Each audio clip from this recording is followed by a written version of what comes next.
Alrighty, hello everyone, and welcome to The Roottrees Are Dead. So, don't know much about it. I know we're gonna have to be putting together, I think, like a family tree to find out next of kin, potentially. I don't know if this will get read in the game, but I can read it really quickly. So it says, what happened? The plane crashed last night near Pittsburgh. The only passengers were Carl Rootree, his wife Brenda, and their 3 daughters known as the Rootree sisters. Carl Rootree was the president of the Rootree Candy Company, and it's not clear who will succeed him. So far, local police are not sure what caused the crash. They are calling it one of the most deadly plane crashes in Pennsylvania's history. All passengers and crew perished. Pittsburgh is generally known for pleasant flying conditions, and the weather was not atypical for this time of the year. We do not know much at this time, but our sources tell us that local authorities do not suspect terrorism. The crash did not cause any local property damage, and fortunately, nobody outside the plane was hurt. Funeral plans have not been announced, but you can be sure that the Butler County Times will cover the best of our abilities. A little bit loud? Okay, I'll change it. I don't know if there's going to be music throughout the game, but I'll leave it there and then we can always turn it up. Okay, well, let's get started and see what we're working with. Thanks, love. Okay, so we have the Roottrees Are Dead. The mystery begins here, and then this is Roottree Mania. This mystery will unlock once you finish the Roottrees Are Dead. Okay. Oh my god. Remember in 1998 how like gray and flat and boxy everything looked? December 6th, 1998. The plane that crashed last night just outside of Pittsburgh is now known to have been the private jet of the Roottrees Corporation. Local aviation authorities have speculated, based on the pilot's final communication, that the winter storm and heavy winds played a significant role in the crash. Oh. On board were multiple family members, including corporate president Carl Rootree and his daughters, the Rootree sisters, best known for their fashion lines and modeling careers. There were no survivors. Again, for those of you just joining us, the Roottrees are dead.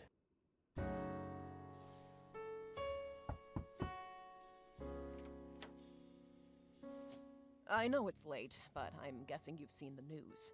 In addition to dealing with the grief, the Rootree Company's lawyers are scrambling. Everything's about to change. Anyone proven to be a blood relative is about to get much richer.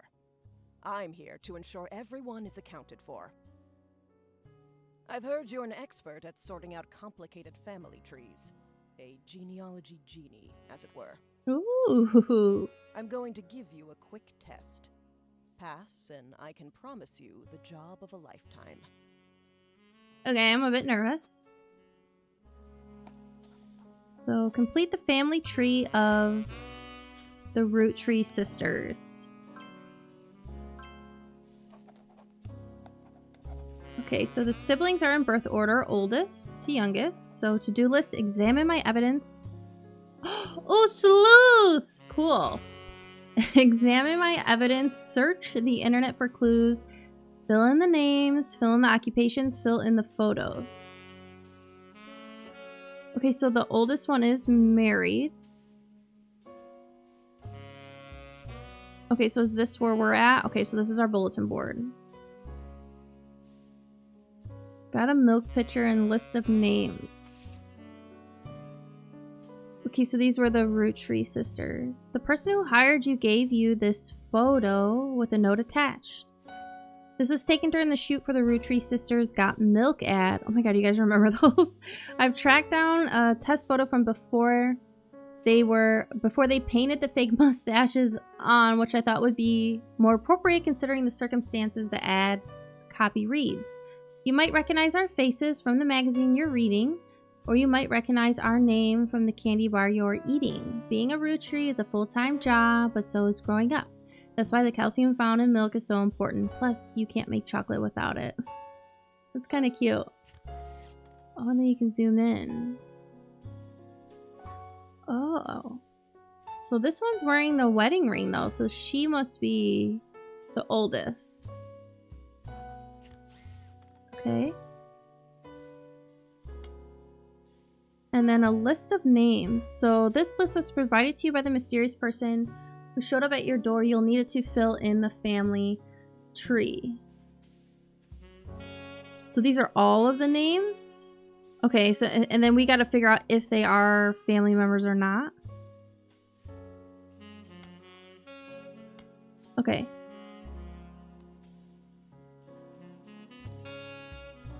Oh.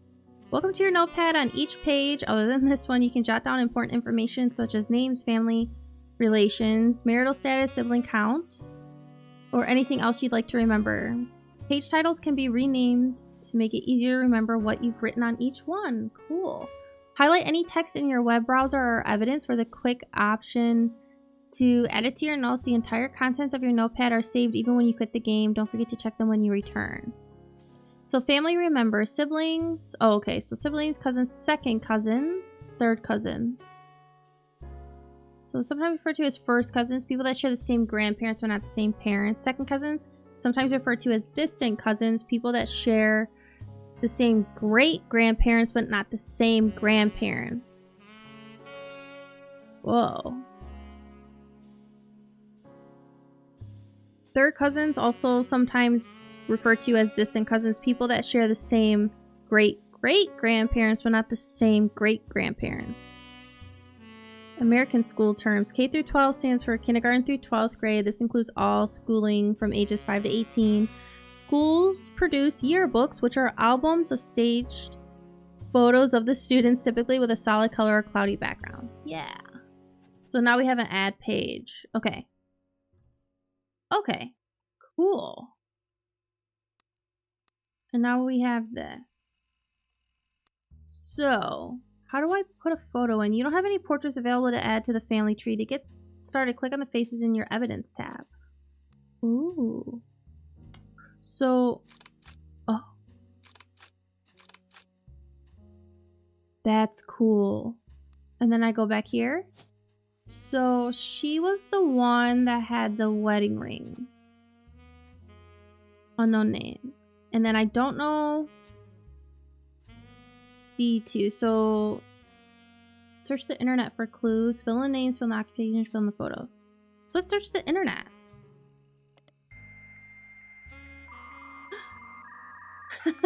The dial-up. I remember that. And then the phone line would be totally off.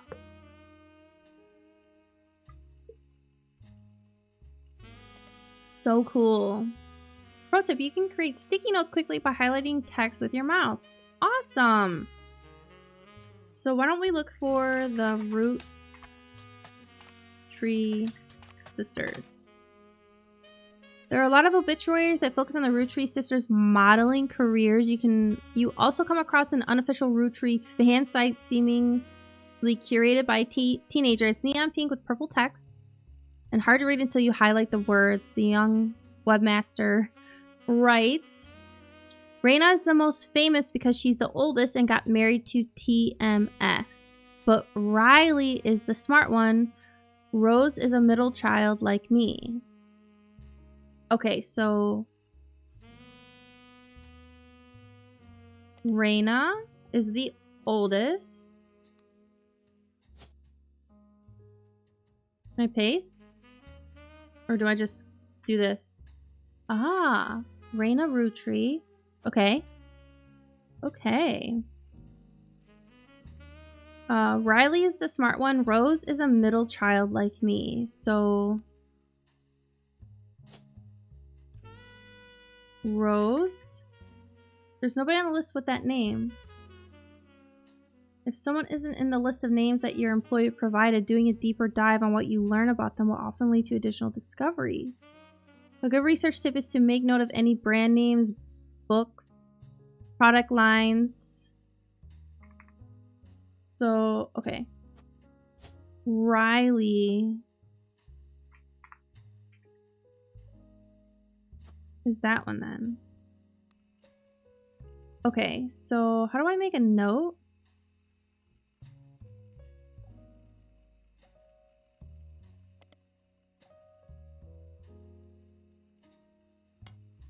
I don't want to delete it. So Rose is a middle child like me. Rose is not their first name.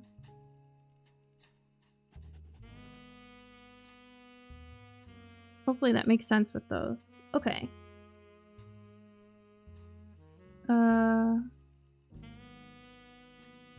You might think they are rich just because they are models, but their dad is also the president of a candy company and their mom, Brenda, is a fashion designer. They do the modeling for her brand, Root. I eat Roottrees candy all the time. My favorite are Maple Crisp, and I try to dress in plaid Root clothes like Riley does in most of the posters. Someday I want to get my ears pierced like Rose. Okay, so Rose, who's not her real name, has her ears pierced. So she would be this one, and then this one would be Riley. Okay, we have the photos then. The website's author continued to talk about their own life and what she likes about Root fashion lines, but none of it is relevant.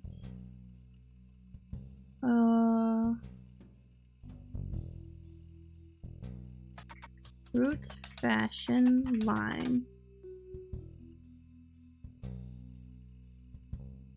Nothing is relevant.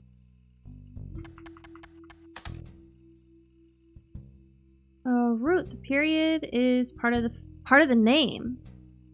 It's a clothing company. They make clothes for children from toddlers to teenagers. Although their website is down, likely due to increased web traffic, you find countless retail sites attempting to advertise their clothes towards the target audience. One of them has to say this: you spy the Roottrees sisters looking hella fly on catalogs, magazines, and posters. Now you too can be like Riley, Rose, and Raina. You also come across a website from a collector of clothing catalogs. Apparently Root has released 2 catalogs per year every year since 1984, and Raina appeared on almost all of them, which would also confirm she's the oldest then. There's only one that the webmaster considers a collector's item enough to mention. It seems that Brenda Roottree, the Roottree sisters' mother and Root's head designer, appeared on one cover holding her daughter Rose in 1985. The site says this was the only time her daughter was ever listed with her birth name, Carly Roottrie. Oh, perfect.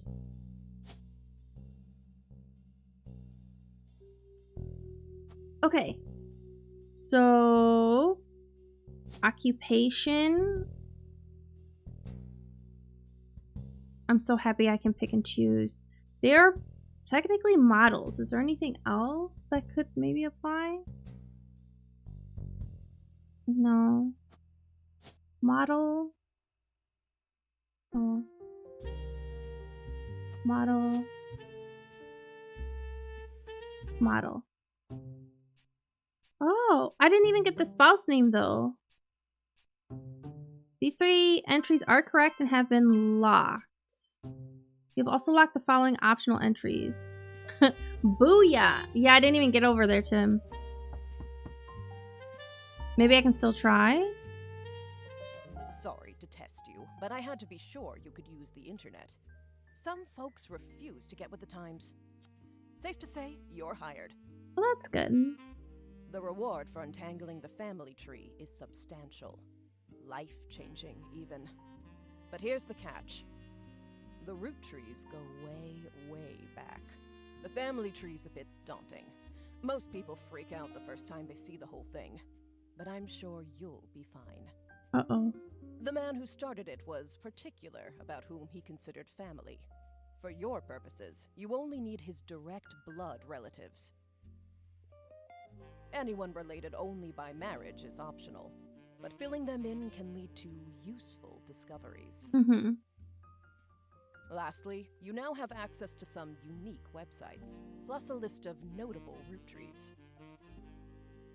Notable people are easy to find via your search engine, and marked with stars on the family tree. I'm off for now. Carl Roottree had a lot in his office. I'll look for anything useful. I'll return once you identify 6 more blood relatives. Okay.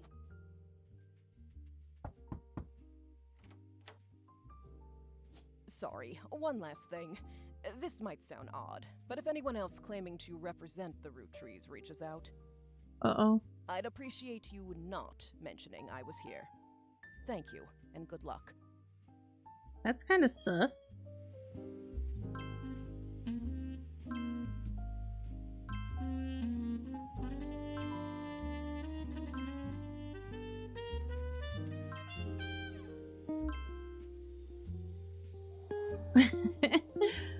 Okay, I need 3 more correct blood relatives before they will lock in.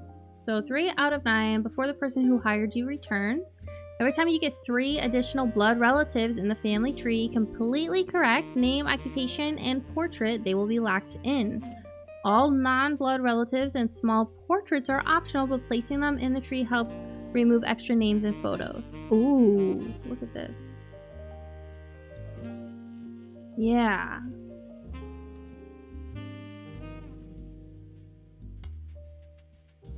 So are any names crossed off? No, it doesn't look like it.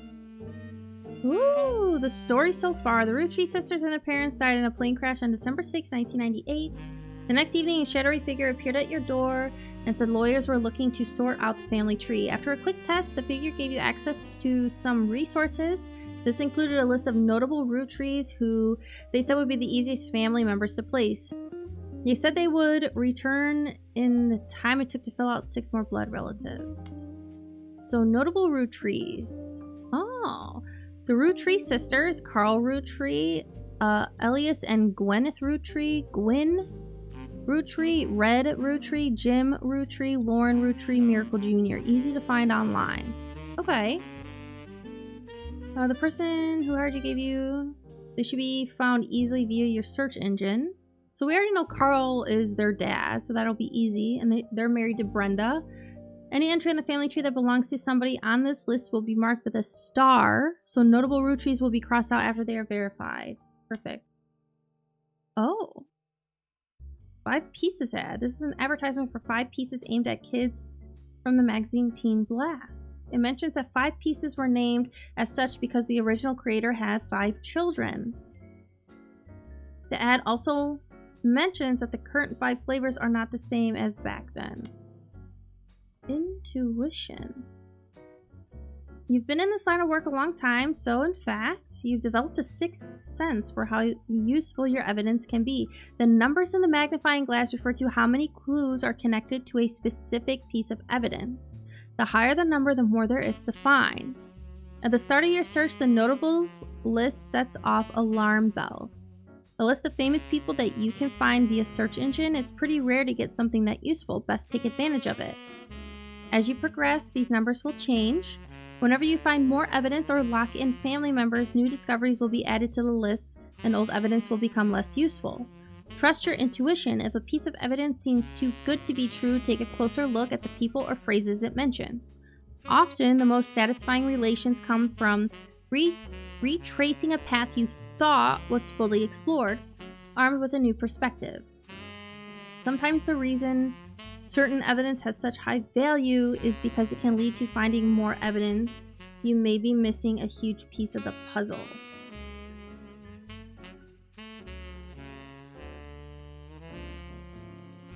So this has... okay.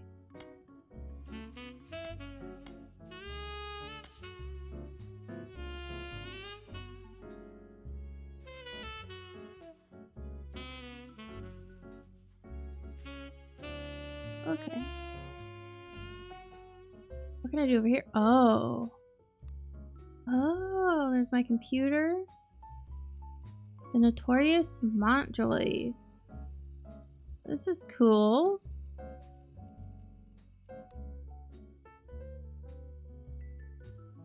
I'm just looking around first. Cool poster. Riot Girl. That's cute. Okay, so she was married to a spouse. Their name was TMS. Do we think there's anyone on here who starts with a T? EMS. F. Let's go through T's. And we'll get down to the S's.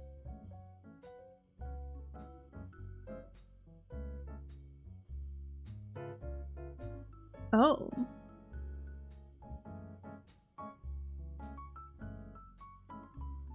TMS. So Thomas? This is the only one. Thomas Sheridan?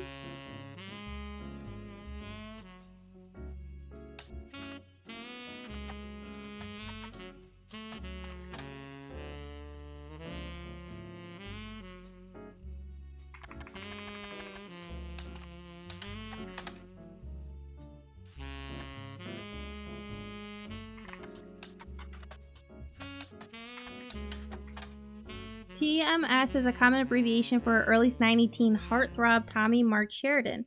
His first credited role as Thomas Sheridan was on a soap opera called Time Marches Onward. He skyrocketed to popularity after his starring role on the sitcom Brother Trouble. Since the end of Brother Trouble, he has often been on the cover of tabloids for his supposed drug use and more recently his relationship with Raina Roottrees. So after a short engagement, they married in 1997 when she was only 19 and he was 23.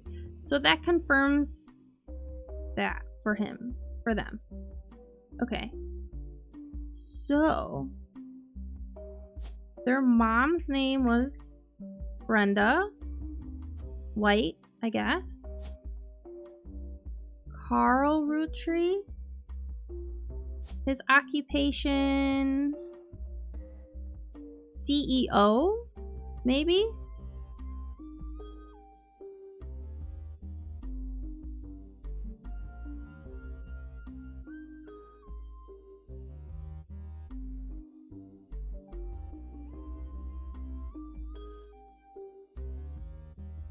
Or president?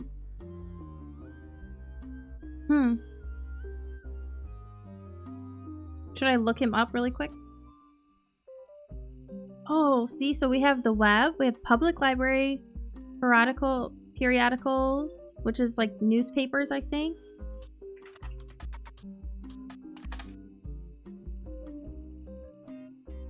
See, it says Brenda Roottrees.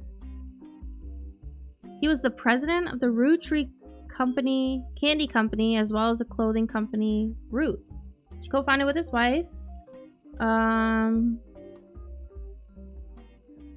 There's a short press release of the Roottrees Candy Company released today to news organizations. So it was with a heavy heart that we mourn the loss of Carl, Brenda, and the Roottrees sisters and the other employees that perished in the terrible tragedy. The entire Roottrees family is in shock, requesting privacy at this time. As the head of our company, Carl was an incredible man and an unmatched leader. Filling his absence will be difficult and may take considerable time. In the interim, we hope that you join us in looking back fondly on Carl and his family's triumphs and accomplishments. I go on to list some of those accomplishments. One of them seems relevant to your search. Like his great-grandfather before him, Carl earned the highly prestigious Watchman of the Year title. Watchman of the Year.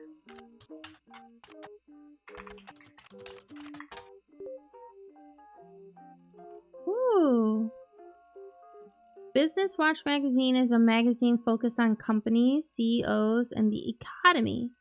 They have been found for over 100 years in one form or another, and will often write about major changes in management at famous companies. Every year, they offer an award to a prominent businessman who has furthered the field. They call this Watchman of the Year. You find through a few searches that 2 Roottrees have been featured as Watchman of the Year, Elias Roottrees and Carl Roottrees. Business Watch does not host any online archives on any site you can find via spider search, though you may be able to find individual articles and issues through your periodical search.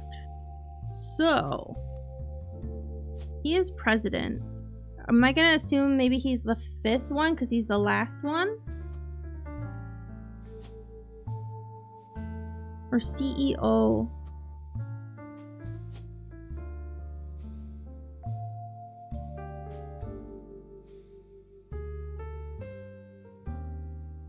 Or unknown. I'll just put unknown back. Okay. So his grandfather is Elias. So this indicates his parents. This would be his grandfather. Elias Roottree. Uh-oh. There's 5 million of them.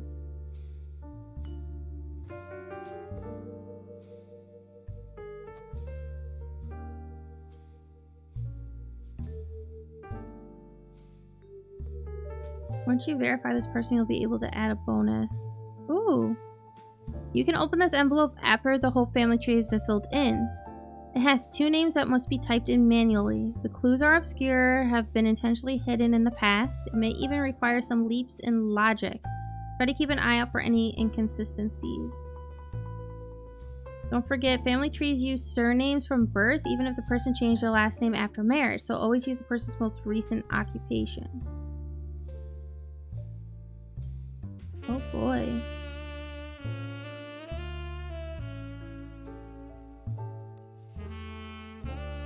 So, periodicals.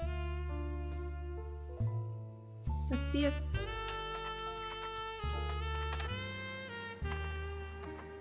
Carl Roottrees was voted Watchman of the Year in 1987 for his work with Root. The cover and summary of the article has been added to your evidence. Oh. Okay, so we have a photo.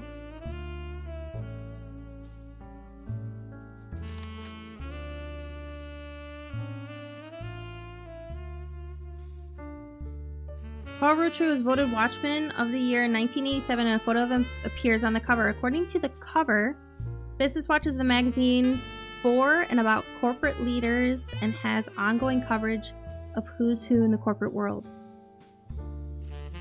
Carl was chosen not for his work at Roottrees Candy, but rather a clothing company, Root. There's a brief history. Before they married, Carl's wife Brenda was a fashion consultant. Okay, but spouses don't have their occupations. Okay, when Raina was born, Brenda retired to become a stay-at-home mother. Looking for a creative outlet, she spent any free time she had at the sewing machine. Raina's new clothes were a hit with other parents, including Carl's cousin, Jim Roottree, a notable singer. A notable singer who had a young daughter around the same age as Raina. Okay. By 1982, Brenda's patterns were being copied by other brands. Seeing the demand, Carl and his second cousin Ernie Jr., who had just become president of Roottrees at the time, spearheaded Root. Highlight. Other blood relatives who have a say in the company's finances refused to fund anything other than candy, so Carl personally spent his entire inheritance to bankroll the clothing company. When the profits began to appear, however, the rest of the family changed their tune. Ooh. They repaid his investment, and now Root exists under the umbrella of the candy company, and they all benefit. Interesting. Per tradition, or perhaps superstition, new clothes always debuted the way they first did. Raina became their catalog's cover model.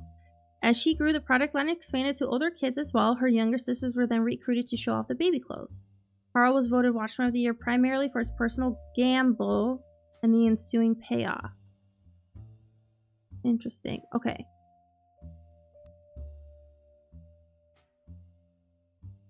How do I put my evidence again? So, Carl's cousin Jim. So, but here's the thing. Carl has 1, 2, 3 cousins. Which one is it going to be? He had a daughter. So it has to be this one, right? Nope. His second cousin. No. But who had a young daughter around the same age as Raina? Okay. So it would have to be this one, because this is the only cousin. Right? Because, like, here's Carl. This is his aunts and uncles. These are his cousins. This one doesn't have... Oh, they split up. And they split up. Oh, but they also had a daughter. But this one looks like it's a little bit lower than these. So I'm gonna... I don't know. Would it be this one? It looks like they would be old enough to be married. Like Raina. Maybe we need to do a little bit of investigating. And then, you know what? Let's get Carl's picture in, though.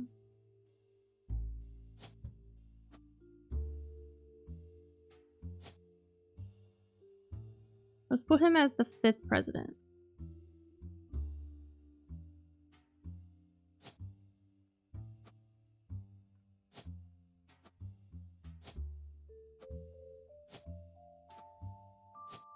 Okay, maybe CEO.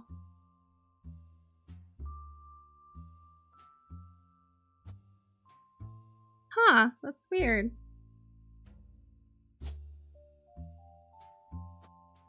I'll put unknown back, but I don't know. Director? No.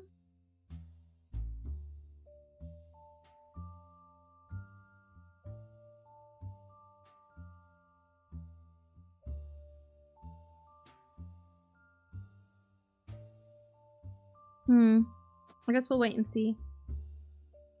Okay, so we did get a few clues there. But I don't know if it's them. Probably them. I guess let's see if Jim had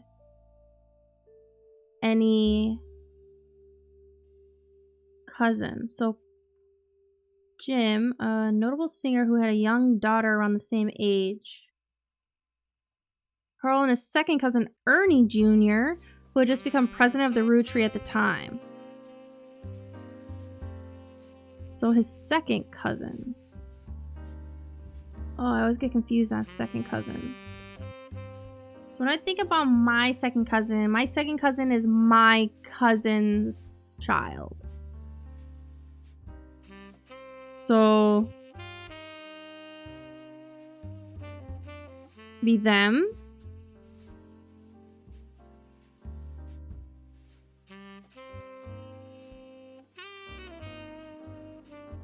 These are your cousins, right? It would be them. So it sounds like these would be boys and... No, these...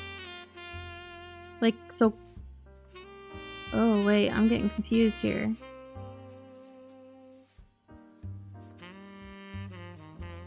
So this sibling... No, this cousin of Carl's... The Roottrees name keeps getting passed down, so it doesn't sound like there's a whole lot of females.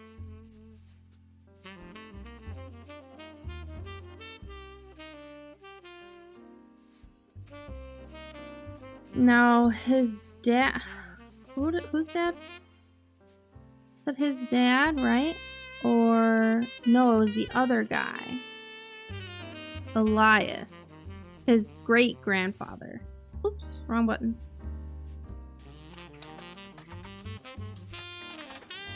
Elias Roottrees was awarded the Watchman of the Year in 1936 for his accomplishment in rolling out 5 pieces to the global market. Notes from the article and a scan someone made of the cover have been added to your evidence.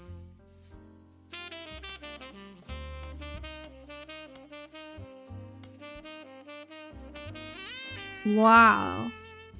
So that's Elias. Elias Roottrees was voted, and there's no like middle name or anything. So that name should be fine. Let's get his photo in.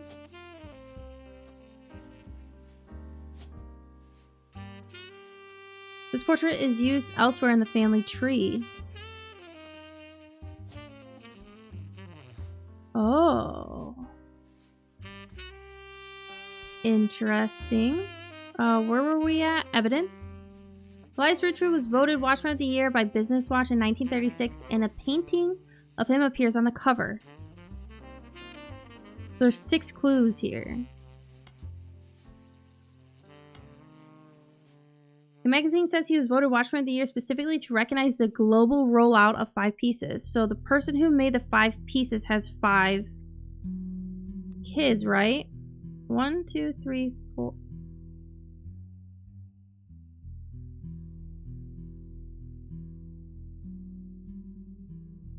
Nobody technically has 5 kids.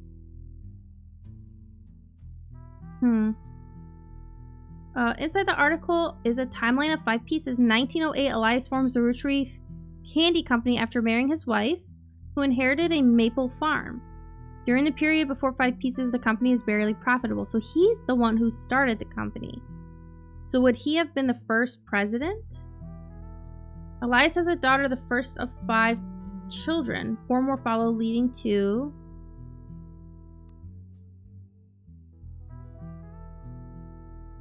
One, 2, 3, 4, 5. It's gotta be him.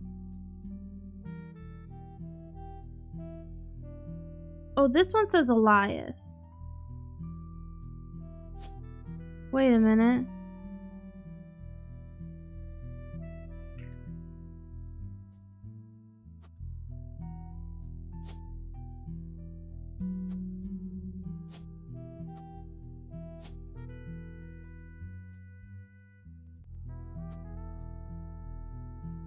Because this has 3 children. Or 5 children. 1, 2, 3, 4, 5. But didn't it say it was his great-grandfather? Oh, I see where I fucked up. Because if this is Carl, this is his father, this is his grandfather, that's his great-grandfather. Okay. So I'm going to say he's the first president. So we're up here.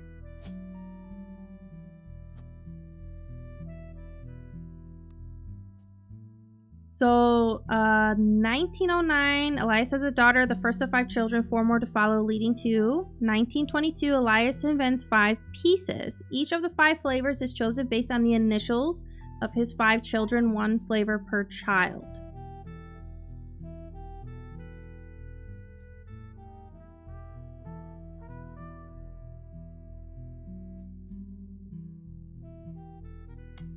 Okay, we'll take that. I guess I could delete this one because we already covered that. So...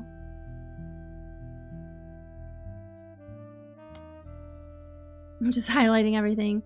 He invents 5 pieces. Each of the 5... Okay. So...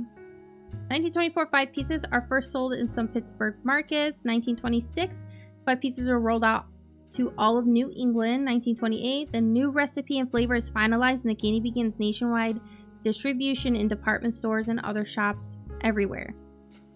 1935, the Roottrees Candy Company purchases every available maple farm in Pennsylvania in preparation for their global rollout. I don't know if that's necessary, but we'll see. 1935, with the help of his son Elias Roottrees Jr.'s architecture firm, a new industrialized factory and warehouse is built in Butler County. So we don't know which one is Junior though.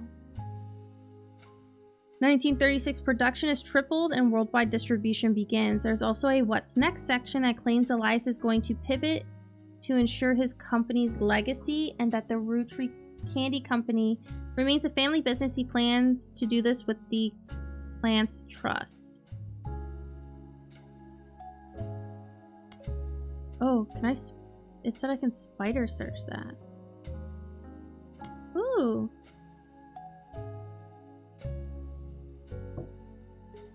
So... Oh, the Clancy Trust is a highly unusual corporate arrangement named after Clancy Edward Roottrees, who was Elias's son and the Roottrees Candy Company's head lawyer at the time.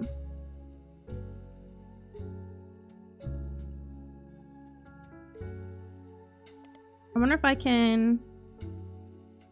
Yeah, I can search from there too. Awesome.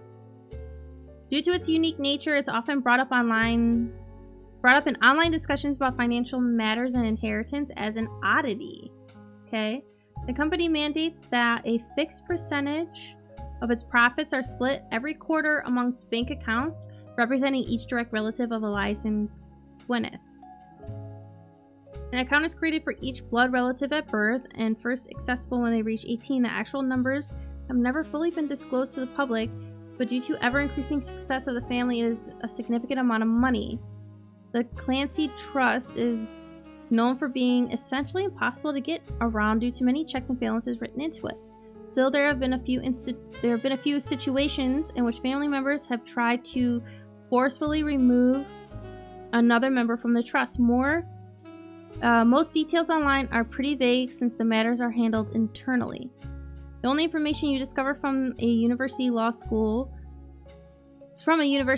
which apparently had a guest lecture about the Roottrees versus RR 1994. While looking into the trust, you often find mentions to the 5-piece guarantee to went into effect at the same time. Okay, so he had a daughter, first of 5 children.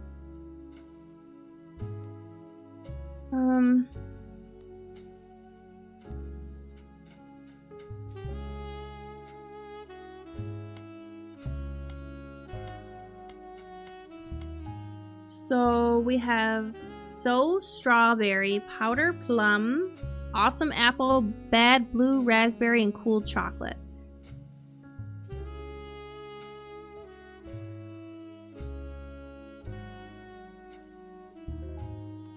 So we know he has a daughter. So he has Elias Jr. and Clancy. So C. Cool Chocolate must be for Clancy. Elias Jr. Which one would go for him? Then that must not be his kid.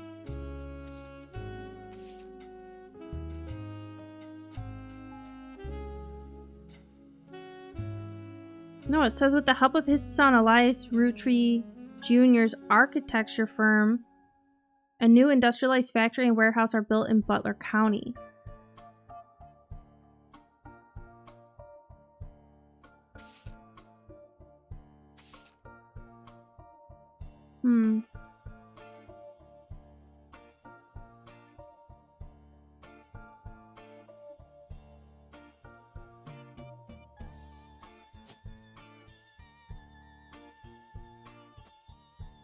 I wonder why it's not taking it.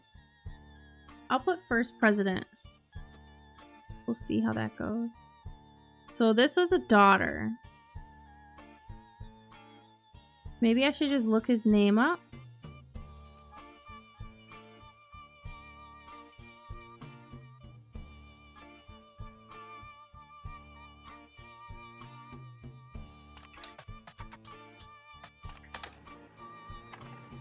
Was the founder and first president of the Roottrees Candy Company. Find what is essentially a propaganda site about him created by the Roottrees Candy Company. At the top, there is a picture of him and his wife, Gwyneth. That picture has been added to your evidence. Perfect.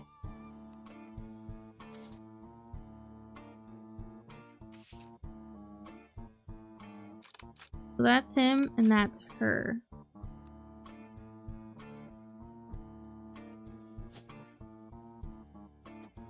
I think we should put this one in instead.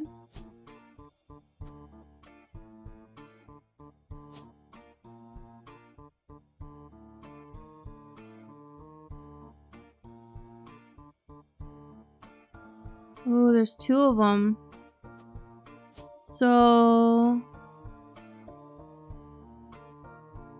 what would she be? Artist?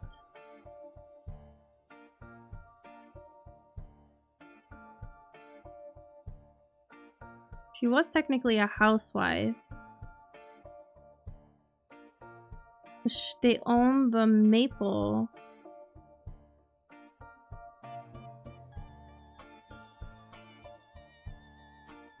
I'll look her name up a bit more. There's also a biography section that has some additional information. Elias is credited with inventing 5 Pieces, a popular maple candy. Before that, the farm he inherited by marrying his wife only produced syrup. After 5 Pieces became wildly successful, Elias spent his time and energy on cementing his reputation as a family man. He is quoted on the site saying blood is thicker than syrup, and that any child linked By blood to me shall be linked by blood to my legacy. The site enthusiastically claims that he made good on that promise but offers no additional detail. There are a few more quotes from Elias from the book called Family Man, The Roottrees Legacy by Bess Williams. We'll look that up later. They say they are biased. To say they are biased is a massive understatement. Below that, there are a long list of accomplishments and awards, and one stands out like his great-grandson, Carl. Elias was voted Watchman of the Year. Okay. Elias Roottrees, or let's type in Gwyneth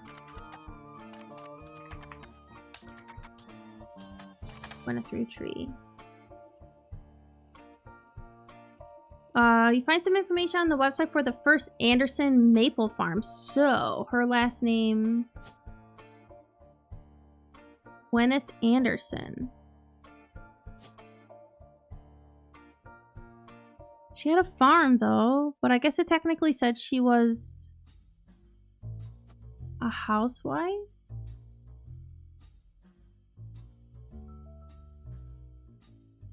Once I verify this person, how do I verify them?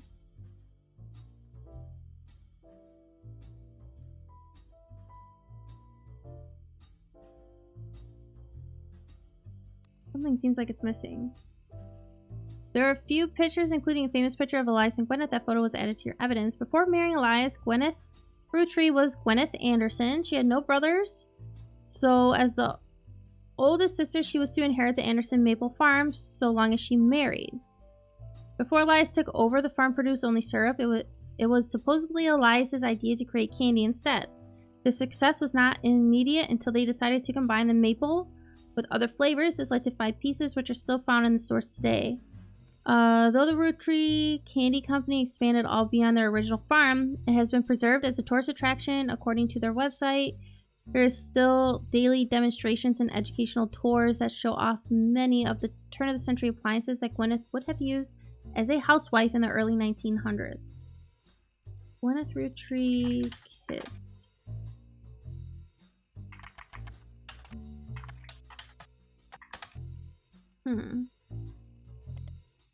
Public library. Okay, periodicals.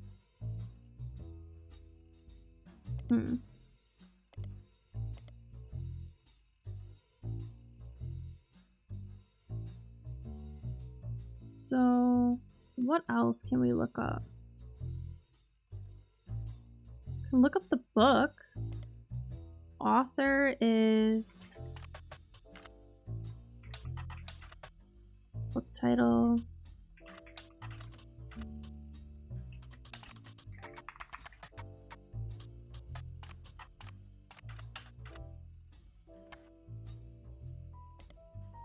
Published in 1920, hardcover nonfiction, an old book about Elias Roottrees. There's no downloadable version available because the book is impossible to find these days.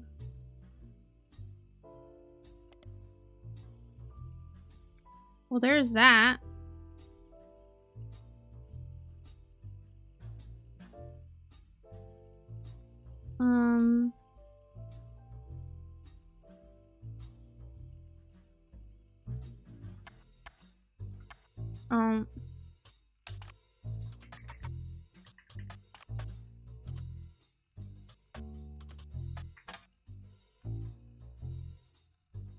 You find very few details about this particular incident with regards to the Clancy Trust. The student that attended the lecture about it wrote the following on a Legal Oddities website. From what you can tell, RR attempted unsuccessfully to remove a fellow family member from the trust. It was said that RR attempted 2 arguments. First, the person in question was born out of wedlock. And second, they committed a significant crime against a fellow family member. Oh. This is all getting to be a mess. I'm so sorry. I'm just kind of grabbing what I can and then we'll dissect it in a little while. Still, due to the ironclad wording of the Clancy Trust, it was impossible to remove any direct descendant from Elias Roottrees without completely dissolving the trust. Hi, Piap! How are you? Welcome! There's no additional information online. Piap! I may need your help. Well, actually, I need everyone's help. I need a lot of help. I'm slowly but surely figuring some stuff out. Everything's going okay. Yep, thank you. We're putting together this big family tree. So I actually, like, I have this so far. What is this? Oh, so this has been verified, so I can put in another photo of her? Interesting. Perfect, yeah. I'm like, I really like it, like, using the internet and using library resources and, like, magazines and stuff, but I feel like I'm, like, missing things, so it really does require, like, digging deeper in. He hasn't been verified either. I guess I didn't put in the thing, but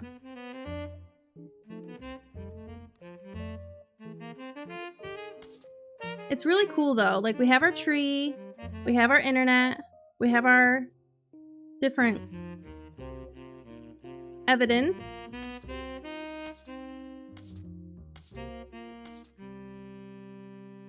I'm gonna kind of start from the beginning. We started with the Roottrees sisters. These are complete. They're in the gold, they're complete. I could put in another picture of her, so I have to keep my eyes peeled for it. We have their mom, because that's the only Brenda that came up, right? So she should be fine. Basically, the spouses, like the small names and the small pictures, don't totally matter, but it is nice to fill them in to clear out the names from the list. And you get new photos there depending on what you discover? Yeah. So depending on like what I can discover, it'll unlock like magazines or journals that we can read through. And same thing with books. Like I just typed in for a book and it was like, yeah, there's nothing online for it because it's really hard to get a hold of and stuff.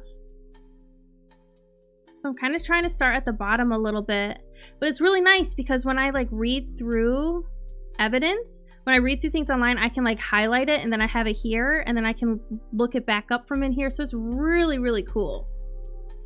So let me take a step back for a second. So some of the first ones that I grabbed. Carl's cousin Jim Roottrees, a notable singer who had a young daughter around the same age as Raina. So let's look up Jim Roottrees because there's a couple spots that he could go into and I just want to make sure that it's fine before we get there. So we'll take that away. So Jim Roottrees. So James Roottrees is a singer who sings in the duo Jim and Diamond with his wife Diamond LaRue. Sorry. The duo, according to many sources you find, is considered a one-hit wonder due to the disco song "Rollin' On Down the City." It's now in your evidence folder. So what is that? Oh. And see this? This is cool. So intuition, you've been in the Sun at work a long time. So the number on the magnifying glass, the higher the number, the more there is to find. So basically, this has 11 things in it that we could find potentially. So let me keep reading because the reason why I'm confused is because this is Carl's cousin, right? That also had a daughter. So it's these are his cousins, right? 11 things just linked to all of this, I believe. So I'm sure the song has some evidence in it, but like we're gonna take these photos, so those might count as some. Rolling on down to the city as seen in only the great grandson of Elias Roottrees could make disco this sweet. So we took their photos and then we'll read through this in a second. But because he had a daughter, but it only mentioned one child. So maybe it is this one. Oh, but this one, see, this is where it gets complicated because he has a cousin who got married, divorced, got married, had a child, but also divorced, and then got married again as their current spouse and had 2 kids. And then there's this cousin that got married and had 2 kids. And in the evidence that I have, it says Carl's cousin Jim, a notable singer who had a young daughter around the same time as Raina. So that's the thing, is that all it mentions is one child. So that's why I want to see if this mentions anything about Jim and Diamond.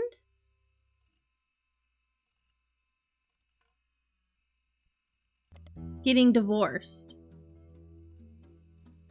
So now we also have the wife picture because we took that. Yep. So when we figure out which one it is, like we'll click on here and we'll add the photo to it. And then these say that like this portrait is used elsewhere in the family tree. I don't know quite yet. These are of the same guy. I use this one first. So that could get a little complicated. Yeah, the mechanics are really cool. It's been really like easy to go about. It's just you gotta kind of like think of things to like search and like kind of like think outside the box of like, okay, where can I find this information? Where can I find that information, you know? Although Jim writes the majority of the songs, plays the guitar, and often sings, Diamond is considered by fans to be the band's lead singer. The band never had another hit, but it has fans who refer to themselves as Diamond's Dazzlers. The rest of their music is more folksy and acoustic than the one song they are known for. Jim and Diamond have continued to release music through the 80s and the early 90s. Other albums you find mentioned are Cherry Tree and Sound of Laughter. Jim has become a bit of a recluse and he hasn't been made a public appearance since 1996. So it sounds like they're still together. So let's look up this name, Diamond LaRue. It comes up with the same thing. Let's look up their song Cherry Tree. Cherry Tree is a pretty general search term. Perhaps unsurprisingly, you find a lot of results for foliage. Cherry Tree song.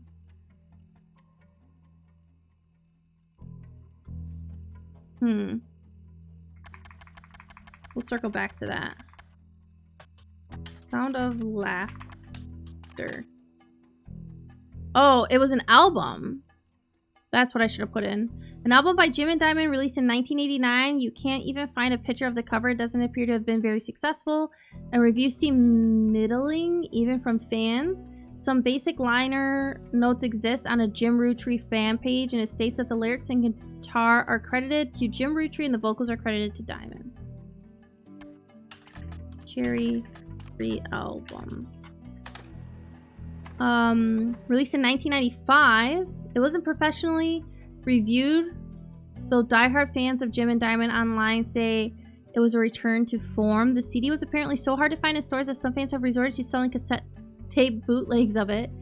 There's a music commerce website that claims to sell the album, but it's sold out at the moment. You do find a short sample of one of the songs called Sun, and you add it to your evidence. So maybe that means that they had the two kids. We still have to read through this. Cherry Tree. Sun preview. Oh, listen to the song. It will keep playing in the background if you navigate away. Cherry Tree is an album by Jim and Diamond, and one of the songs is called Sun. The website you found it on did not have a full version, but you managed to find a short preview of the song's chorus. Jim sings the following. There blazed a spark of light that ever brightly shone from her starting days, imparting wisdom to conquer life unknown. Though someday she'd depart, in part I'd never be alone. In my heart, I'll always be the son of Oh. There blazed a spark of light that ever brightly shone from her starting days, imparting wisdom to conquer life unknown. Though someday she'd depart, in part I'd never be alone. In my heart I'll always be the son of. So that was misleading. I mean, they could still have a son. Because see, this cousin has two kids. Right? Because this would be his parents and his aunts and uncles. These would be his cousins.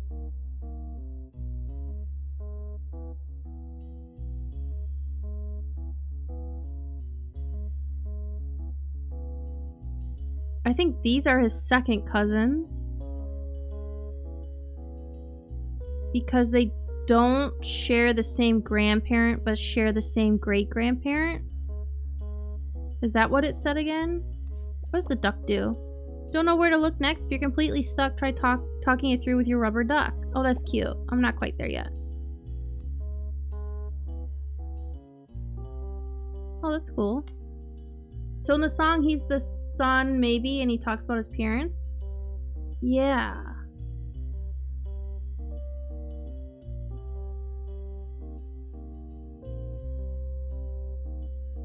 But it specifically says his cousin, so it has to be one of these ones. Doesn't say, because this one says Carl and his second cousin, Ernie Jr., who had just become president at the time, which would be these. These are second cousins. So this could be Ernie.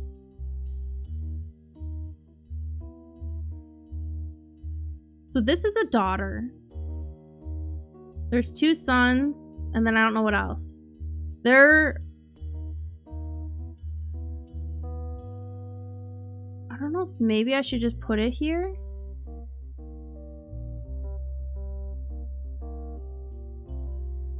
Here, let's read the other thing that we had. I totally forgot.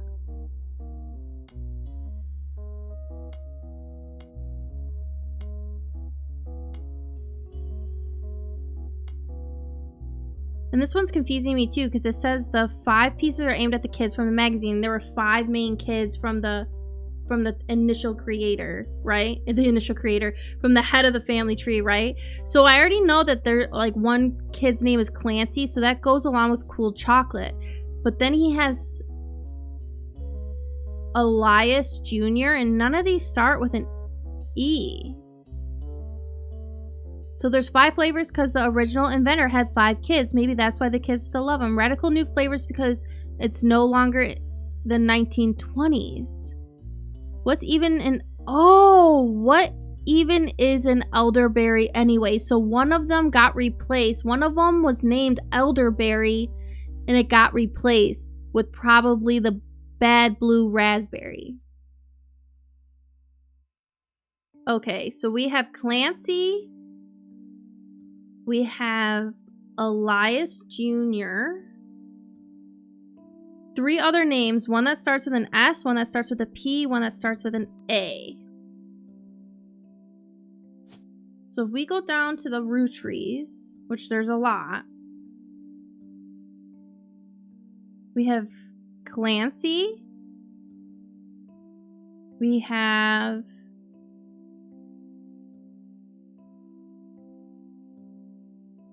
What else did I say? One that starts with an S. So there's Samantha. Let's type that in. Let's see if Samantha Roottree comes up as one of those. Nothing related. Did I spell it wrong? No. But it's got to be one of them. I just don't know which order. I know that the first child is a daughter. So there isn't a Samantha somewhere, probably.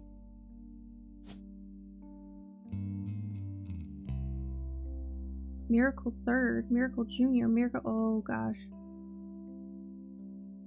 There's no more S's. So one of these kids is it. I wonder, see, and this is why I think I need to keep going here, because I should figure out who Carl's dad is, and then figure out who their dad is to knock out who it is, because it has to be this has to be a guy, because the Roottrees name kept going. So that means that these took the dad's last name. So these aren't Roottrees by name. Yeah, makes sense. Looks easier to perceive from that point. Yeah. But his didn't go turn like yellow or gold like theirs did. So, oh, I put unknown occupation. Because I put CEO and it didn't work. Advertising? No. He is technically the last president. Oh. Did I click that before? So now I have... These 3 entries are correct and have been locked. So Elias Roottrees is the first president. His wife, Gwyneth Anderson. I put housewife, I guess that's correct. And then Carl Roottrees was the 5th president. You've also locked the following optional entries. Thomas Sheridan, which was the one girl's husband. Booyah! Cool. So they are locked in place. So I can add this photo of him as well. Cool. I don't have another photo of Carl yet, but we can add it in later. Okay, interesting. I swore I thought I picked that earlier and it didn't go through. So they're locked in, confirmed. They're good. Who could his dad be?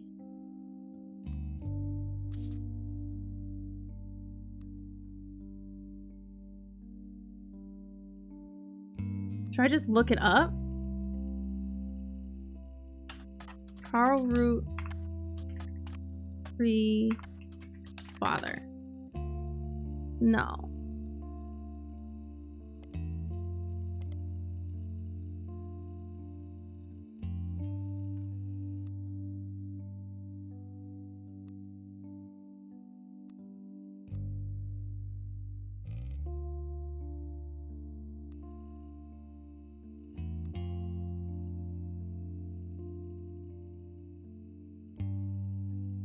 So I think I can get rid of this one.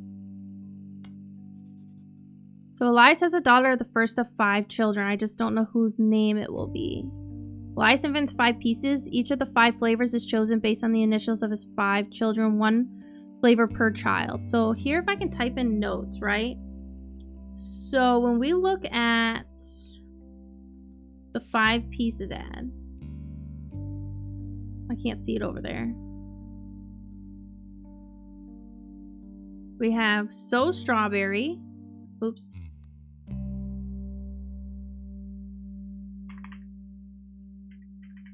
Which could go for Samantha Roottrees.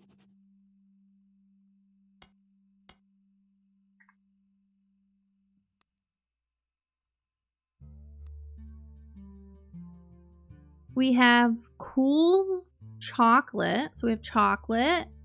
I think Blue Raspberry was replaced by Elderberry.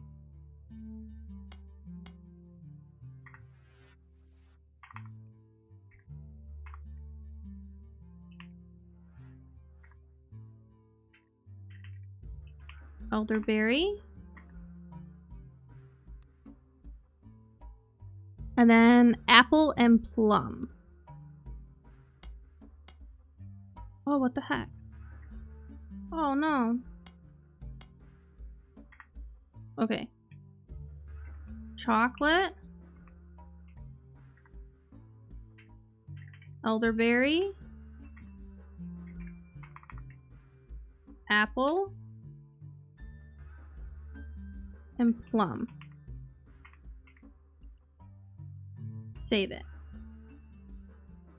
So strawberry, I think, is Samantha. Chocolate, I'm pretty sure is Clancy.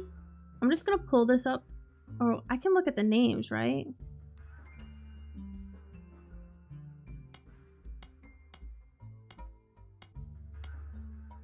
Oh, I didn't read. Did I finish reading through that one of them? This one? I don't think I did. We didn't even listen to this one. We can listen to it. We're rolling, rolling, rolling on down to the sea.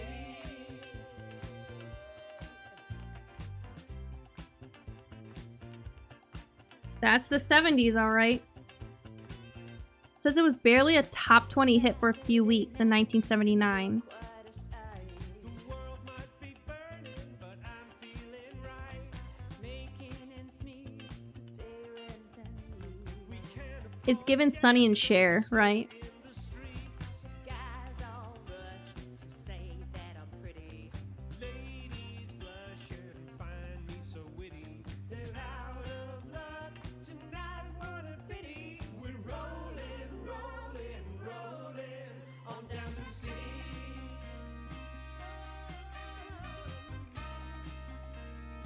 I don't think there'd be any clues in the song, right?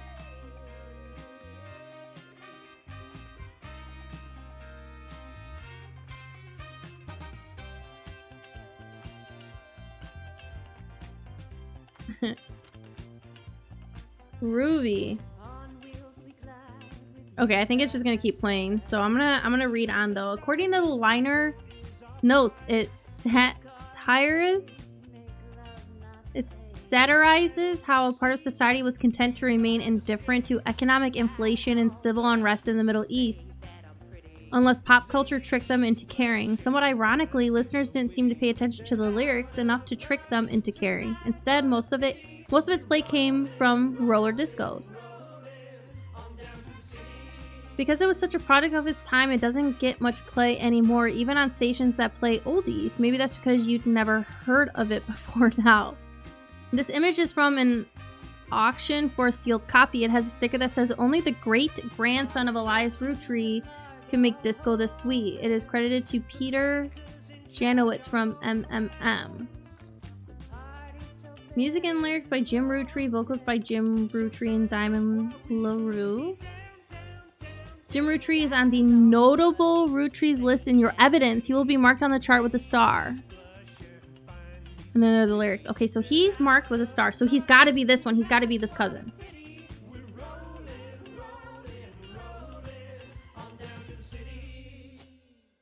So this is Diamond. This is James. And he is... Yeah, I'm glad that I finally read through that, because that helped us pinpoint it. I could put artist. Let's see if there's like singer, musician. That's probably the one.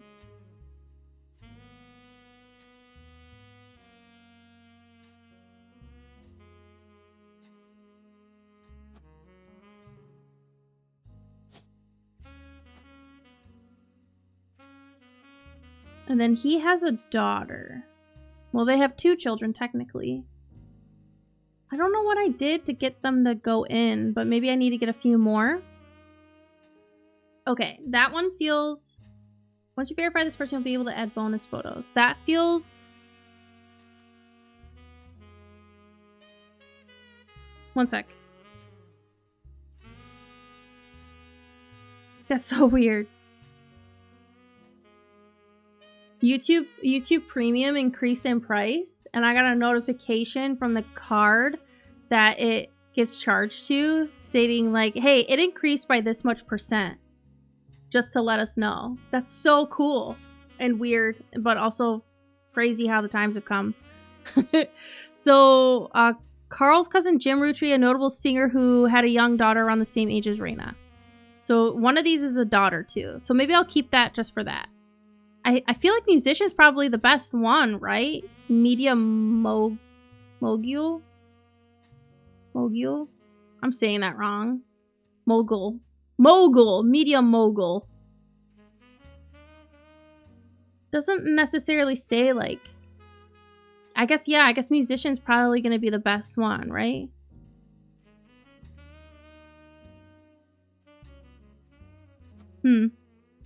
Okay.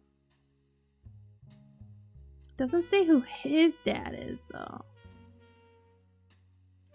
Or his parent. Yeah, musician's got to be the best one. I just wonder why it's not. We'll figure it out. Okay, so we got that. Maybe I should look through the thing to see what other names there are. Because... So... Elias invents 5 pieces. Each of the 5 flavors is chosen based on the initials of his 5 children, 1 flavor per child. With the help of his son, Elias Roottrees Jr.'s architecture firm, a new industrialized factory and warehouse are built in Butler County. So Elias Roottrees Jr. is the elderberry.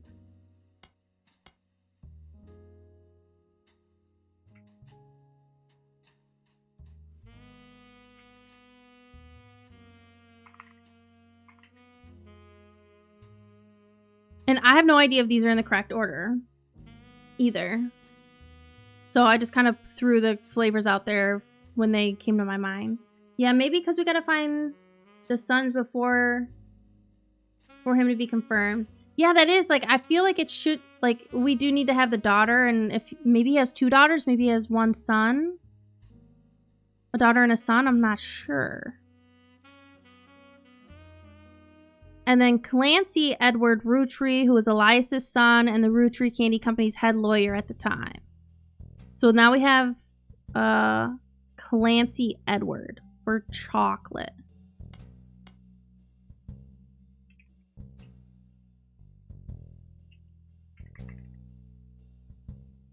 So now we have apple and plum left. So what names could we find under Rootree that have an A and a P?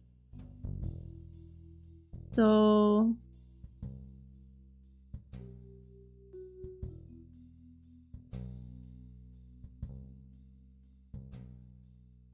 none.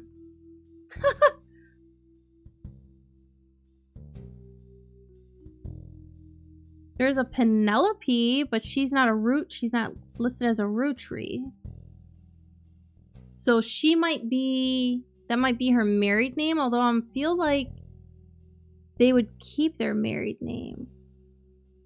So that might mean that Samantha isn't it.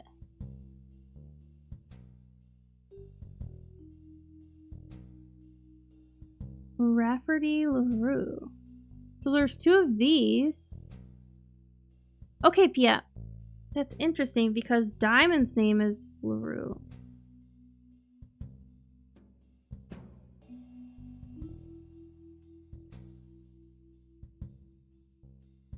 But Rafferty...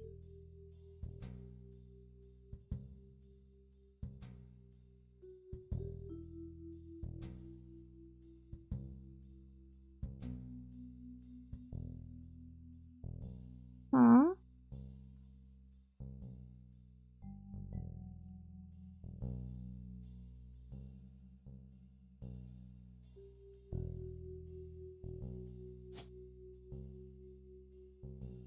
That's weird. So there's an April, that's an A. Angelica.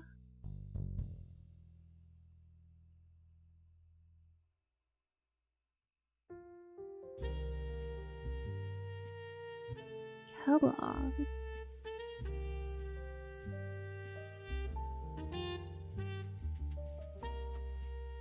So weird.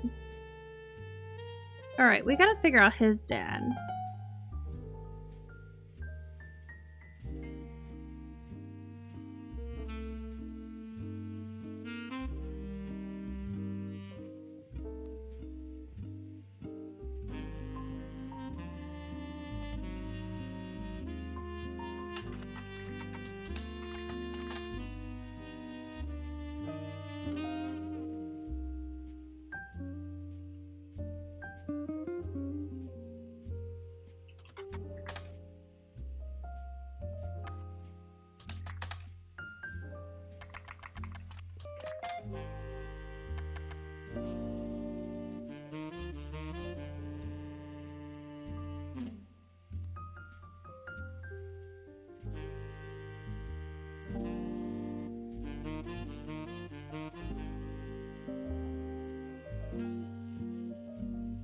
It's 11 clues from this? Do you think I should look up that guy's name?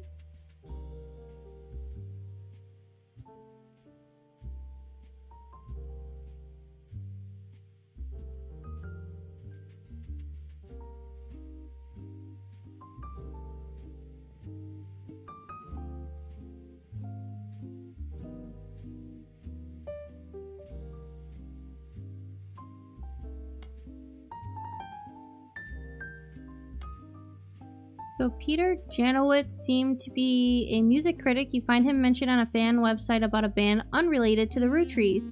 He used to work for Modern Music Monthly before the magazine went under. A magazine? Okay, so that got added to the magazines. MMM is an abbreviation for Modern Music Monthly, a magazine from the 40s to the early 80s and went out of business due to high competition from much more major publications.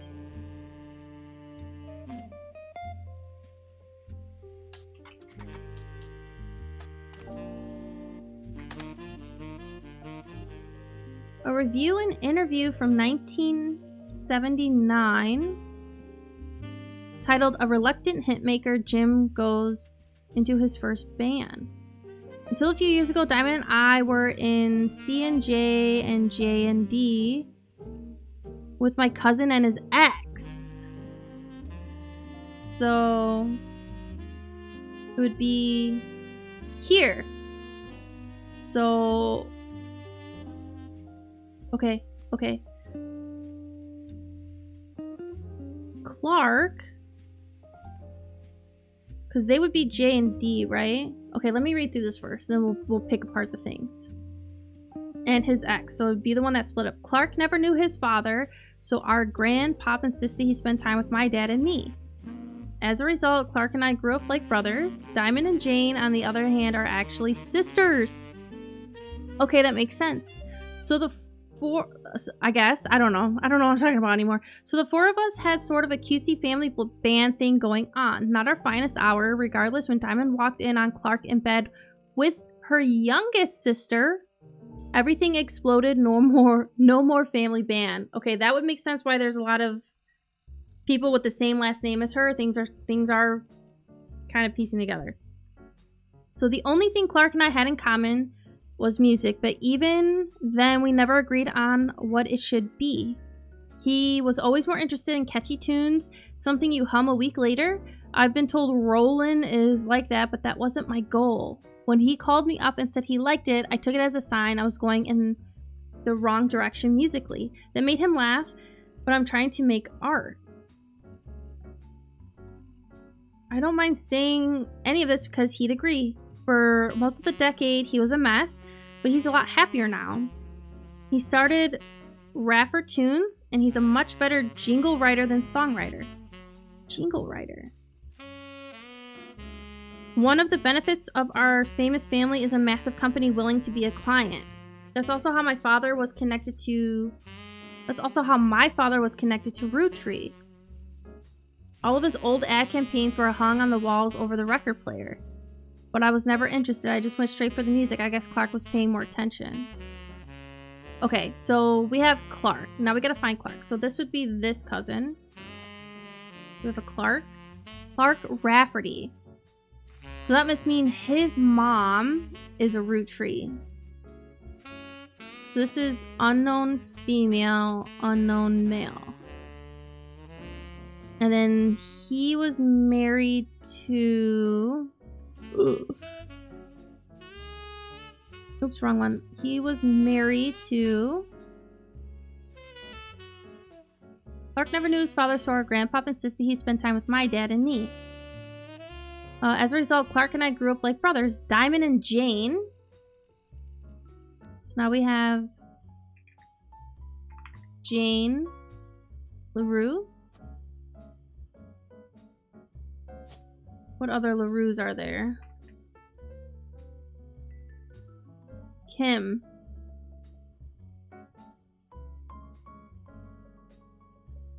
But it doesn't confirm that they got married. I'll have to look that up.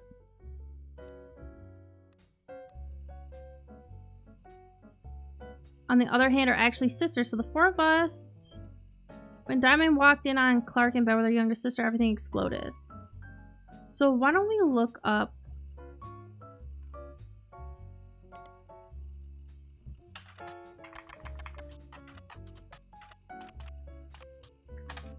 A few fan sites for the band. Jim and Diamond seem to mention that he used to make music with Clark Rafferty. They mentioned an album called These Times.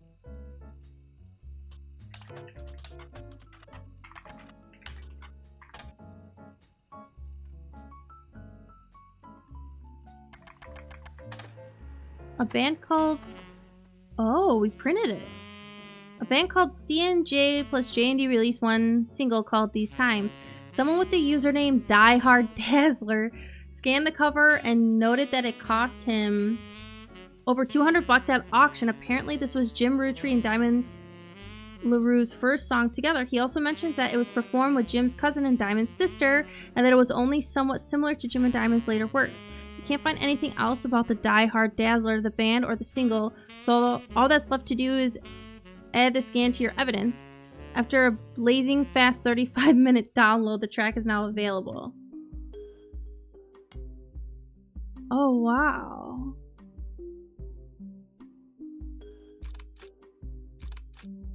But who's who, right?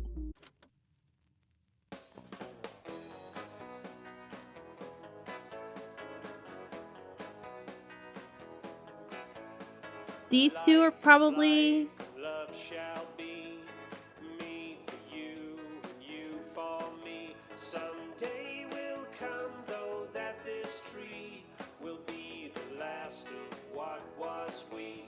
With passing years, all paths diverge, rivers rambling, onward surge. One source behind. I don't know if the lyrics hold anything.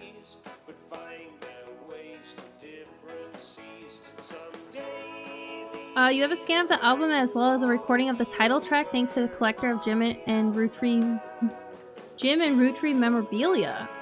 The website also listed the song's credits as music and lyrics by Clark Rafferty and Jim Rootree. Welcome back, PF. Yeah, we found another song. Oh my god, there is some family drama. Backup vocals by the LaRues. On it is a sticker that says folk style songwriting catchy, MMM magazine. The lyrics of the song contain no clues. Okay, perfect. Jim and Rootree memorabilia. Huh. So we found out that this cousin is Clark Rafferty. I don't know. So he's got the dark hair. She's got the blonde hair. So maybe this is her. And her sister. I guess we don't really need a picture. He is probably this one with the facial hair.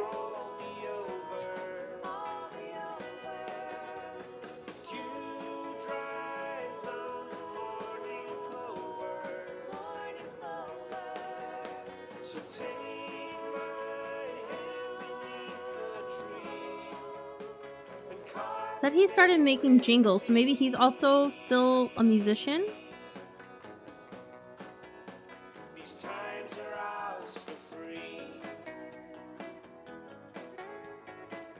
We'll put it down.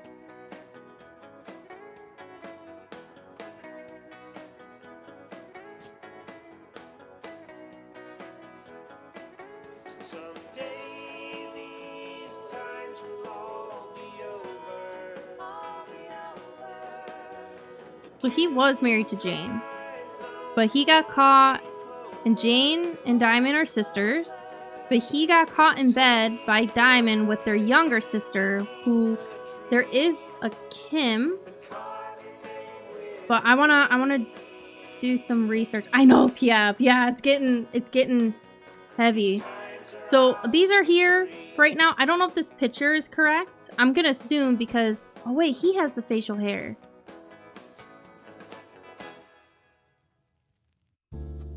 But he had the darker hair. You know what? I'm gonna take the photos away because now I'm getting nervous. But this is for sure her, and that's for sure him. So, okay. His mom is a Rootree. So this is unknown male, unknown female. Because he said that he hung out. Is there another name with Clark? Or Rafferty? There's Jacob Rafferty. And then there's Jessica Rafferty LaRue. Katrina. Oh, there's a Chris. Huh. Well, that could make sense, because there's this name, right? And then he gets married. He has a child. So one of these could be his dad. Another one could be a child. And the other two could be a child. I feel like Jessica and Katrina. What if these are twins?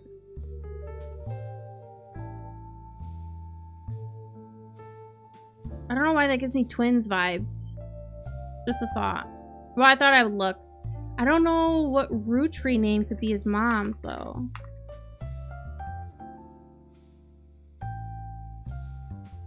There's Gwendolyn, Gwen, Christina, Lauren, Margolite, Miracle. I don't know if Miracle or November. Samantha, Tessa, and Wolf.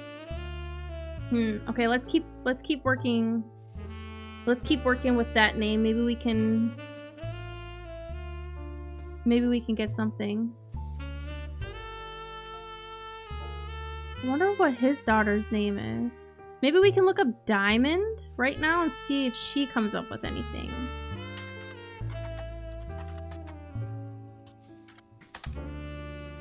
It comes up with the same stuff.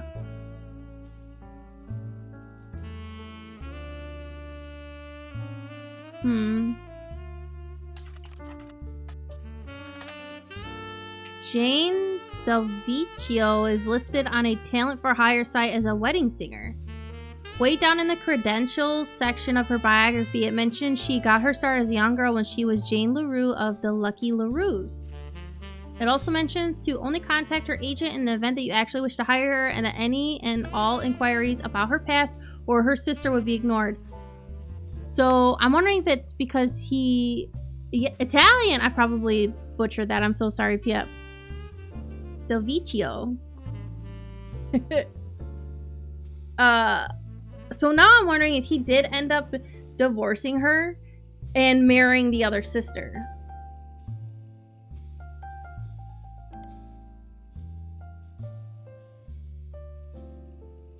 Let's look this up.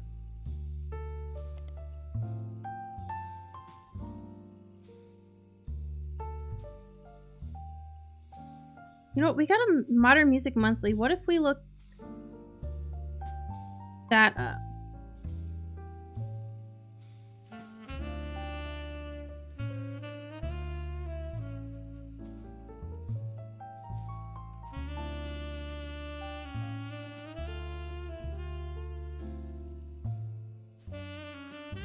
He started rapper tunes.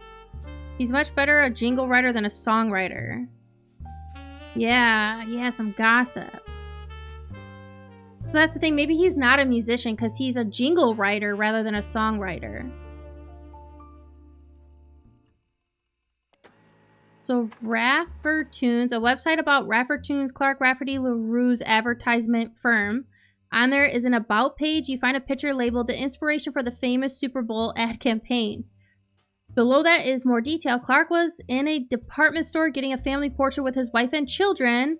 And when his wife was trying to get his youngest, Katrina, to calm down for the picture, he had the idea for the Roottrees Super Bowl ad. The photo is now in your evidence.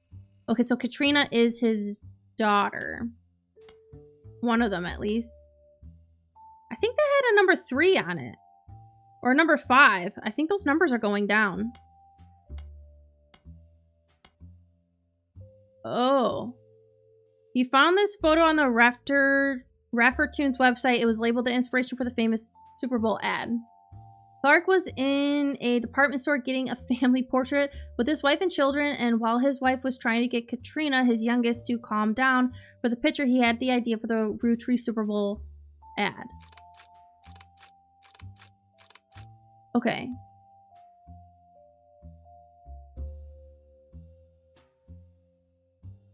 This is interesting. So, we have a photo of him. We have his wife.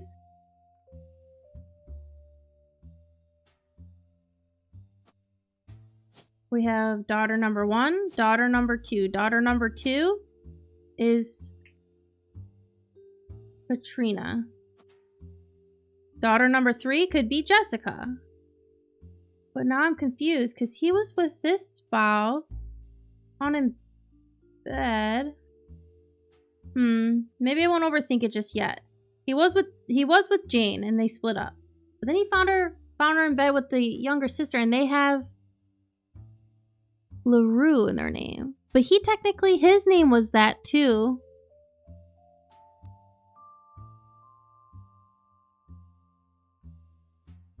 Okay.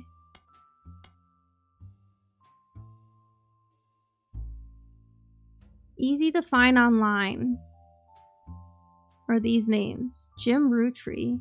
Lauren Rootree.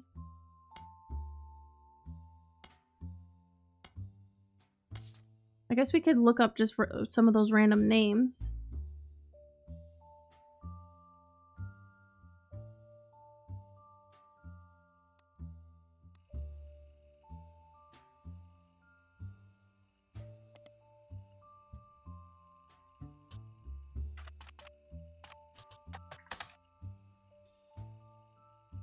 Yeah, no, this is for bands. I was trying to look up the other name, but... So now this is a different name. This is more.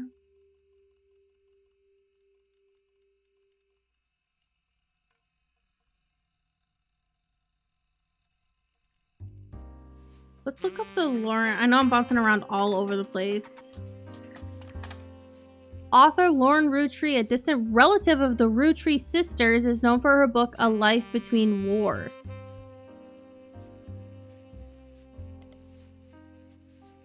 According to a website about famous authors, so this would be a distant relative, and they're going to have a gold star.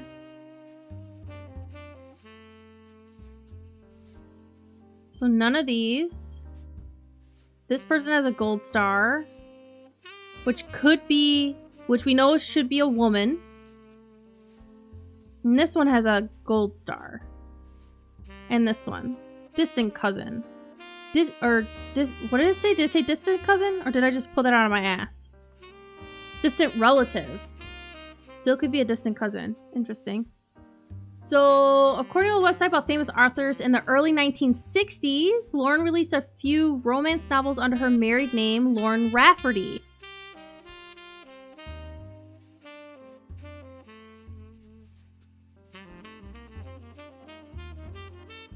Okay, but he's a Rafferty. So it must be his mom. Yeah, it must be his mom. Because she married a Rafferty and he has the Rafferty name. And she was an author.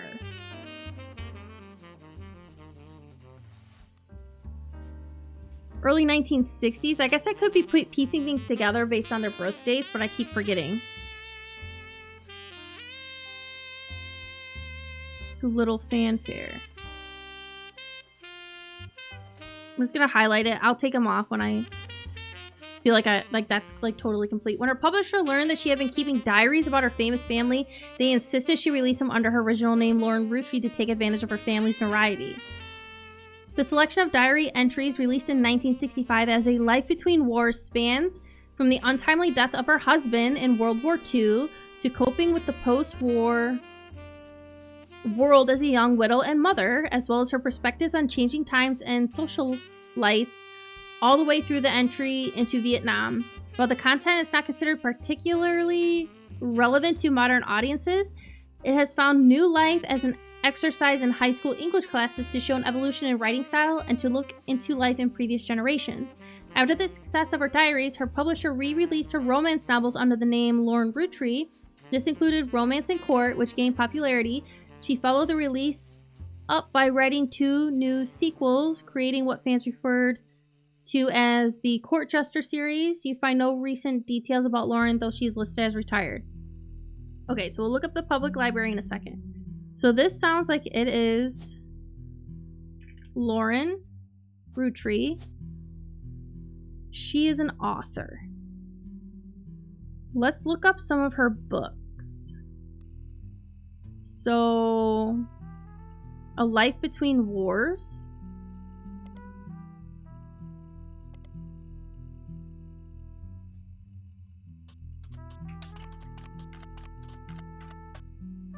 I guess we'll do Lauren Rafferty first. Okay. Lauren Roottrees. Published in 1965, hardcover student edition. Oh, it's printing stuff. Republished in 1993, nonfiction. It seems you hit the jackpot here. This is a book occasionally taught in schools. You even find a hardcover edition for students that has full-page, high-quality pictures in it. This is so cool. A summary of the contents of the book, photos, as well as some particularly relevant entries from the diary have been added to your evidence. Ooh!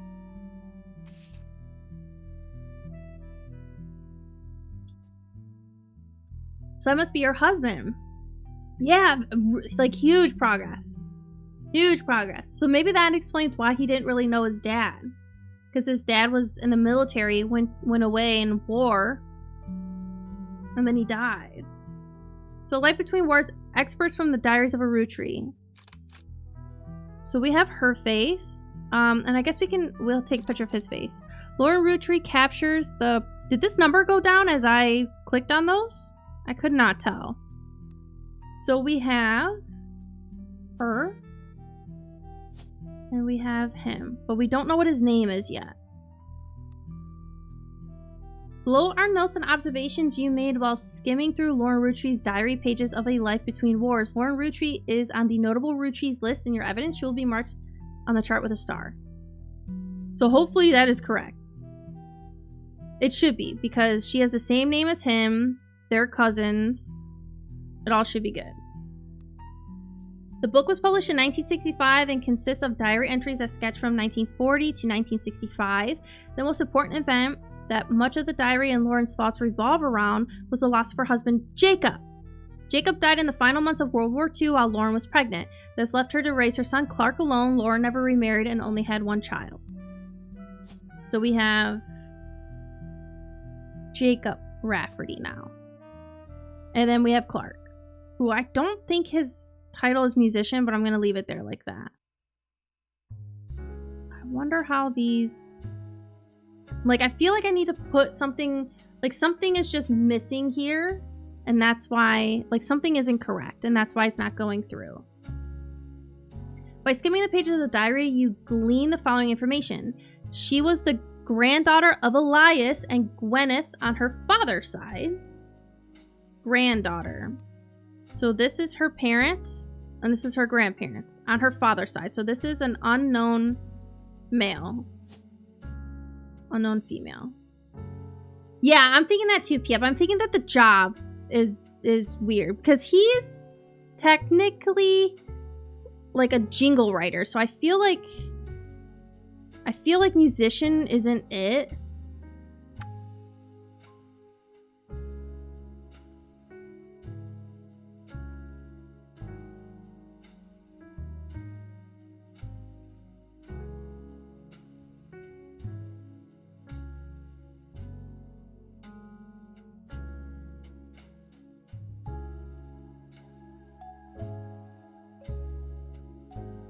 I don't know. Advertising? There we go. So these three entries are correct and have been locked. So we have James Rootree, Lauren Rootree, and Clark. And then you've also locked the following optional entries. Booyah! You're on a roll. I'll try to keep that momentum going. Carl's office was a mess, thanks to some burst pipes. Oh no. But I unearthed a photo from a 1970s Rootree reunion. I also found some important-looking papers. A reunion! You've traced 9 blood relatives so far. I'll have more to share after you find 9 more. Okay. Perfect. Okay, so we have some extras that are set in stone. Thanks, Piep. The siblings are in birth order, so I'm hoping that this is the same too. So this got confirmed. This got confirmed. This didn't get confirmed. I'm wondering if she goes here And then he marries somebody else first.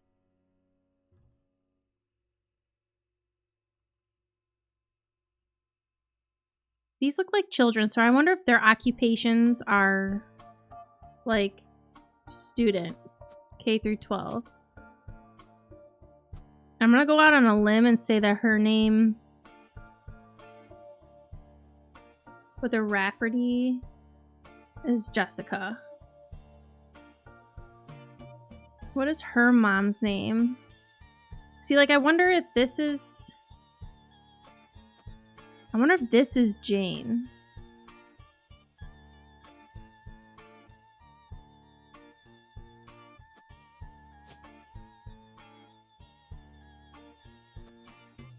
And this is Kim.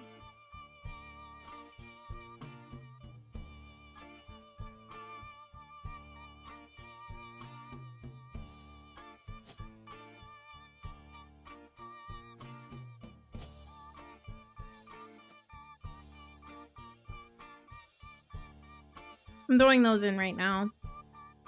Because he was with her sister.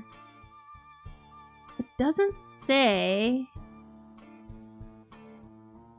I'm just... Because he caught them... He got caught with the youngest sister. So I just feel like she had to have come pretty quick. But that could all change. That could all change. Okay. We were back here. With the mom. So she is the granddaughter of Elias and Gwyneth on her father's side. So we did confirm this is unknown male, unknown female. Her mother's family was called the Cossels, but she hardly ever mentions them. Cossels. So it's Sarah Cossel. Okay. Maybe we can look that name up to see who she was married to. Her father, who was always referred to as Pop, was the head lawyer for the Roottrees Candy Company and helped write a legal document called the Clancy Trust, which would be Clancy Edward Roottrees.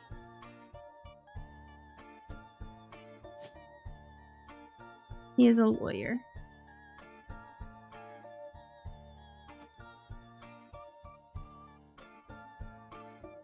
So one of these kids is Clancy Edward Roottrees Jr.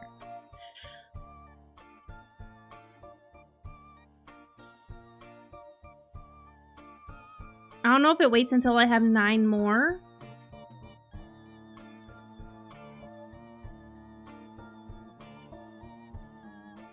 To do that.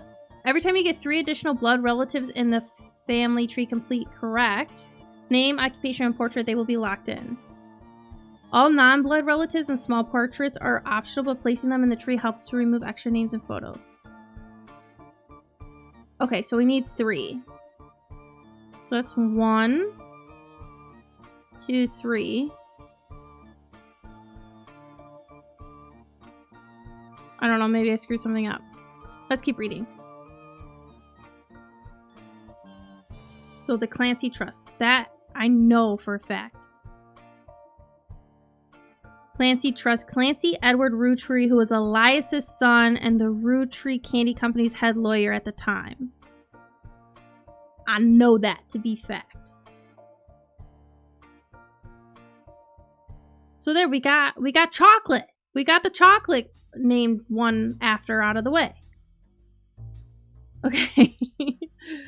I don't know if Clancy Jr. could be there too. It's clear from context that the Roottrees have internal shorthand names for the different generations of their family. Lauren uses them often. Okay, yeah, so every 3 of the big ones. Correct, yep.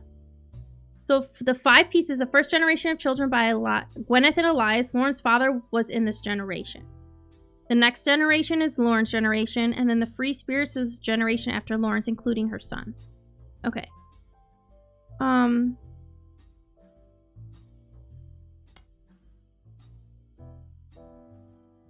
So an entry entitled Complaints from Lauren Roottrees' Diary, written in 1953. This entry seems to focus specifically on one of Lauren's family members, Gwen, who is on the notable Roottrees list. So that means they are a star. So Gwen. Maybe it's this one. Maybe it's this one.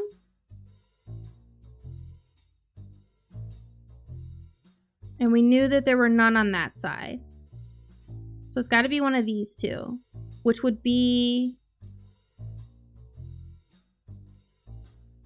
This is her dad. This would be an aunt or uncle. It would be her cousin.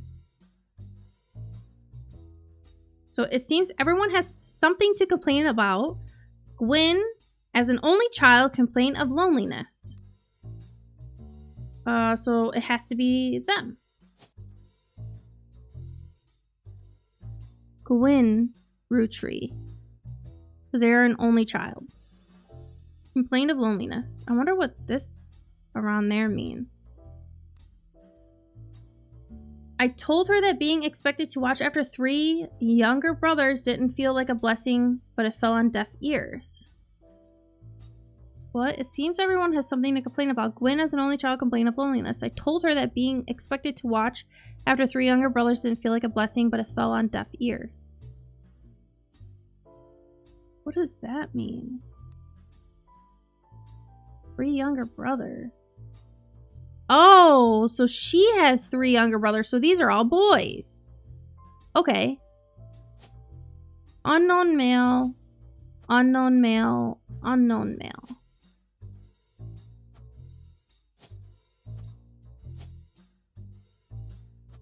Okay.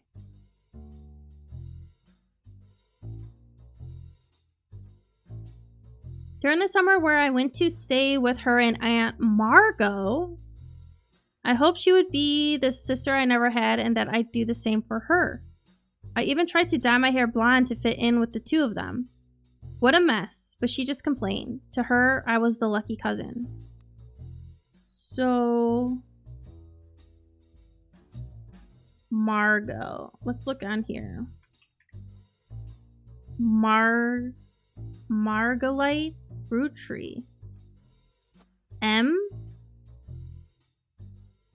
Do we have?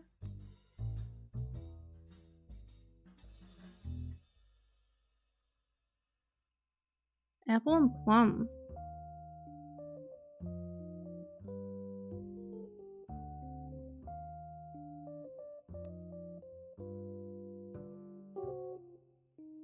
Maybe we'll highlight it and we'll search it later.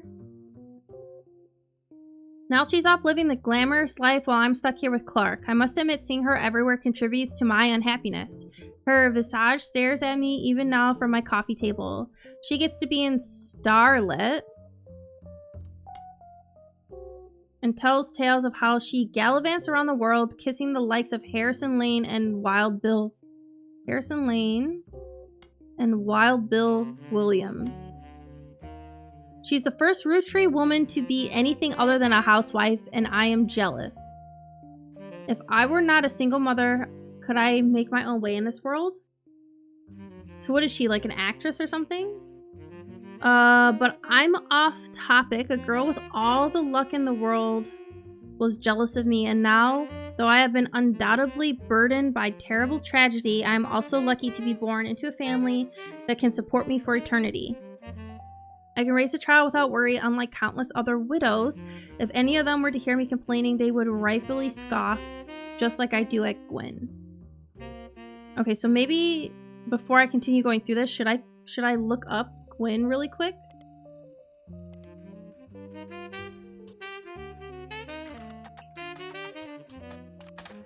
If you find some information on a website about old films that are not yet available on VHS, the site is not very well organized and the search is broken, but you can get into individual pages from your search engine.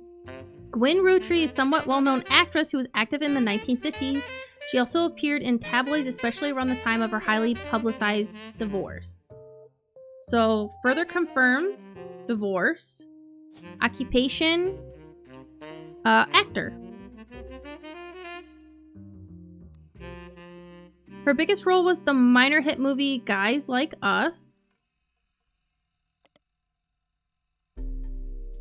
She left Hollywood after the flop of Christmas Mission. I was gonna highlight them. We'll look them up in a second. There's a widely circulated picture of Gwen from behind the scenes on one of her movies, which you've added to the evidence. Did you know trivia? Gwen was the granddaughter of Elias Rootree, the founder of Rootree Candy. She shouldn't have been named Rootree, but her father took her mother's famous name, which is quite rare in those days. Interesting.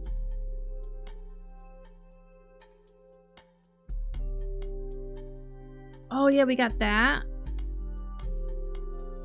Crap. Gwen Rootree.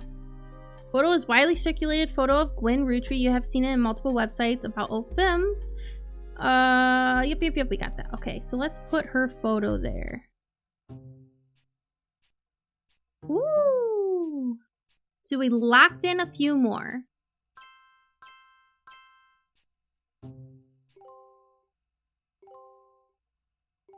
And I did get them correct. So he did have another first wife.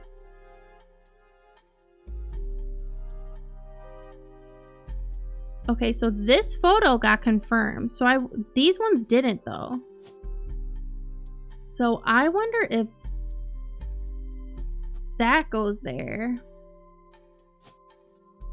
And that one goes there. And this one goes there. And we'll see if it gets confirmed in the next one. Okay.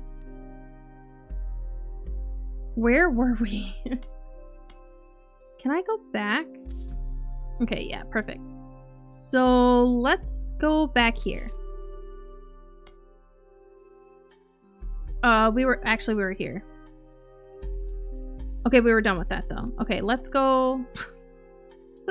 I'm so overwhelmed. Let's go back here. So we have the next one, 1958 Dynasty. An entry entitled Dynasty from Lauren Rootree's diary was written in 1958. It focuses on the day her grandfather Elias announced he would step down as president of the Rootree Candy Company and the meeting to determine his successor. I wish I had been a fly on the wall today. Clancy told me that everyone got quite heated. Granddad was furious none of his sons would take over as president. But that's what he gets for holding on to it so long. With architects, preachers, and lawyers, nobody's got time for candy, so the 5 pieces refusing to step up, it came down to us next gens. I'm gonna highlight that whole thing. So none of his 5 children became president number 2. Gotcha.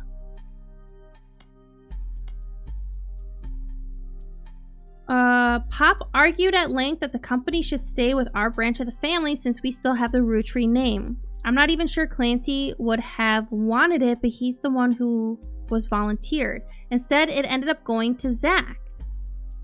Even though his surname doesn't match the candy, he's the firstborn son of the firstborn 5-piece. Okay, so firstborn son, which is an unknown female. Firstborn son, I'm gonna assume goes over here. So it's Zach. Which one? Okay. He is president number 2, though.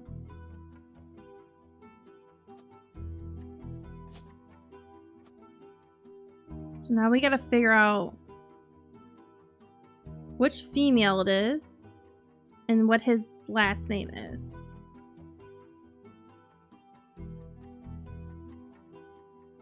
Even though his surname doesn't match the candy, both of their last names didn't match, right?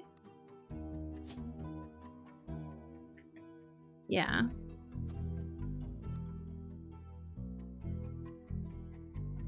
I'm not sure how that's relevant to running a company, but Granddad has always had a very particular views when it came to his bloodline. I asked Clancy if it ever came up that a woman could take over. After all, Angie's older than Zach. And I'm next oldest of us all, but he just laughed. Oh.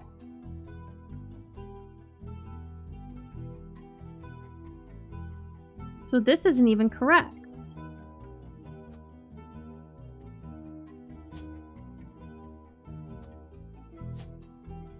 This must be Angie, because it's his sister.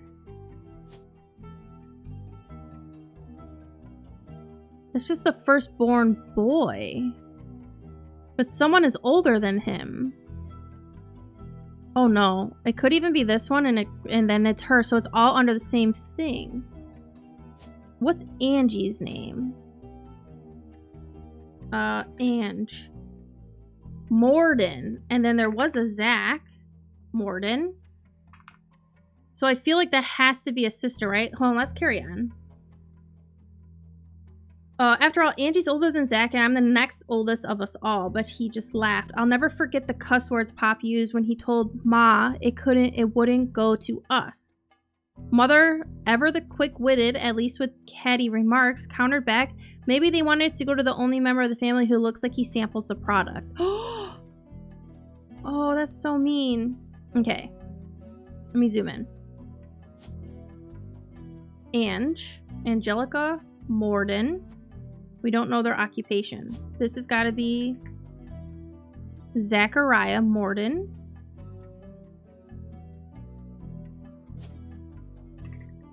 What other Mordens do we have? So we have a James, Gwendolyn, and Caroline.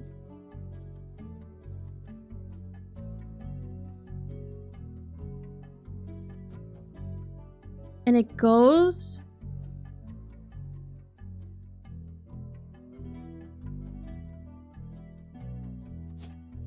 Wait. So this one's got to be James. The mom would have the Roottrees last name. And then the two children could go here. So I'm going to put the James Morden there.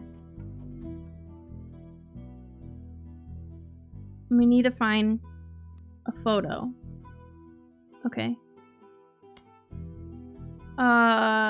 An entry entitled Sam from Lauren Roottrees' diary written in 1963. From a previous entry, you learned that Elias Roottrees had given in to his wife and announced that Sam, an obscure relative, was to be included in family gatherings. Gwyneth had been pushing to include Sam for quite some time. Okay, so now we have a Sam somewhere. Why Sam? I have many distant relatives I've never met. After all, Granny had sisters and Granddad had a brother or two. But I was told, trim their branches from the family tree, so why is Sam special? Nothing adds up. I'm not the only one to realize. Angie summoned all next gens to a secret meeting in Zach's office. Gwen's in Paris, but the rest of us, including Miracle's boys, spent ages trying to unravel the mystery. So...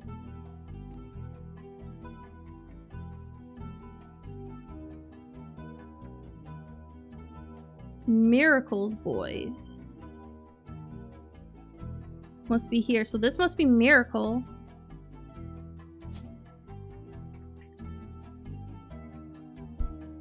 So we have Junior and another Roottrees. Because they're next gen, right? How could Miracle fit in with the flavors?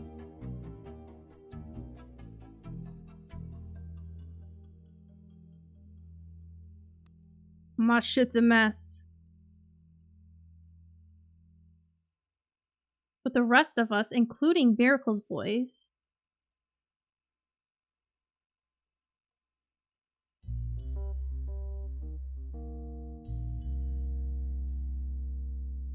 I don't know, maybe we don't know yet which generation they fit in. I didn't recognize Sam at Uncle Junior's wedding. I don't know why that just sounds so like... That sounds so funny to me. Uncle Junior wedding to Patsy last year. At the reception, when I asked who Sam was, Pop shushed me and said it was complicated. I am so overwhelmed. There's so much information here. Uncle Junior's. So, her uncle would be a junior, which would be Elias Jr. Uncle Junior's wedding. So it's got to be this one, or this one, or this one. We don't know yet. Uncle Junior's wedding to Patsy last year.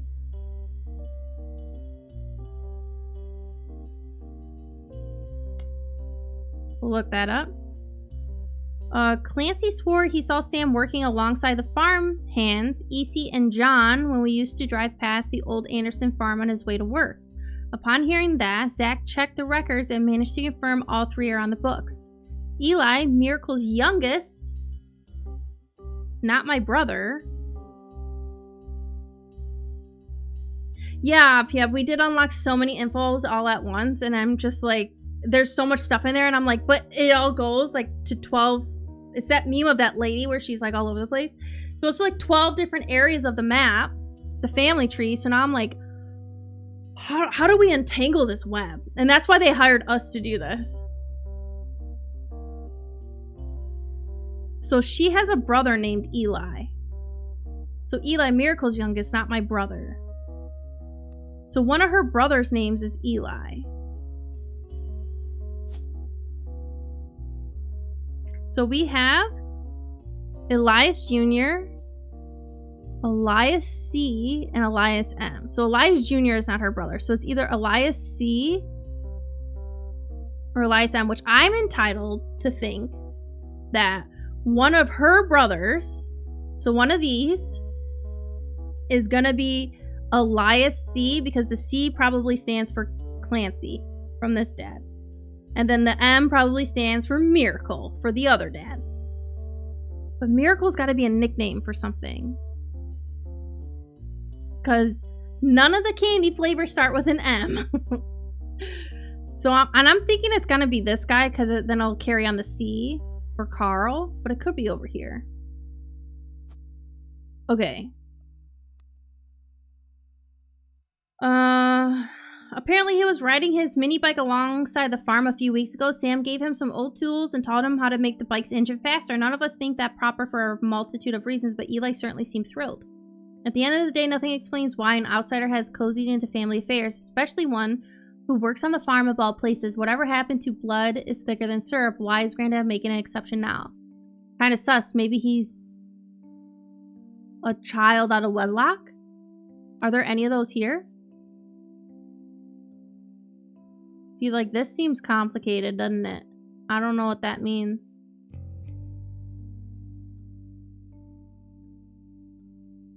Guardian, adoption, or otherwise. Interesting. So, one of the final entries called Clark from Lauren Roottrees' diary written in 1964. Clark's getting married and, in my opinion, far too young. He's barely 18, for God's sake, and Danielle isn't much older, so he did get married first. But openly confronting them would make me a hypocrite. After all, Jacob and I got married at 16. Clark, like the rest of his generation, is a free spirit. What else do you call a group of kids growing up with more money than any one person can spend? They all aspire to be musicians and artists and dancers and all sorts of nonsense. The only one who has any discipline is Carl, but that's because Pop forced Clancy to send him to academy. Is there a Clancy Jr.?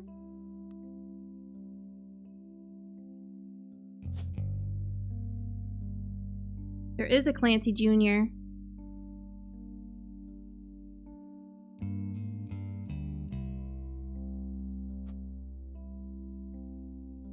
That's how I think about that. And then Danielle Franks. Okay. So Carl's dad is obviously Clancy Jr., but we'll look into that.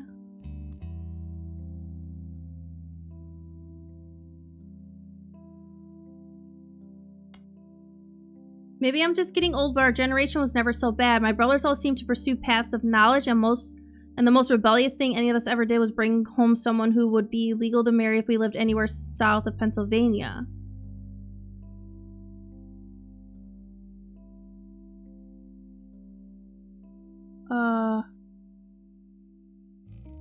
What does that mean? A person of color? Was bring someone home who would be legal to marry if we lived anywhere south of Pennsylvania. Because think about it, even though this is 1964, okay, unfortunately, I don't remember the exact year that segregation was still happening in the South, but 1964 was around the 60s was around the time when they were starting to get rid of it. Like, it was like actually becoming like a like a law, like you cannot have segregation. It has not been that long. 1964, that's the year my mother was born. Okay? There's parts of my parents' lifetimes when stuff like that, unfortunately, even still existed, even if it was just for a long time. Like, it still sadly existed. Pop seems to have gotten over it because Edward is set to take over his department once he retires. Edward. Is there an Edward brother too? Oops.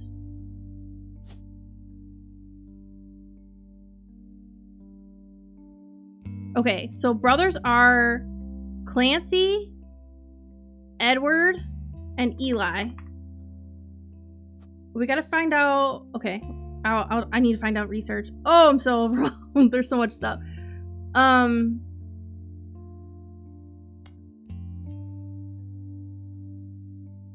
As for me, my first published book, Swashbuckle My Heart. I don't know if I highlighted that. There are also other books. We typed in the one book and it gave us this. And it's been so much. It's based on the pirate stories I used to invent with Jacob when we were walking in the woods after school. I think he'd be proud that Clark and I are carrying on his name. Even my cousins are doing well. Zach's not a bad president after all, and his sister seems to be doing a good job raising her twins. Gwen is Gwen, but at least she came out of the divorce with her head held high. She even told us she might come home next year so we can meet her kids. But the free spirits and any other family, they'd all end up in the streets, even Clark. So his sister seems to be doing a good job raising her twins. Gwen is Gwen.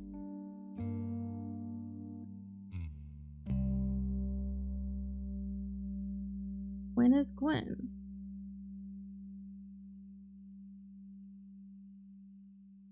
Wait.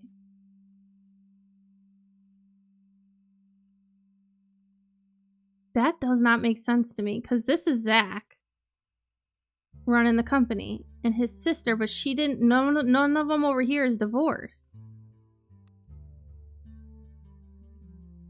Zach is not a bad president after all, and his sister seems to be doing a good job raising her twins.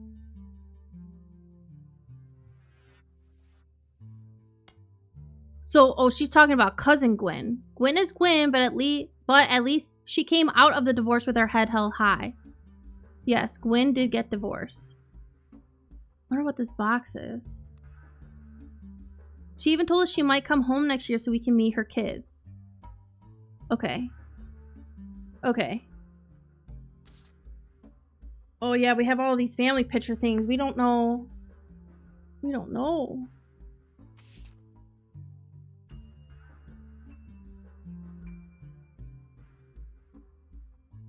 The client returns. After some time, they return with new resources, a photo of Carl's generation taken in the mid to late 1970s. So that would be Carl with all of his siblings and his cousins, as well as some papers and mail from his office. They then said they had a bit more to share after 9 more blood relatives. So, the next generation. Lauren's diary contains some labeled pictures. This is the next generation. Caption: an attempt to recapture the spirits of the 5 pieces photo with our generation. So this would be, Lauren would be in this photo. So this would be this line. Probably means that the son stayed with her husband or not considered part of the family in general. Yeah, maybe. This line is really interesting. For old time's sake, we gathered on the warehouse floor. I wanted Eli to stand all the way on the left, since to me he looked a lot like Pop did in the old one.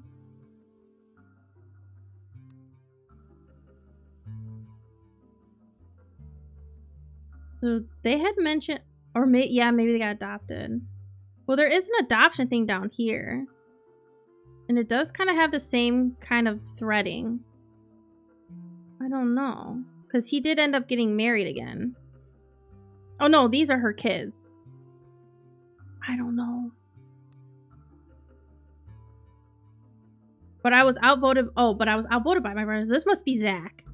Because remember, the one lady made kind of the snarky comment like, oh, maybe he's giving it to the person who looks like they eat the product or whatever. They insisted the 4 of us stand together. And so we clumped up in the middle and let everyone filter in behind and in front of us. Yeah, maybe Piet. There's a lot to research still. There's a lot going on. The only one too good to make an appearance was Gwen, so Gwen isn't in here. Grandma insisted we include Sam, even if we didn't want to. None of us understood why including Sam. I also think it fair Miracle made it in since he's technically a 5-piece. Oh. I guess my inner child still holds a grudge even after all these years. I am overwhelmed. Okay, hold on. Let's do some research. What were we gonna look up? So we think that Carl's dad is Clancy Roottrees Jr. Let's do a Google.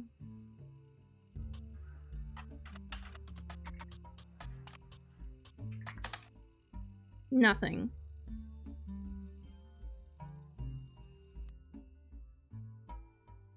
Ugh.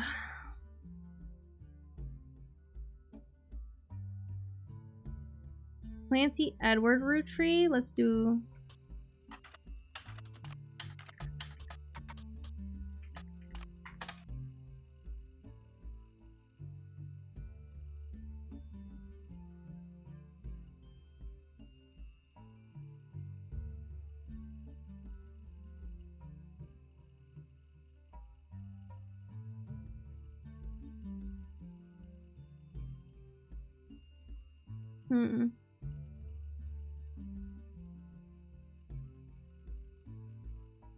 Okay, what things did we just find? This is...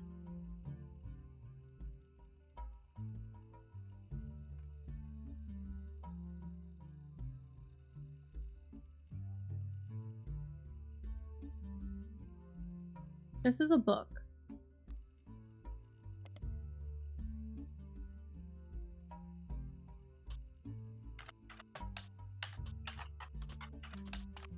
Let's see if this gives us anything.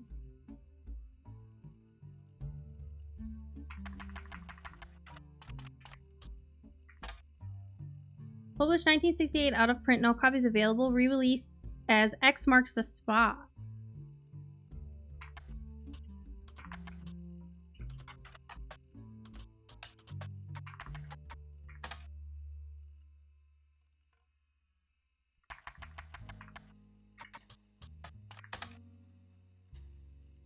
Published 1974, softcover fiction romance. According to the back of the book, this is a buried treasure by Lauren Roottrees and from the author of Court series. It also says, keep an eye out for Lauren Roottrees' next book, Revisiting the Diary 10 years later. So, I'll highlight that. So we looked this up. It gave us some stuff. I think Court series is also one that we put down.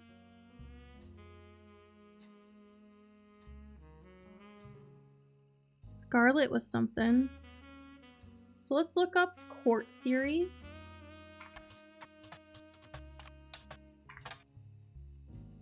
We'll go back and forth between the last names. Nothing.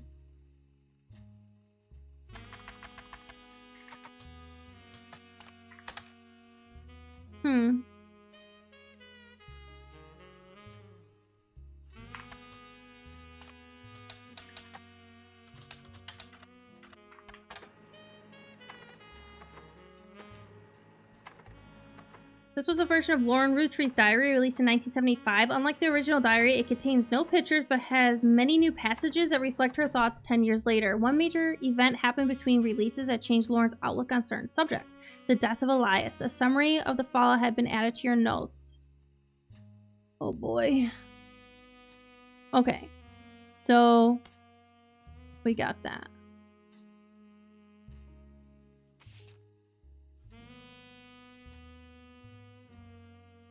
Featuring new insights, additional thoughts, and never before seen entries.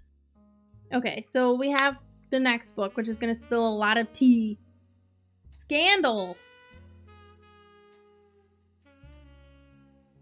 So the new diary opens with an explosive incident that happened in the decade between the release and re-releases of Lauren's diary. Elias Rootree had died, and during the reading of his will, there was an audible gasp when a certain name was read aloud, Samantha Rootree. Oh, that's Sam!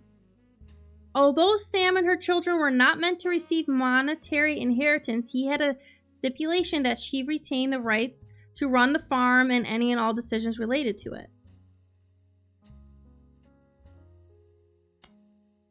Okay. So that's sounding like Samantha is not part of the five. The 5 kids. Because everyone didn't want Sam in things, right?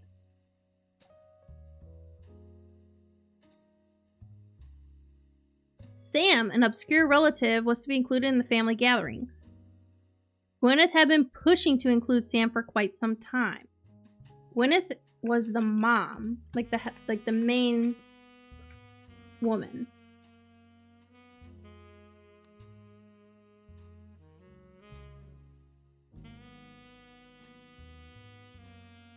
So where does Sam fall into place? Can't be here. Maybe. Okay, well now we're getting some tea. It was then that the scandalous secret came out. None of the 5 pieces were surprised, but it was quite a shock to everyone else, including Sam. She had been told her parents died. Apparently, Sam was an illegitimate daughter of Elias Jr. and Patricia Christensen. Okay. We'll look on the tree in a second. Patricia, the daughter of a local steel mogul, and Eli Jr. harbored a secret romance at age 16. She became pregnant, and after the birth, her father refused to let her see Eli Jr. ever again. Her baby Samantha was sent to the Roottrees. Elias hid her away with the local farmhand known as EC. Patricia was married off to a much older man and sent away. That was the end of that, almost.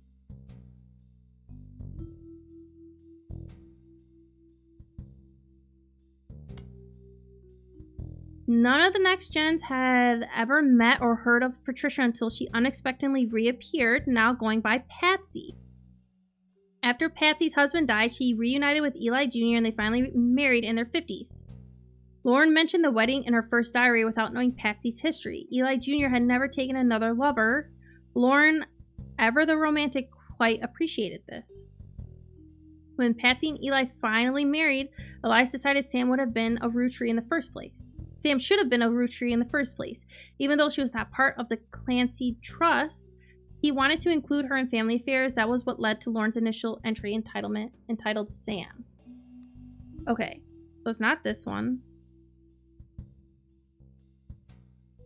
This is tied to like top secret stuff. So Eli could be this one.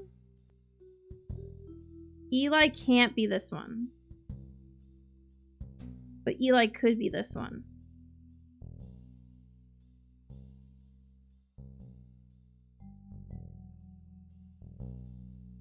I guess we need to find out a little bit more about Sam.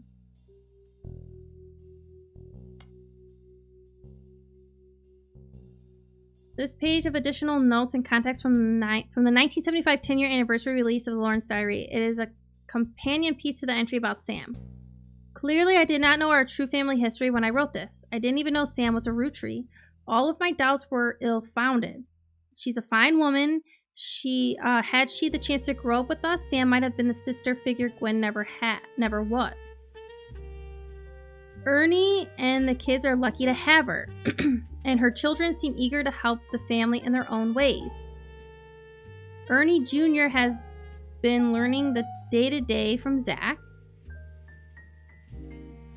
It has been a long, long time since any real Rootree was as excited and interested in the actual candy as Ernie.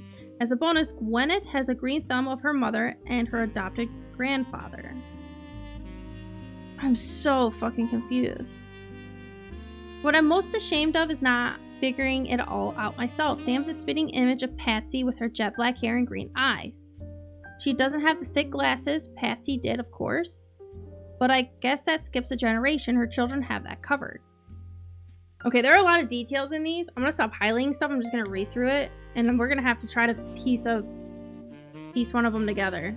Because like I said, it's either gonna be this. This is... What is it? This is Eli? Her dad's Eli? Or this one? Because it can't be this, because it's not Gwen's parent. I wonder... Did they say that Sam is a... It hasn't said that they're an important person yet. But it almost seems like... It sounds like she has 2 children. So maybe this is her? And Eli Jr. Like, sometimes people name the first boy Eli Jr., but sometimes they name the third boy. Or, they name the first boy Eli Jr. Sometimes they name the first boy after the dad, so the junior, or sometimes they name the third boy after the junior. So that's why sometimes I get confused.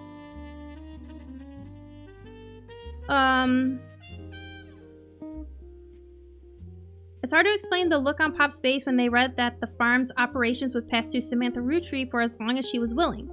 I got flashbacks to when Zach was made president. Mother reframed it a bit to calm him down. Sam wouldn't receive any candy money after all. It was essentially inheriting the right to rule over the peasants for eternity. Pop warned us away from that farm for years. I never met EC in person, but Pop once referred to him a confirmed bachelor, and I suspect that's why he kept us from there. Sam had to grow up in a house with him and his roommate, Mr. Miller. I'm not sure Sam will ever forgive Uncle Junior or Patsy for abandoning her to that life. If I were her, I might never forgive them either. But even so, she seems to blame more than just the 2 of them. She has no problems with us next gens, but she has a palpable hatred for the 5 pieces in Elias and Gwyneth. So, let's go back one. So Sam has children, which means more than one.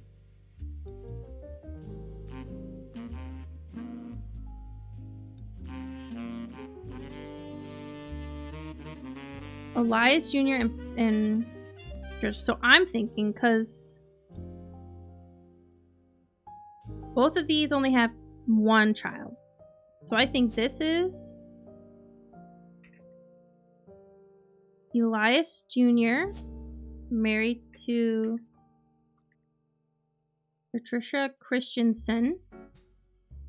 And then this is Samantha Roottrees. Now, okay.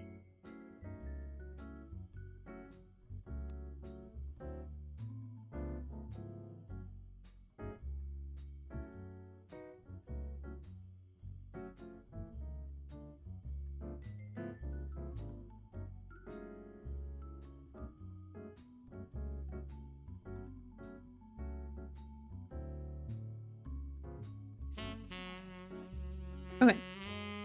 Do we have anything on Eli Jr.?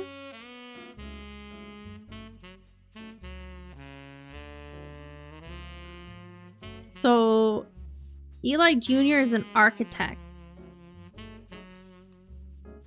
I gotta find a photo of him.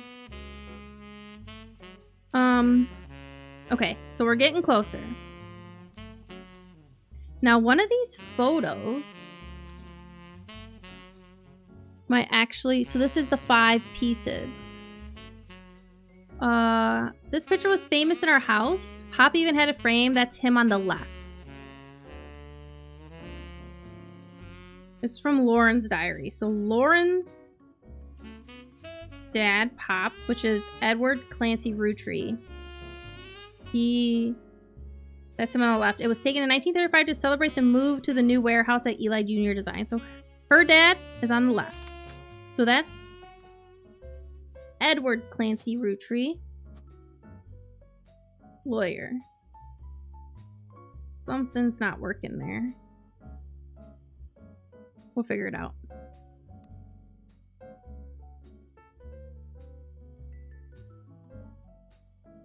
Angie and I both wanted to be in the photo since Miracle was in it, so that must be Miracle. And the three of us were all about the same age. We were told only the 5 pieces, which really didn't go over well, to say the least. Eventually, I suppose to stop the tantrums, they posed us in front of the camera with Mr. Morden, who was there with Aunt Gwendolyn. I found out years later that they had never even took a second photo. Mr. Morden, who was there with Aunt Gwendolyn. But Morden is this last name, isn't it? Gwendolyn? Wait!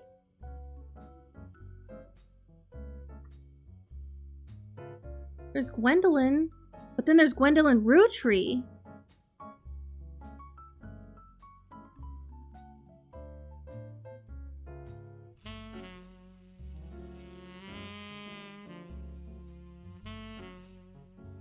I feel like Gwendolyn has got to be like a child's name.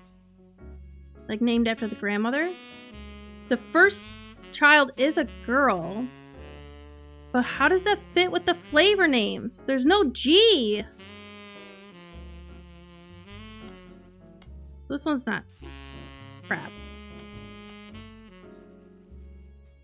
That's not it.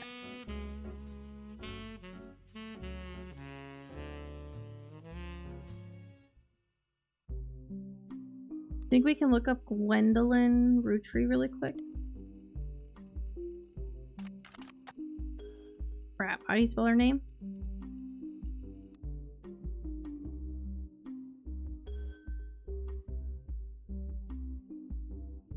It would be in the right spot.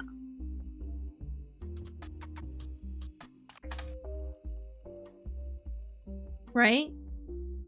Because if this is still talking about Lauren, these would be her aunts and uncles.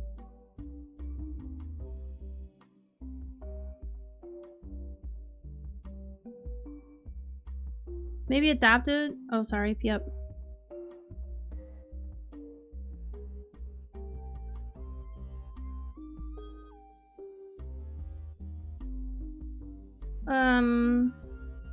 I kind of want to stick it in there, but I don't want to. So, but she doesn't talk about the other ones other than this is Miracle as well. Okay.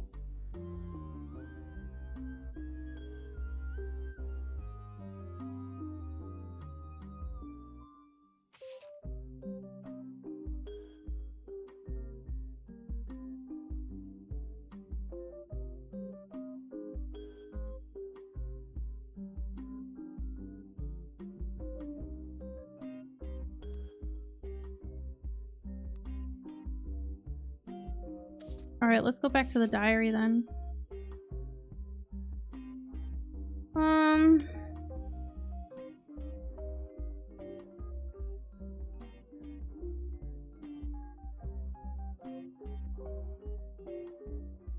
Ernie and the kids are lucky to have her, and her children seem eager to help. Ernie Jr. has been learning the day-to-day from Zach. But aren't there Ernies that are Roottrees?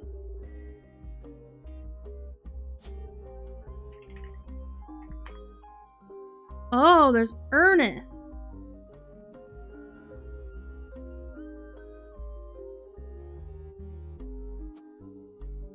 I don't know which one would be it. But I'll just put the other Ernest here.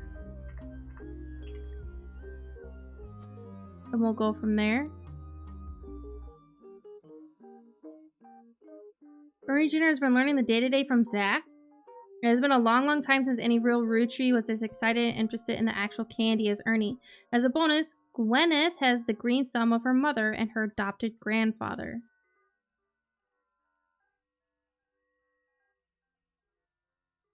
Gwyneth.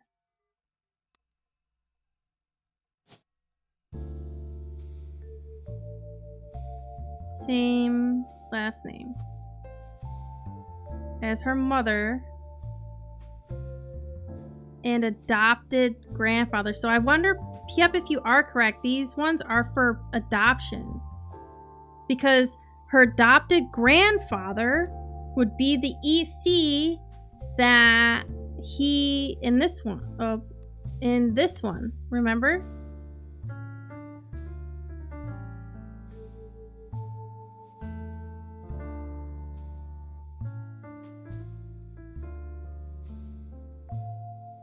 Elias hid her away with a local farmhand known as EC. Yeah, it does make sense, Pia. Good call, good call. Because that other one, Gwyneth has the green thumb of her mother and her adopted grandfather, which is this. So it says, you can open this envelope after the whole family tree has been filled in. It has 2 names that must be typed in manually. The clues are obscure, have been intentionally hidden in the past, and may even require some leaps in logic. Try to keep an eye out for any inconsistencies. So we already know that the male's name would be EC. Yeah. Okay, so we have their kids' names. I just don't know if they're in the correct order. What I'm most ashamed of is not figuring it out myself. Sam's a spitting image of Patsy with her jet black hair and green eyes. She doesn't have the thick glasses Patsy did, of course, but I guess that skips a generation. Her children have that covered. So, the next generation, who has thick glasses? This could be the boy. Oh, no, wait. This is her generation, right? So, dark hair and green eyes, this should be Sam. Samantha.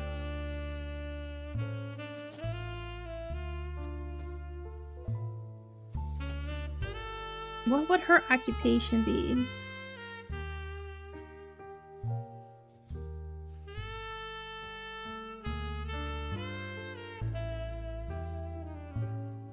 Farmer?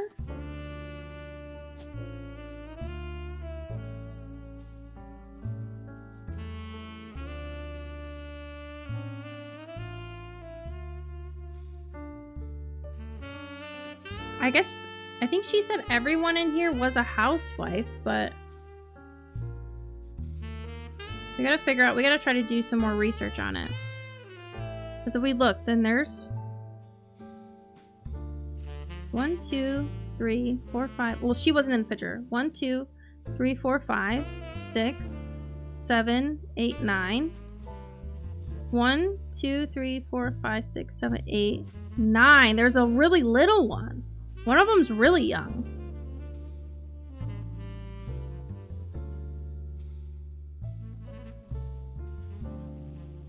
I also didn't think a fair miracle made it in since he's technically a 5-piece. Man, this is so confusing.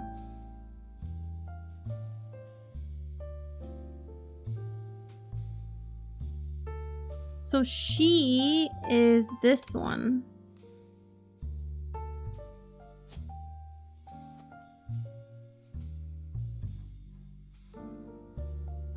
Dark hair, green eyes. Another girl. Maybe Angelica? So that would make sense. They both kind of have reddish hair.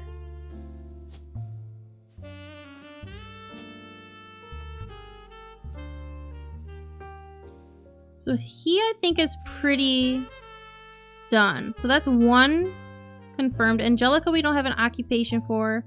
Samantha, we don't really have an occupation for. And this one, I guess.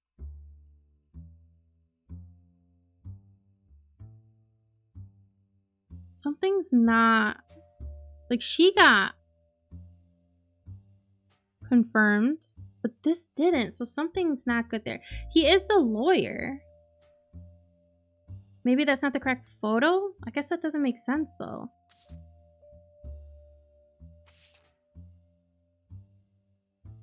Pop even had a frame. That's him on the left. So that would be her dad.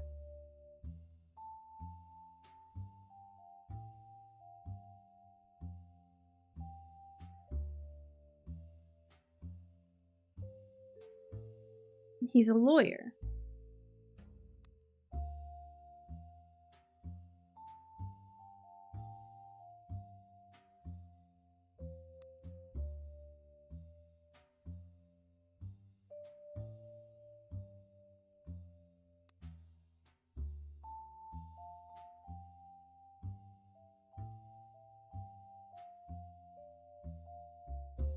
I wonder if she's got to be their mom because her hair looks light.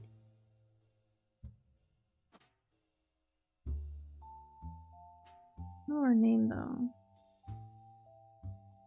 Well, I think it's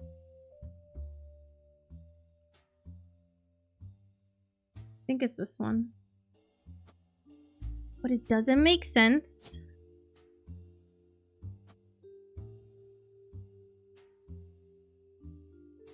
I'm jumping to conclusions, and I feel like I'm adding in names that I shouldn't be. We'll get there. These are the free spirits. Oh my goodness, there's so many. This photo has a note attached from the employer. Every 20 or so years, the Roottrees would hold a big reunion and recreate old family photos.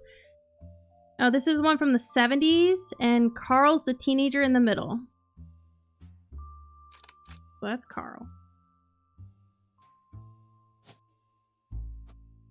Looks just like the same photo. Sorry about the water damage. A pipe burst in Carl's office. On the back of the photo, in a childish writing, it says November. There are also a large number of cursive signatures. They include Bonnie, next President Guy Hudson, Ernie Jr., Carolyn, Gwyneth M., Gwendolyn, Miracle Jr., Jim Rootree, Carl Clark, and Eli M. Okay.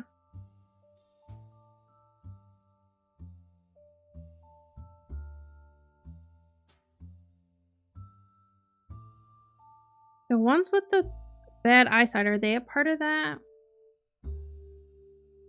The free spirits. I just don't know who comes first. I guess in the photos, he does look older. So maybe we'll keep him there.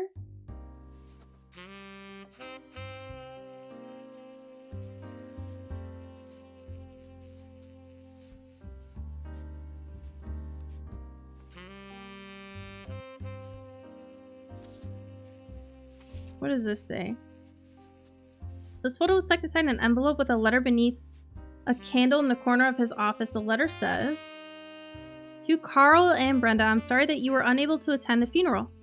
It's traditional to have it as soon as possible, and Ernie, more than anyone else on earth, knew how busy your job can be.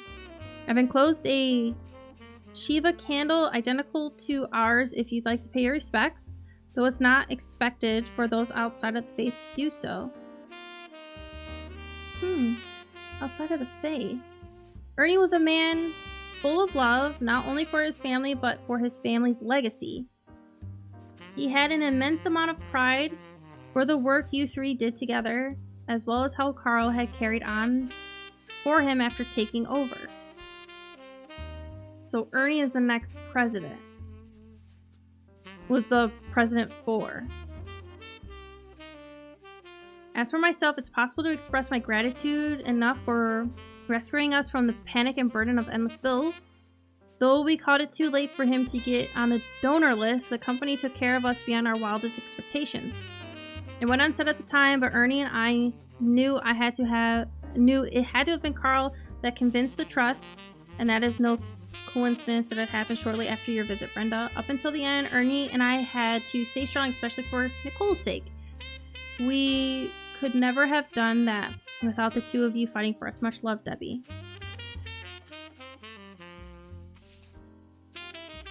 Why don't I look through the easy to look for? So most of them are already done though. Most of them have already been looked for, so we can look up Red Rootree. I have so much information I don't know what to do with it all. I feel like it's all like I'm putting together a puzzle, right? And for me, I start puzzles with the outside border, and then I look for like different colors, right? But I truly feel like I'm working on puzzles where I'm like, okay, I have 7 colors, and I have like 2 of this color, and 3 of this color, and 5 of this color, and 3 of this color, but none of them, I don't have anything that connects anything. I got a lot of information, but I don't know where the hell it goes. Okay, so another prominent person. So we have 2 stars left, right? This one.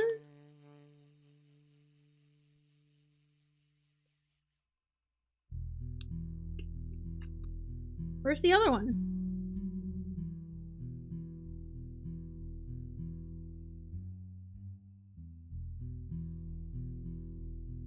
Uh-oh.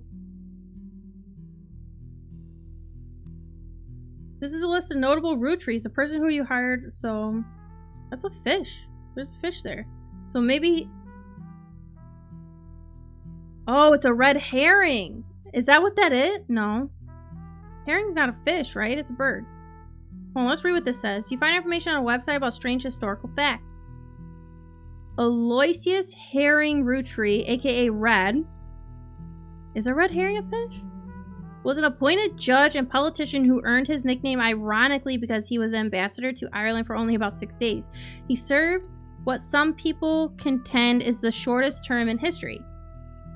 A few days after he was appointed, he was heard disparaging his position and the Irish people. He then tried to run for state senate. He claimed to be related to the Roottrees Candy Company in a newspaper ad, but it came out that the last name was merely a coincidence. He was defeated in a landslide. So he is like a red herring. Okay. So the next one is Miracle. Oh god.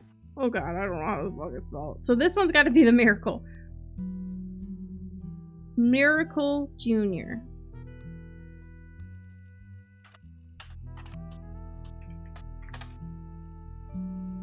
Miracle Jr. doesn't go by his full name in promotional materials. Instead, he has shortened it to Miracle Jr. Miracle Jr. is a televangelist who is part of the Miracle Network. He used to have a show that aired on local access across many stations in the northern United States. So what, is that a religion? According to a website called Clergy Watch, he was exposed and subsequently charged with conspiracy to defraud the public in 1979 when he claimed to heal someone in a wheelchair. A news expose revealed it was his wife Edith's sister in a disguise. The author also mentions that Edith had a bit of a checker past herself, but doesn't clarify. He has since lost his television show and instead goes on tour across the southern United States, where he was not well known before the scandal. So, last gold star we have. This is Miracle Jr. Wife is Edith. Occupation, scammer. No, we'll have to put preacher. I guess same thing, right? Sorry. Yeah, we'll put preacher, I guess. It was Miracle Jr. My bad. So I'm gonna go out on a limb and say their child is Miracle the Third, and their dad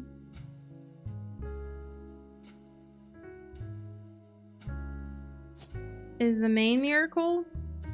Whip. I am going over. I am making guesses, and I should not be doing that. This is why they hired someone to not make guesses. Whoopsies. Clergy Watch.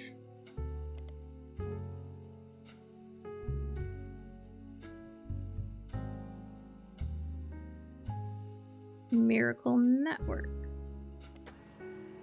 You find a website for the Miracle Network, a production company run by the Miracle Roottrees estate. It's quite bare bones, but has the following blurb. Witness the testimonies of the Miracle's Roottrees.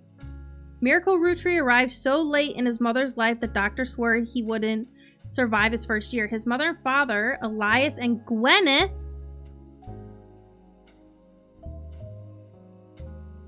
named him Miracle because they thought him impossible. He was younger than his brothers and sisters by over 14 years. So it is the last one. Okay, so this isn't talking about Junior. This is talking about Miracle. 14 years. Wow. Okay. With a birth that late, the final child of his generation was nearly torn apart by countless health problems, but still, the power of God on his side, he persevered. He triumphed over these complications and even regained his sight and spread the healing word of Almighty. 23 years later, Miracle Roottrees Jr. arrived and became the famous family's second vessel for the higher power. At 18, he unburdened himself from the Roottrees name and took his father's testimony to a whole new level. Via the power of television, Miracle Jr. spread the gospel across the entirety of New England. He has since left a life of glamour and glitz behind to reach those places that need it most. So, second vessel for the high power. So, was his dad also a preacher? The power of the Lord coming to a town near you. Below is a blurb from a flyer about the tour, which is in your evidence. Ooh, witness the power of the Lord in summer 96. 3 Generations of Miracles tour. Featuring testimony from the world-famous Miracle Jr. and with special appearance from Miracle Roottrees on his 68th year on God's earth. Children now welcome. Celebrate with your pastor, Miracle the Third, and his wife, Nicole. So this is Junior, and that's the third. So we have Junior.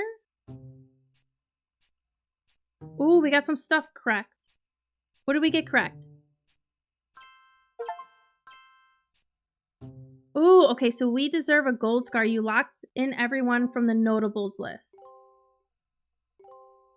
We took some guesses and some of them are working out. Perfect, perfect. Yeah, this is going great. And we're overwhelmed still.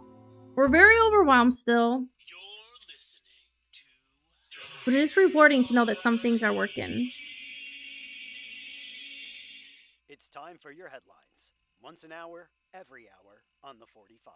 It's a bizarre development to an already tragic tale. In the wake of the accident that took his life, some of Carl Roottrees' belongings have apparently gone missing. Most notably, a framed photo of the Roottree family from the mid-1970s that Carl had on his office wall. We interviewed a local psychologist about who would do such a thing and why.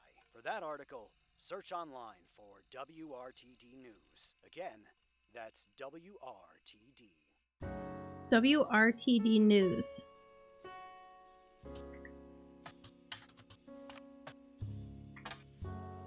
We have that photo, don't we? Uh-oh. WRTD News is your local investigative jazz radio station. During their news segment at 45 minutes on the hour, they have been talking about the plane crash. This most recent hour, they also talked about a picture taken from Carl's office after the plane crash and promised an interview online with a psychologist. During the interview, it's revealed there wasn't a break-in. Instead, someone with a key to the office took the picture after discovering the pipes burst due to a recent storm. This means it was likely someone close to the family who was aware of the photo's history and wanted to save it. The psychologist, however, also goes on to posit the culprit had an alternative agenda specifically because nobody in the family has come forward to say they have it in their possession. So is that person who hired me someone that's a part of their family? Potentially? Because they gave me that photo. A comment below the article says, "Don't believe their lies. This is just another instance of the Roottrees curse being a real true thing. I bet you Carl was murdered and the picture had evidence on it." What? Oh my goodness. Okay, so we have some people that are confirmed. Some of these extra photos have been confirmed too. So hers was not confirmed. Oh, I don't have an occupation. His was, oh, I don't have a picture. This one wasn't.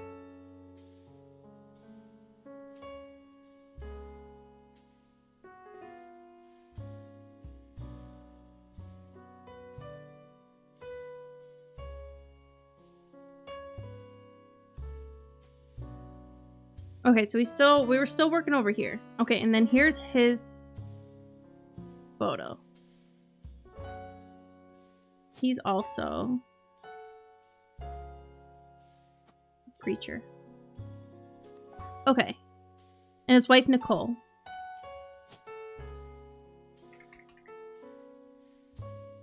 Madsen or Smith?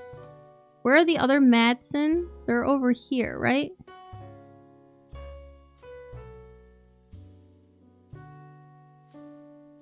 It could be here or it could be down here. So let's do hers as Nicole Smith. Okay. Still working over here a little bit. There's somebody, I'm kind of covering them up. So we got all the information from here.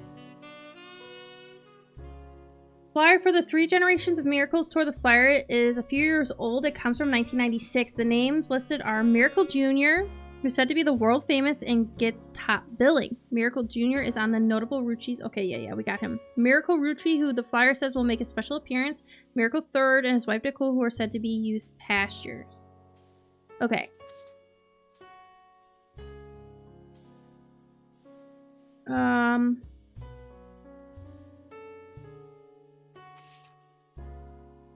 What didn't I finish in here?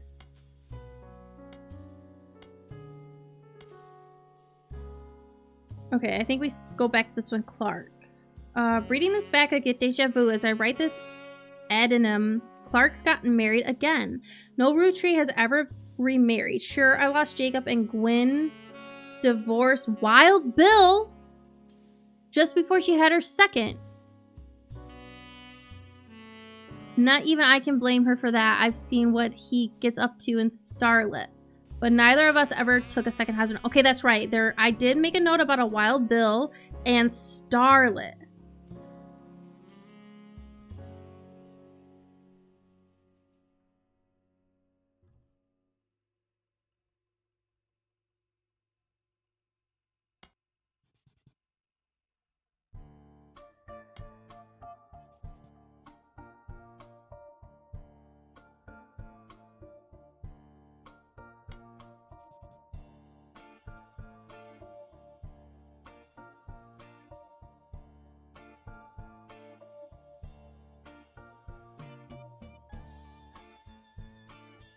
Oh.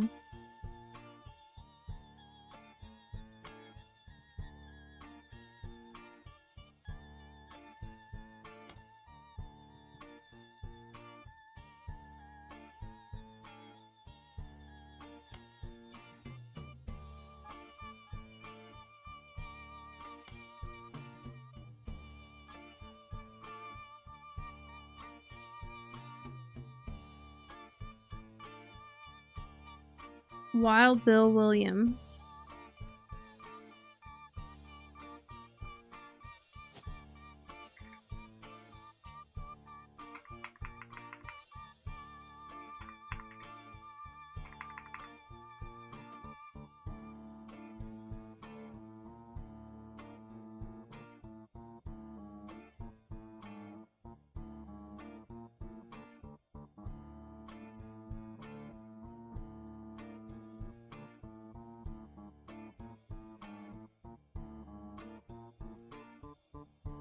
She gets to be in Starlit and tells tales of how she gallivants around the world, kissing the likes of Harrison Lane and Wild Bill Williams.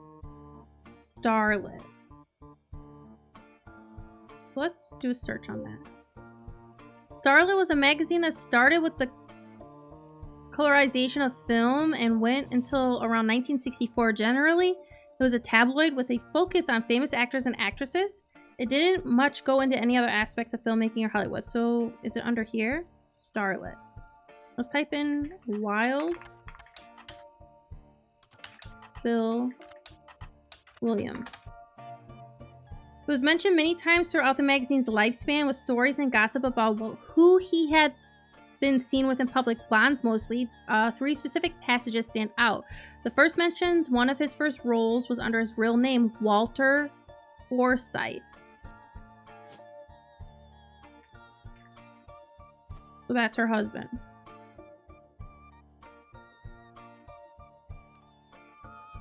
The second is an interval. Although he doesn't mention her by name, you determine from the context he's talking about Gwen Rootree. An apology to all the ladies. I'm actually taking it. Earlier this year, I did a friend a favor. He was directing a war movie and asked me to play a small part. When you know it, that son of a bitch cut me from the picture. I'm just ribbing. It wasn't his fault. Apparently, the studio didn't want to pay for a star of my caliber. I got the last laugh, though. I met someone. She spent most of the film crying. She was playing a soldier's wife, but even through the tears, she was incredible. I know I tend to have a reputation, but this one's true love. I only have eyes for her. Ironically, the third is a rumor that his divorce from Gwen was due to multiple affairs, including one with another actress. An American reader on vacation in Paris claims to have overheard Wild Bill and Gwen arguing in public while she was holding a baby and visibly pregnant. Not long after, Gwen announced she was divorcing Wild Bill and also that she was pregnant again after, giving this rumor more credibility. There's a photo.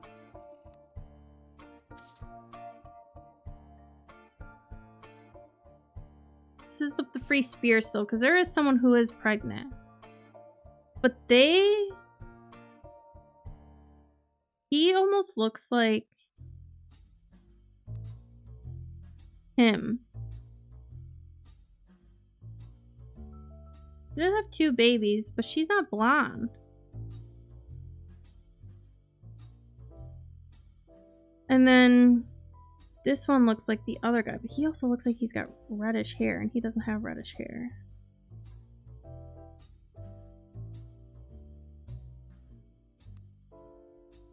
Okay, so let's go back. These are next gen.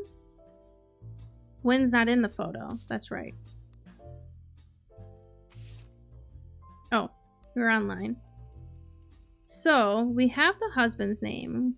What was the other guy's name? Harrison Lane.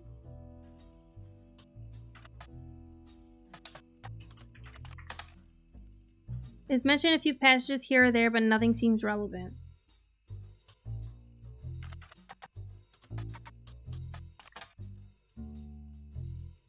When Roottrees was often in Scarlet, most mentions were around the time of her divorce in 1958 from Wild Bill Williams. The gossip is speculative and full of tabloid stereotypes. Some of it focuses on the fact that when she announced her divorce, she also announced she was pregnant again.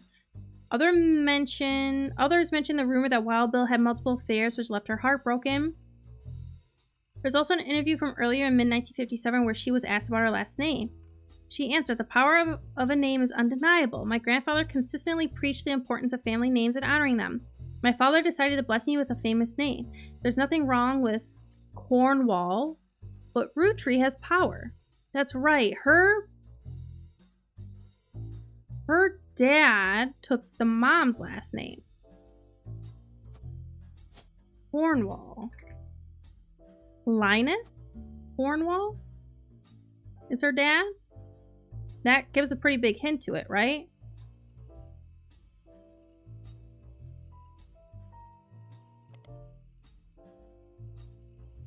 My husband similarly goes by Wild Bill. It's an infamous name he repurposed for himself because he didn't have the benefit of being born with a famous one, but Wild combined with the alliteration Williams is incredibly memorable. Although we've relocated to Paris, I know your readers love to keep up with my husband, so consider this a Starlet exclusive that both of us, Wild Bill and I, have a child on the way, and we're sticking with Roottrees for the last name, not Williams. But we also plan to lean into alliteration. That's how we'll honor both our family names for the next generation. Interesting. Okay, well, we searched him, we searched this, and we got this. Guys Like Us. Is that a movie that she was in?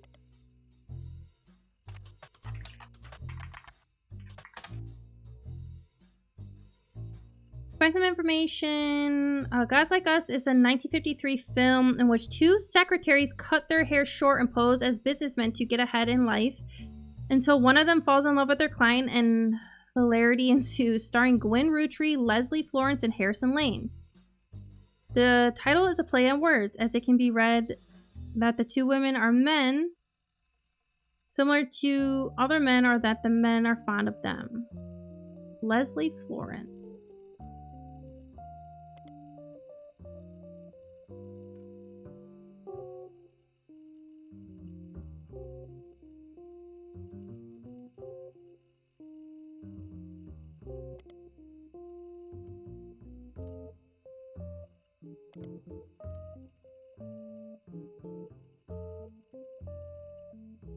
I don't know. Well, they were in a movie, so they would be in there if they were.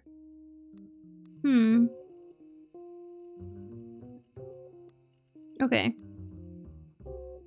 Well, we looked that one up.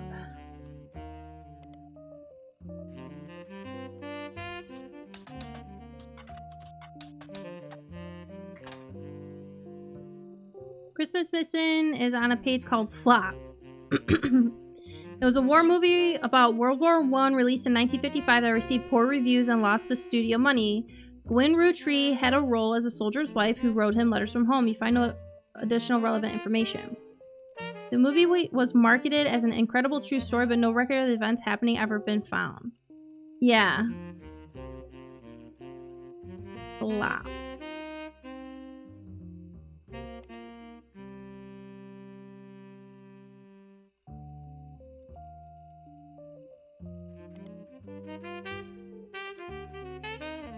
I think I'm missing some stuff. Which, I know I would find, but I'm gonna delete it. I hope that doesn't come back to bite me in the butt.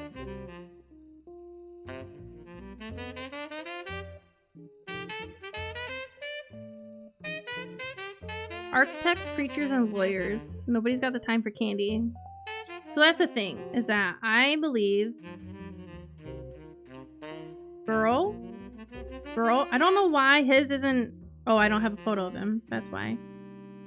And girl, he's a preacher. We gotta find, which, didn't one of them say Miracle was in there?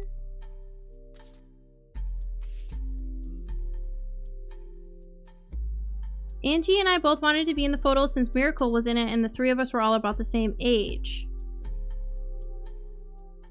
He was little. If this is his photo, that's gonna be so funny. I wonder who he was married to. Because, yeah, he was 14 years younger than all the other ones. So this has got to be Elias, then. I wonder if the blonde is actually her mom.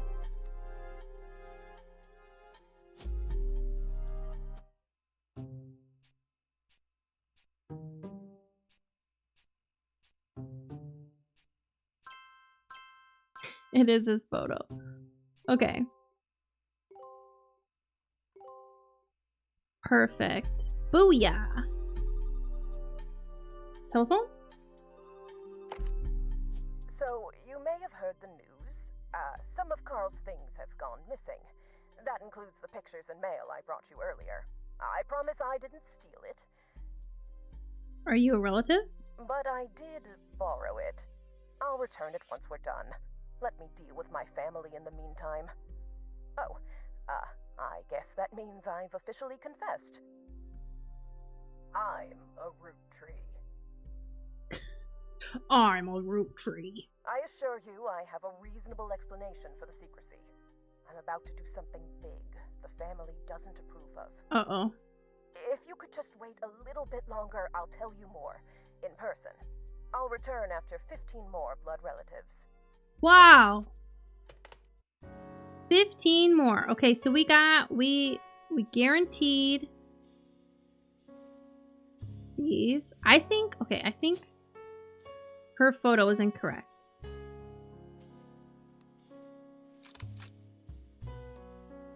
So because her mom is a Roottrees, I think she's the blonde.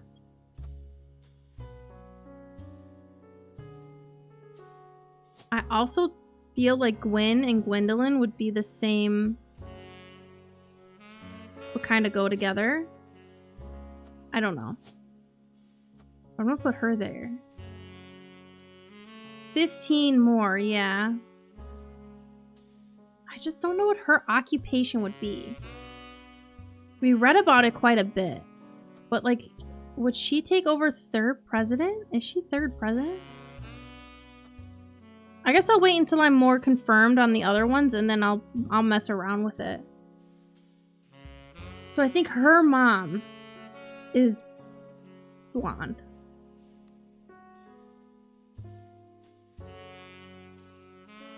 One, two, three, four, five.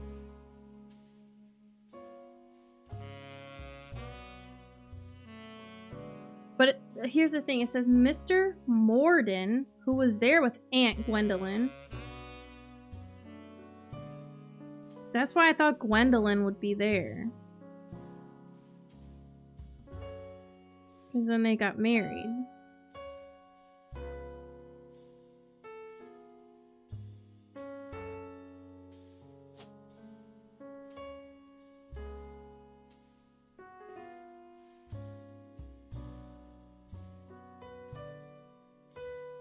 Aunt Margot, too.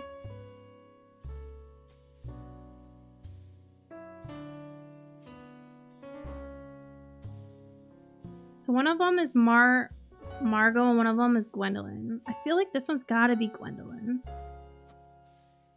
I don't know what her occupation is.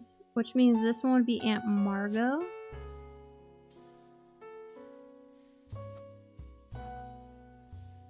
How do these fit with the candies?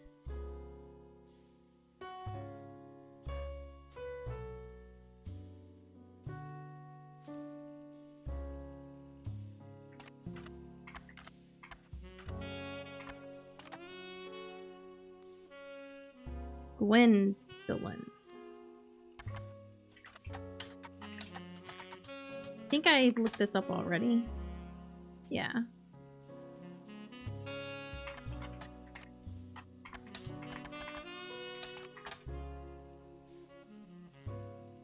Looks like I gotta read through more diaries.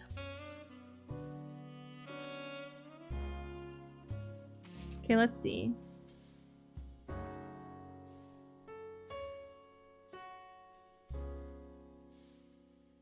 Okay, I think I need to pick up here. With the way the world is moving, I guess it was inevitable someone in this family would remarry. I just wish it wasn't my son. I can only wonder if Clark's apparent disrespect for marriage is due to the lack of a real father. I did what I could, and Lord knows Eli C. stepped up and helped. More than I can say for Clancy or Edward. So, because James said that his dad helped out. Clancy and Edward. I don't know for a fact that that one is Clancy, so I'm going to put unknown name there. Eli.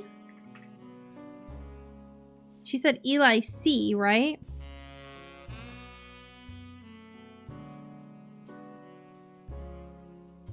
Which I think this is Eli M, which I felt was for Miracle. So this is Clancy and Edward, but I don't know which one is which.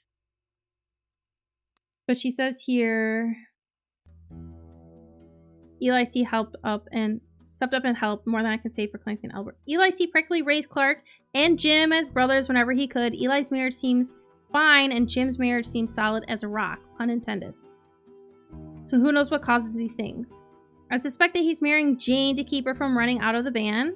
Without her, he'd be a third wheel, and I imagine they wouldn't last long as a trio. But still, I don't think a marriage on such a shaky foundation like that can last, and Lord knows I was right last time. And she's right this time because he ended up sleeping with the youngest sister. Oi! Pages from the 1975. It is not a companion piece to any specific entry, but addresses feedback. The biggest complaint I got after publishing my diary was how many similar names there are, and I get it. There are 4 Elis for Pete's sake, but that's how it is. Someone would say, I saw Eli in town, and I wouldn't know which one they meant. My brother? My uncle? My cousin? That's why they became Uncle Junior, or Miracle's Eli, or Eli C. So this confirms it here. Miracle's Eli. So this is the last Eli. Eli M. Uncle Junior. So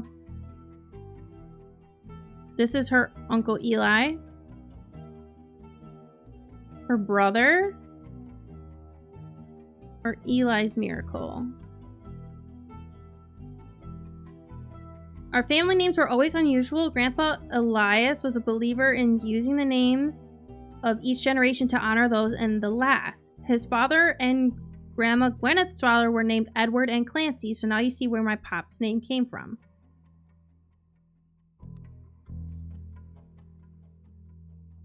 Clancy. I just don't know Clancy Jr. is Carl's dad or this one. Oops.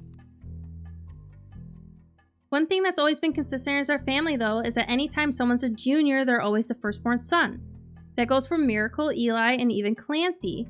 With the women, however, it goes all out the window. So Clancy Jr. is the firstborn son. So that confirms that. And then this is Edward. Okay.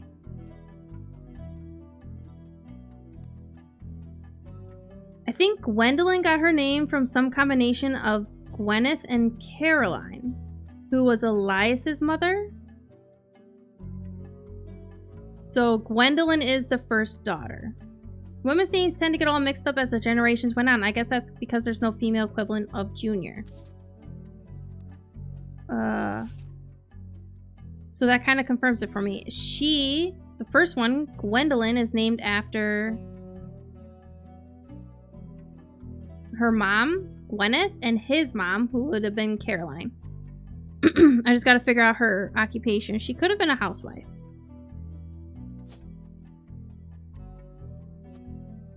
I think I read somewhere most of them were. So if you're reading my diary and confused, you're not alone. Even the government had problems. I remember once receiving certified mail for an Edward Clancy Roottrees. I had to break the news. They got my father's name backwards.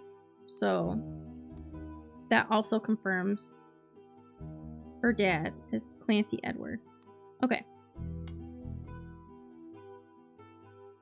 It's not a comparison piece to any specific entry, but rather a fun bonus. Apparently, this is the first thing she could find that she ever wrote. She knows it was for a school assignment about anger, and she believes based on the teacher's name, she must have been in the 3rd grade. She doesn't exactly remember the events spelled out here, but she does remember getting in trouble. I got angry when I met a girl who I do not like.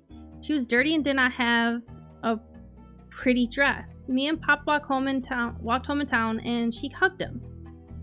When I told her he was my Pop, she pushed me. I got angry and yelled at her, and Pop said to treat her nice. Then she said, "Your Pop is my dad." She screamed it loud in my ear. She was lying to me, and lying is not a nice thing, so I pushed her too. Then I got in trouble. Then Pop took her away. He told me, "Don't worry, I'm glad she's gone."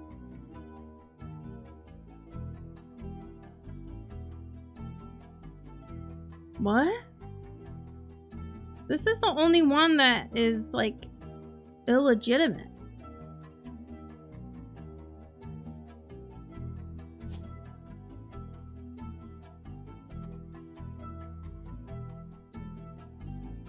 That is so weird.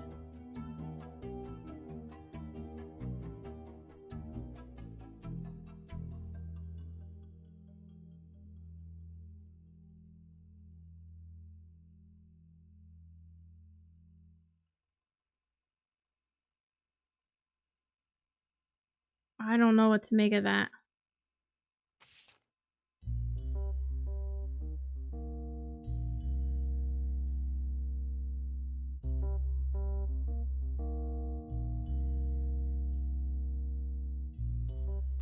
So there's this. Campaign mailer. Vote for Stephanie Jones for City Council. Better for Butler County.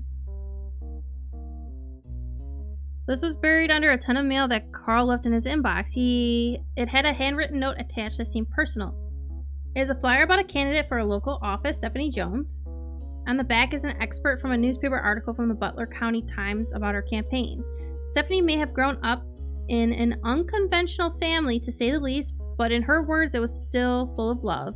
And now, 22 years later, with a baby of her own due around Christmas, her message for voters is simple: love is our future.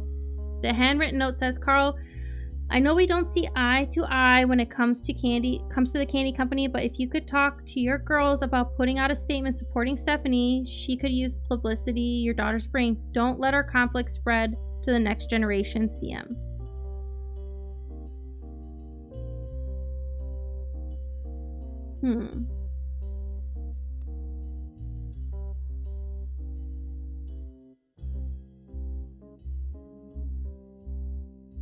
I don't know how they fit. Okay, so let's look at the 5 pieces. Let's look at this one, the next generation. So we have these ones just about covered, I think.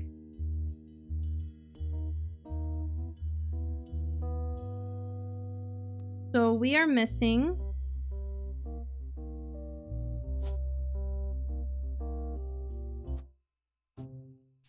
I was just thinking, like, maybe I'll just put homemaker for the time being, housewife, to see.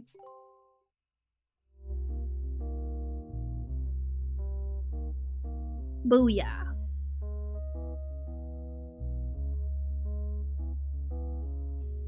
Her occupation, she has something. She's not a housewife. So we're missing the 3 guys, or 4 guys. Thanks, Piat. So here's what's left. 1, 2, 3, 4. What's the little one?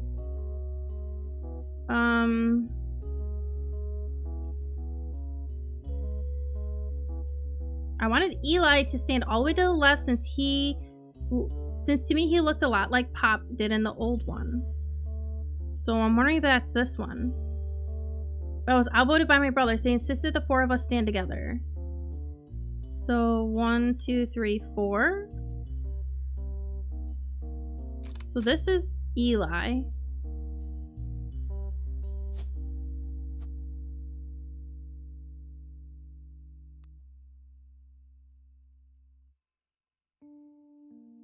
So we clumped in the middle and let everyone filter in behind and in front of us. The only one too good to make an appearance was Gwen.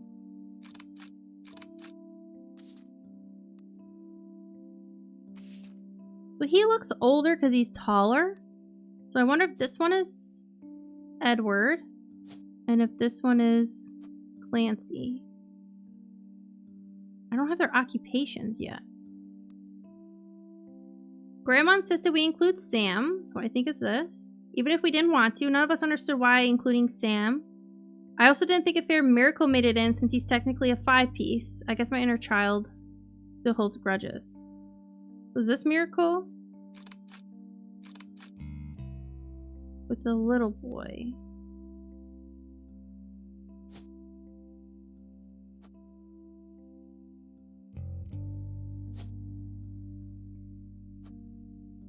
I'm assuming. We'll see if they get confirmed. So we gotta find their occupations. They obviously work for the... But he's the 2nd president. Is she the 3rd president then? No.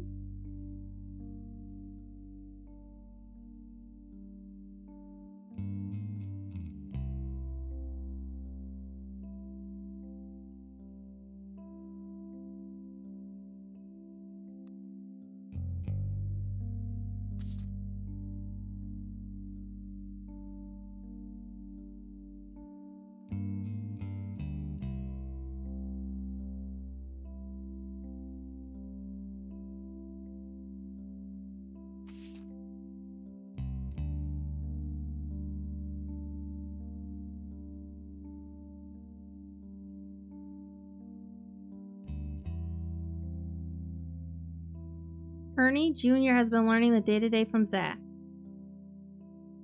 It's been a long, long time since any real Roottrie was excited and interested in the actual candy as Ernie. And then Gwyneth is a green thumb of her mother.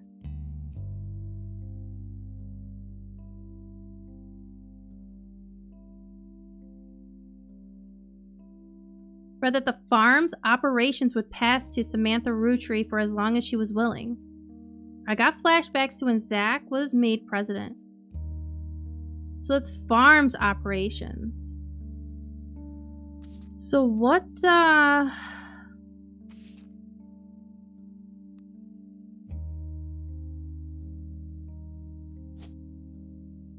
one would that be? Farm operations. Farmer. Right?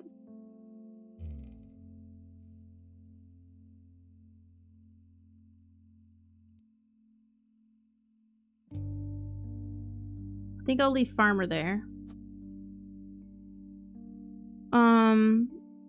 We need 2 more before we can confirm it. fill in 2 more big pictures before we can confirm it. So, but I think that's what that is.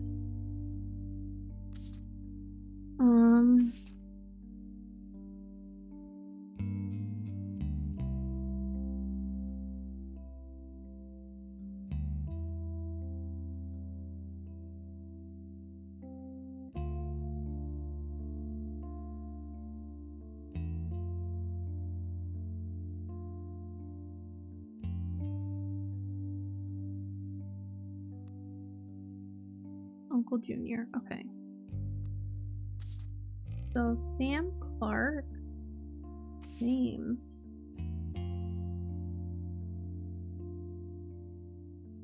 I think I got all of that.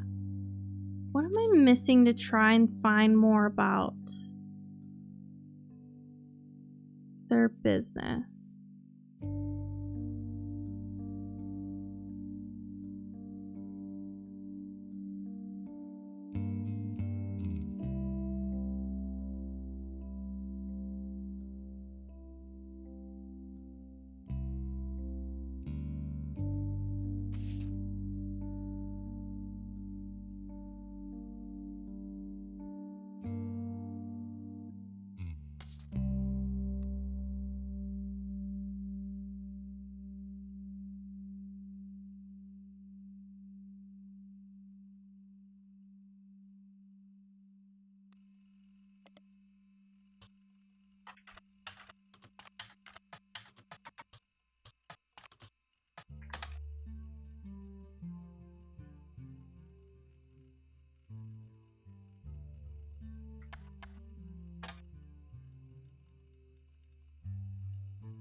Like, I don't think I have anything that goes along with him.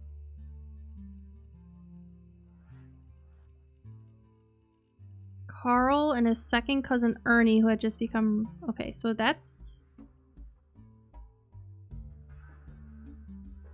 not him. Ernie would be his second cousin. So Carl's all the way over here. His second cousin, who they don't share the same grandparent, but they share the same great-grandparents. There is talk of them learning together. So he is number 3. President number 3.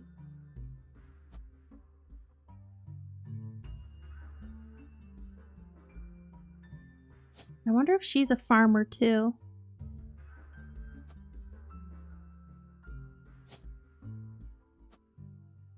She got the green thumb. But I don't know if they're in the right spot. They could be backwards. So, it looks like I can get rid of that. Get rid of that. We got the 5. We got the beginning 5, right? 1, 2, 3, 4, 5. Okay. We don't have his wife's name though.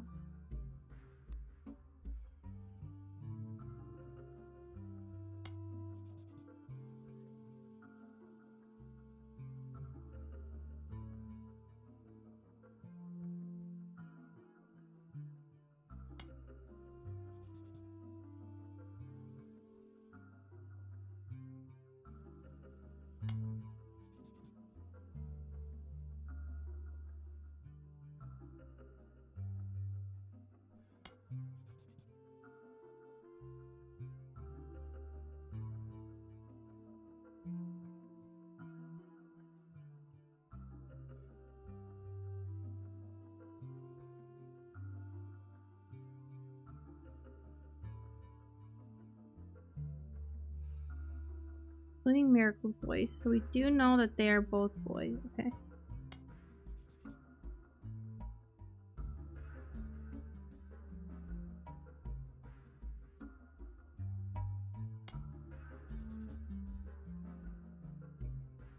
Eli's Miracle's youngest.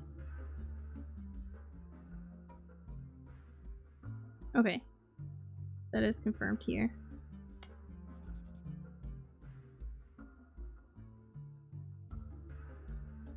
And then that did confirm that Clancy Jr. is Carl's dad. Pop seems to have gotten over it because Edward is set to take over his department once he retires. His department. Oh, so he must be a lawyer as well.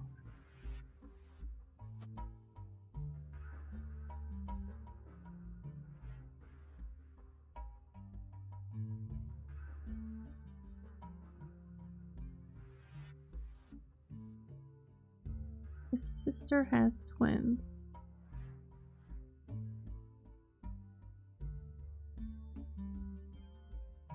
He married someone and they have twins. I'm just reviewing my notes right now. I'm not deleting anything unless I can confirm it.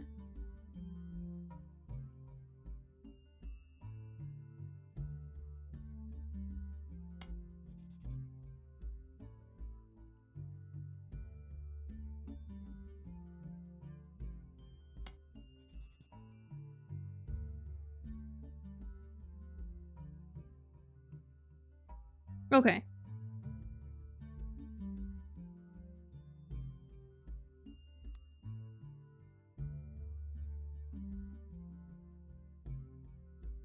Shiva candle.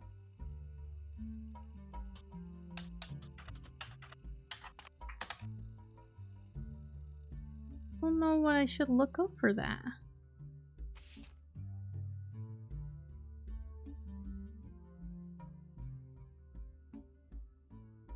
Ernie.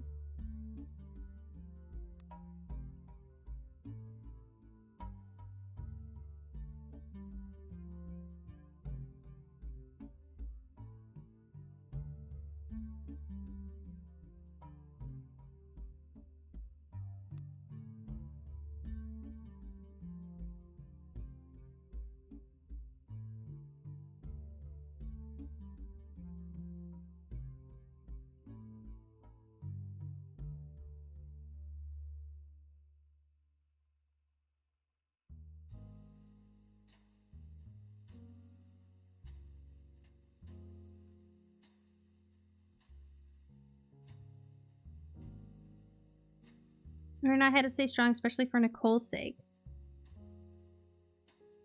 Debbie. So Ernie, I'm gonna assume this is him. Debbie, Deborah, Bean, and then Nicole. Yeah.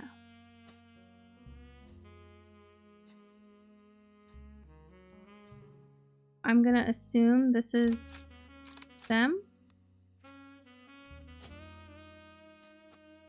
She looks young, so maybe student K through 12. I don't think there's another Ernest, other than this one. So these I thought would be correct. He's the 5th though, so what if he's the 4th? But he learns from him, who's the 2nd.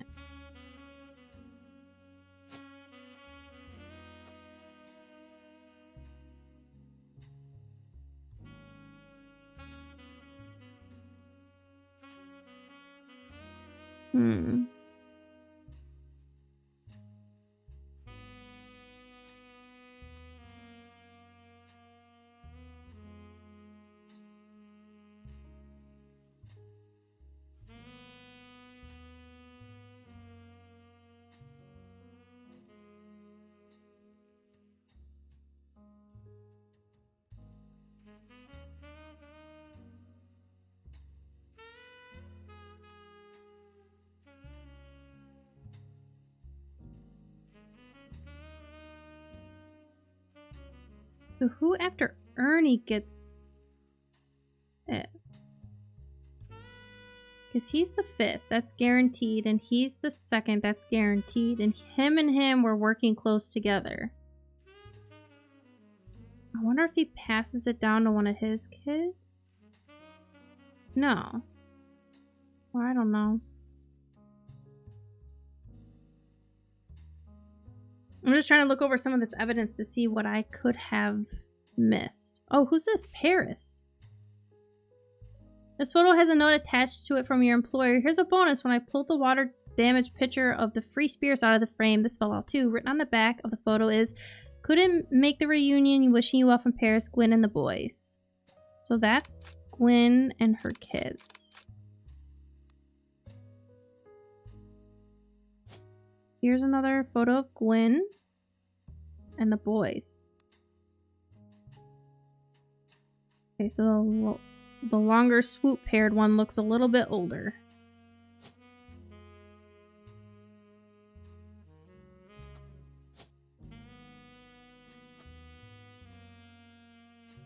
So I wonder what their names are, the boys.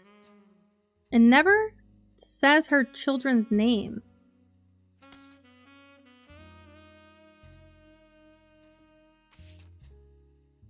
There are a bunch of these. Maybe these guys are it too?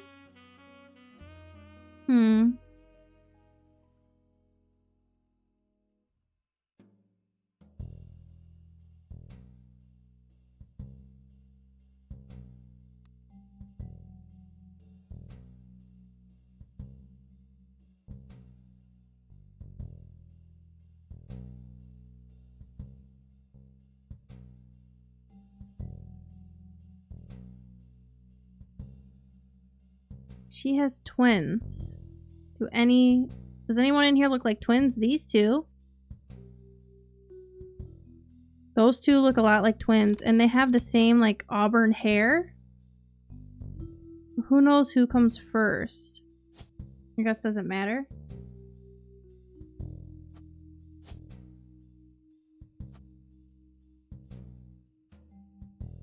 And it's from that same generation. In childish print, it says November.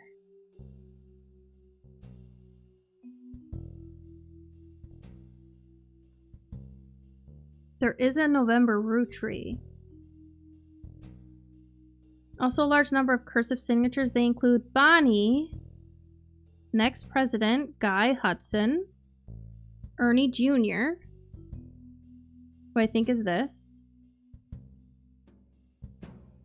Guy Hudson is next president. Caroline, Gwyneth M., Gwendolyn, Miracle Jr., Jim Roottrees, Clark, Carl, and Eli M. So the ones that we know for a fact is Jim. We got him down. Clark. Do we have all the Clark stuff? We're missing one for Clark. Which one could be Clark? I'm thinking this one, or this one is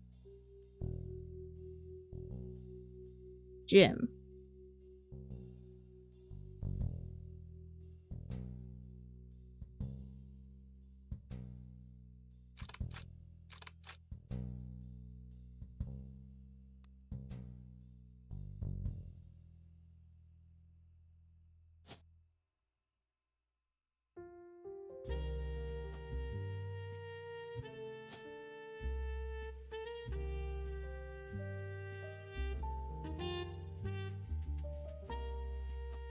That's what I think. Probably not, though.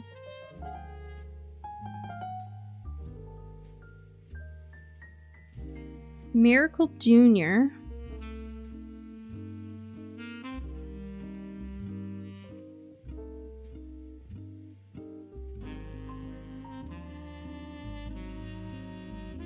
I wonder if Elias is there with him. Eli? Eli M. and Miracle. He's got the same... Miracle, Eli M. So he's wearing like a shirt with a name tag.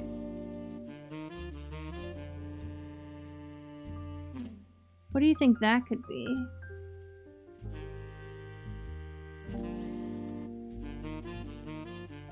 Gwendolyn and Gwyneth M. Gwyneth M.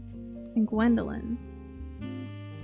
So it's in the same generation. It's in, yeah, the same generation.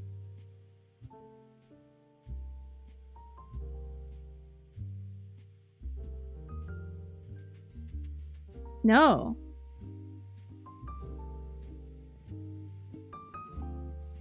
I'm confused. It's in this generation.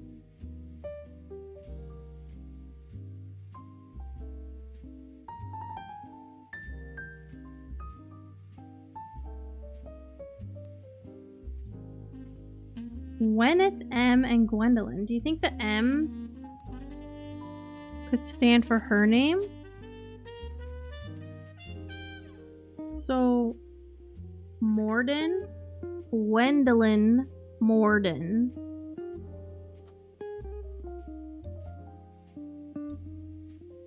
And then there is Caroline.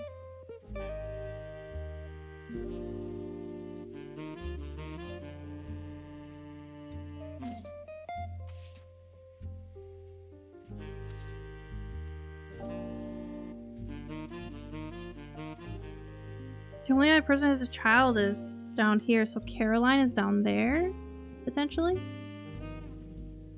Oh no, there's ones over here too. Crap. Well, this is for this. Okay, so this is for this generation though.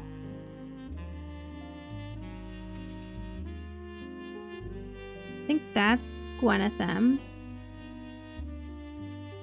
Caroline is also maybe her or her or her. Next president, Guy Hudson. Is this him? Guy Hudson?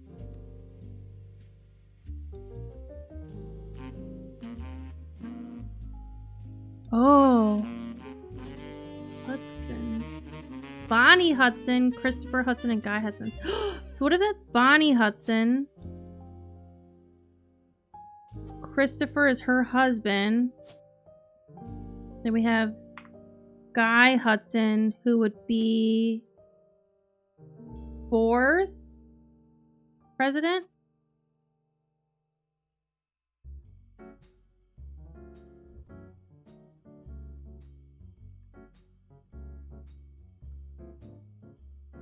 Or is he 3rd? And then he's 4th. No, it sounded like he was working well with him. Oh no.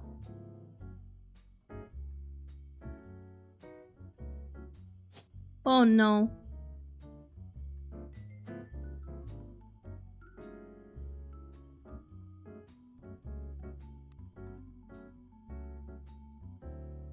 I think this is Bonnie. Next president, Guy Hudson. Ernie Jr. Caroline, I don't know. Gwyneth M, I don't know. Gwendolyn, I don't remember. Miracle Jr. Jim is one of them. Clark is one of them. Carl and Eli M. See, these ones I can never tell the guys.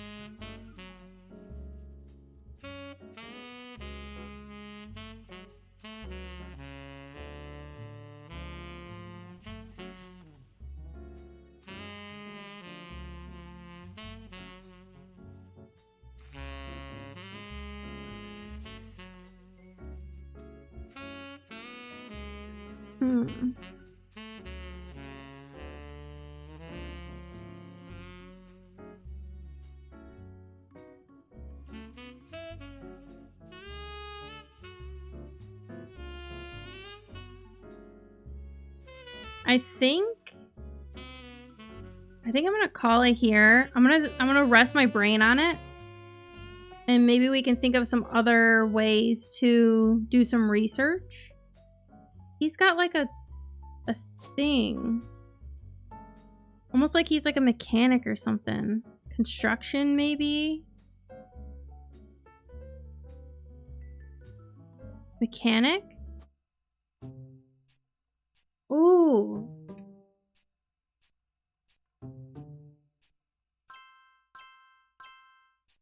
Okay, so we did get those ones right.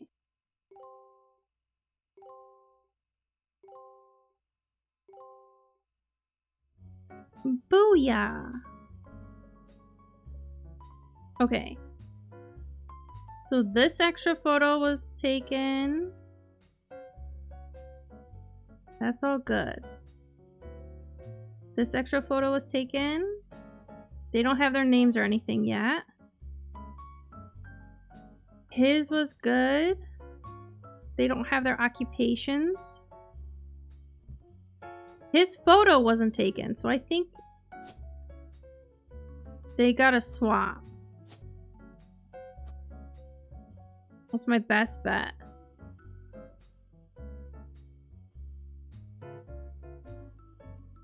These were not confirmed either.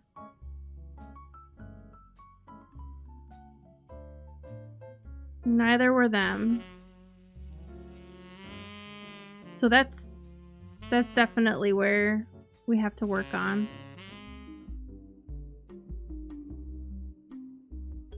Okay, so we're back in it. We have quite a few that are completed. A few we're missing some information on. So I've been thinking. I was thinking overnight, all day today, if there are some things that I may have tried to like search them and nothing came up, or I didn't search them. And one of the things that I thought about was the farm. So for them,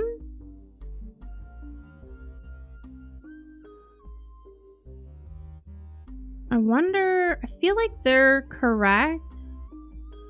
I thought he was the third president. And somebody over here I put down as a president too. We'll go over this stuff again, but so something I wanted to research, actually I should probably look at the evidence, right?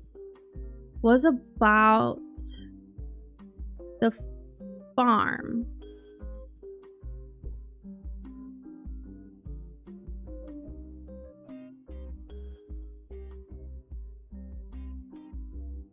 Where did I read in the farm? Was it in The Life Between Wars?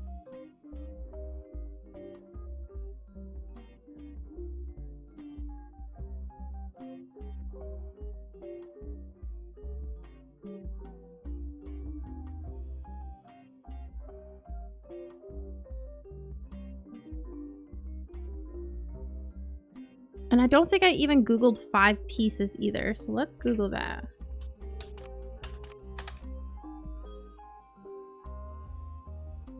At least I don't remember.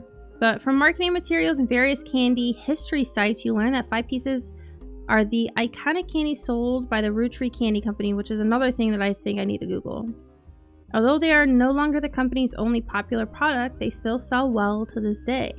5 pieces are small, colorful, shell-coated maple candies that, since the late 20s, have been pressed into the shape of a maple leaf, although they usually have one flavor that looks more like a berry. As tastes have changed over the years, so have the 5 flavors, but the shape and combination with maple have remained consistent. There's also a history of print advertising website that claims to have the 5 pieces advertisement scanned from a book called The Sweet History of Candy, Volume 2 by Charles Lee.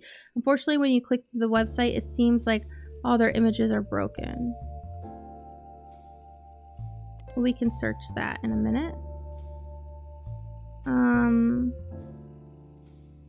this might only give us, if it even gives us information, it might just be information that we already have, but... mixed in with the recent news of the plane crash, there's a lot of results for the Roottrees' extremely popular candy products. And then here's the farm name.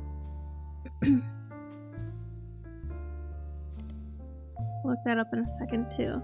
The company was founded by Elias Roottrees shortly after he married his wife Gwyneth, whose family owned a small farm called the Anderson Maple Farm. For the reasons that aren't explained on the page, it has no CEO and no stockholders. Instead, it's run by a president with input and votes from extended family. The site does mention that every president has been a direct descendant of Elias and Gwyneth, including Carl Roottrees, despite his death listed as the current president. Direct descendant.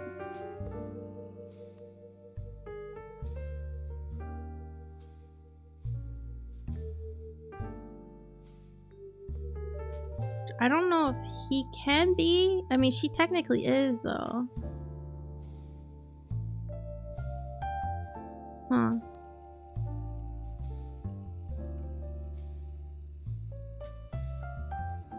Okay, let's look.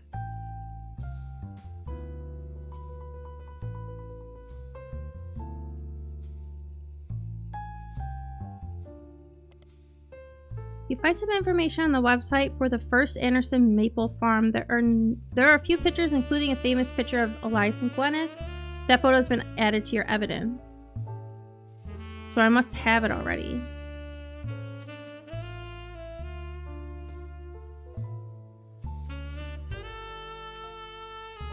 Yeah, here. I must have looked this up already.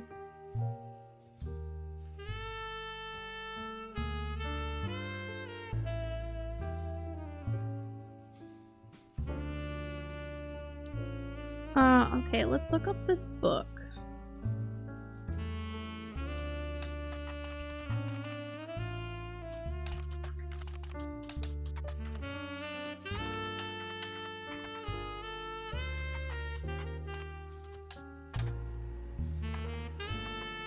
We're getting pages printed. This is a book of a series. Oh, this is part of a book series about all things candy in the modern world. It starts in 1925, continues onward to chronicle the rise of the mass production and global distribution. The book ends with a look into the future of candy as envisioned by experts in 1985. With the addition of hindsight, you can clearly see they pretty much got everything wrong. It includes some print advertisements. You find a newspaper ad for 5 pieces from the 1930s.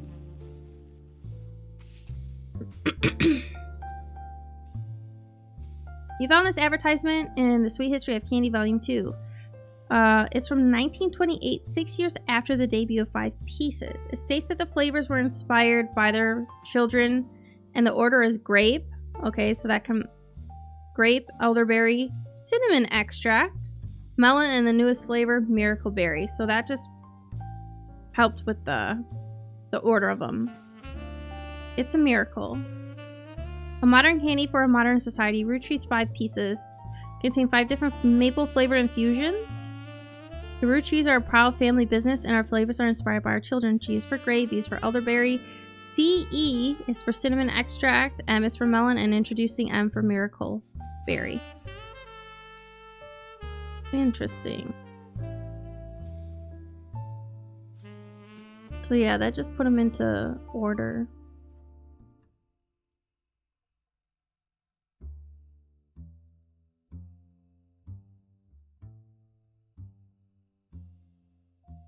I want to find out more about the siblings. I wonder if I could find their names. Roottree LaRue? There's a Chris Rafferty. November.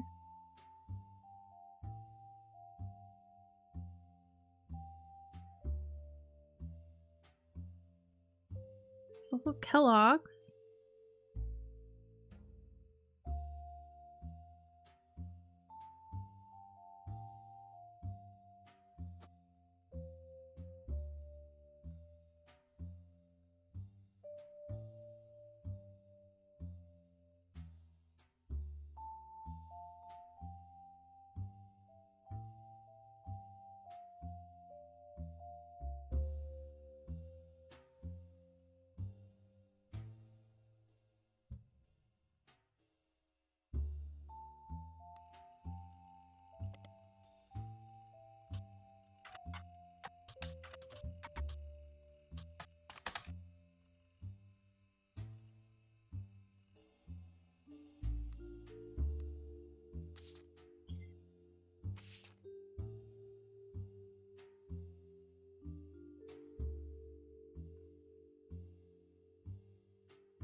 Is Stephanie in here?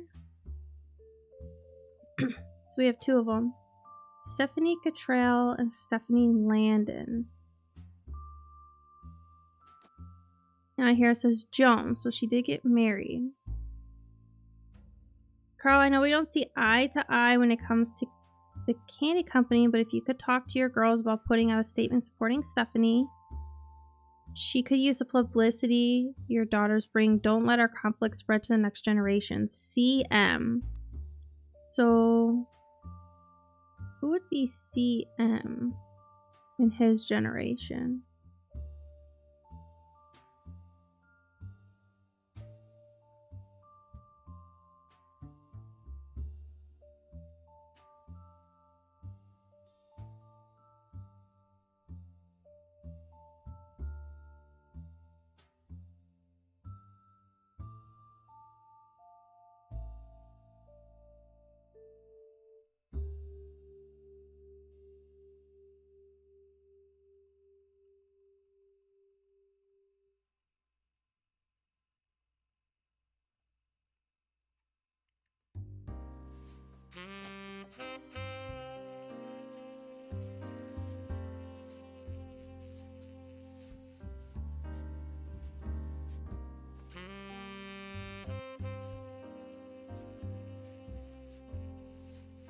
Robert and Ronald. I wonder if that's them.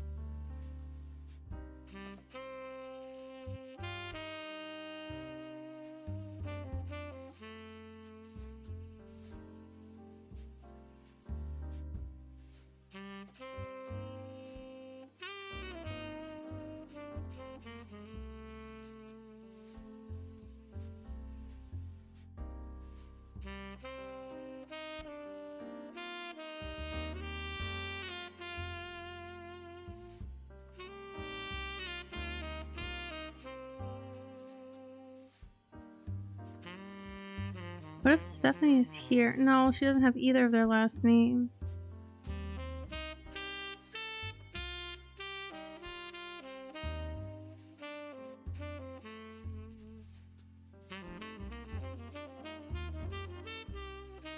Wonder what we're missing to find out more about the brothers.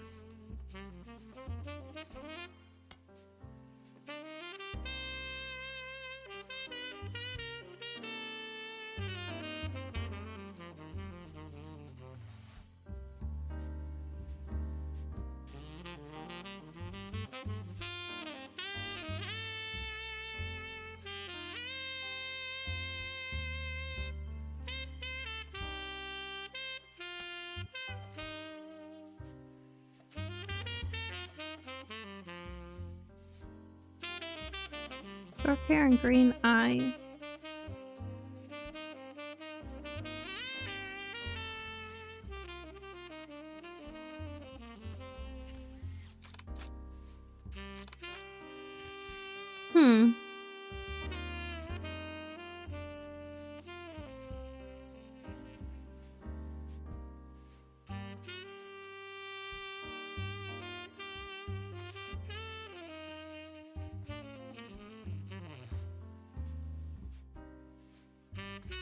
Okay, there's nothing on here.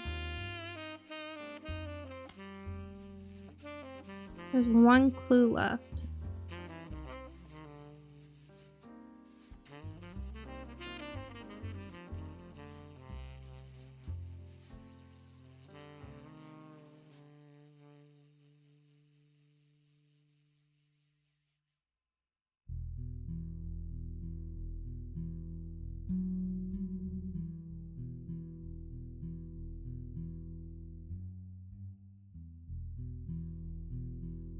His second cousin Ernie Jr., who had just become president of Roottrees at the time. So, do we have Ernie as the second president?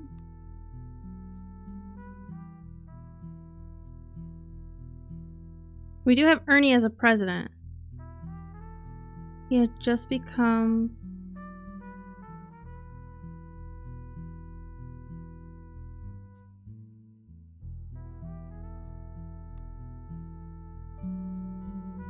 by 1982.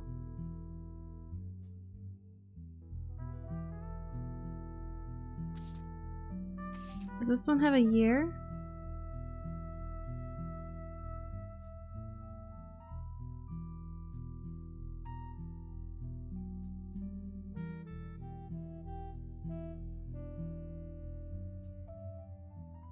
Ernie was a man full of love, not only for his family, but for his family's legacy.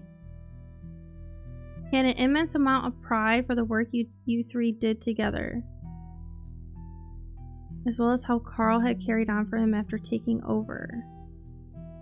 As well as how Carl has carried on for him after taking over. So I think that means that he's the 4th president.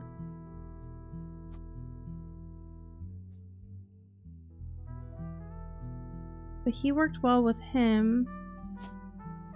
He's the 3rd?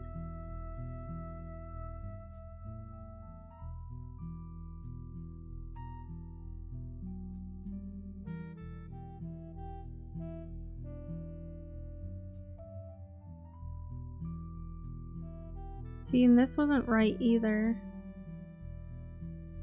But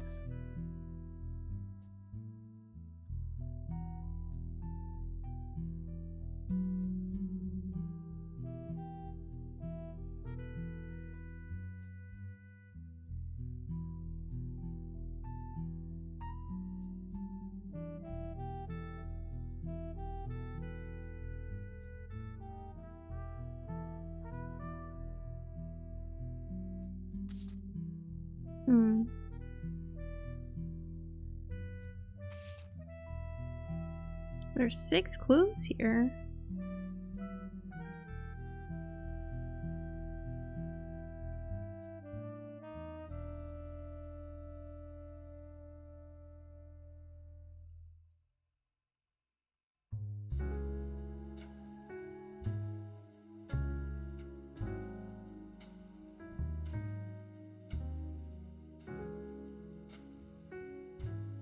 What was in the radio thing again?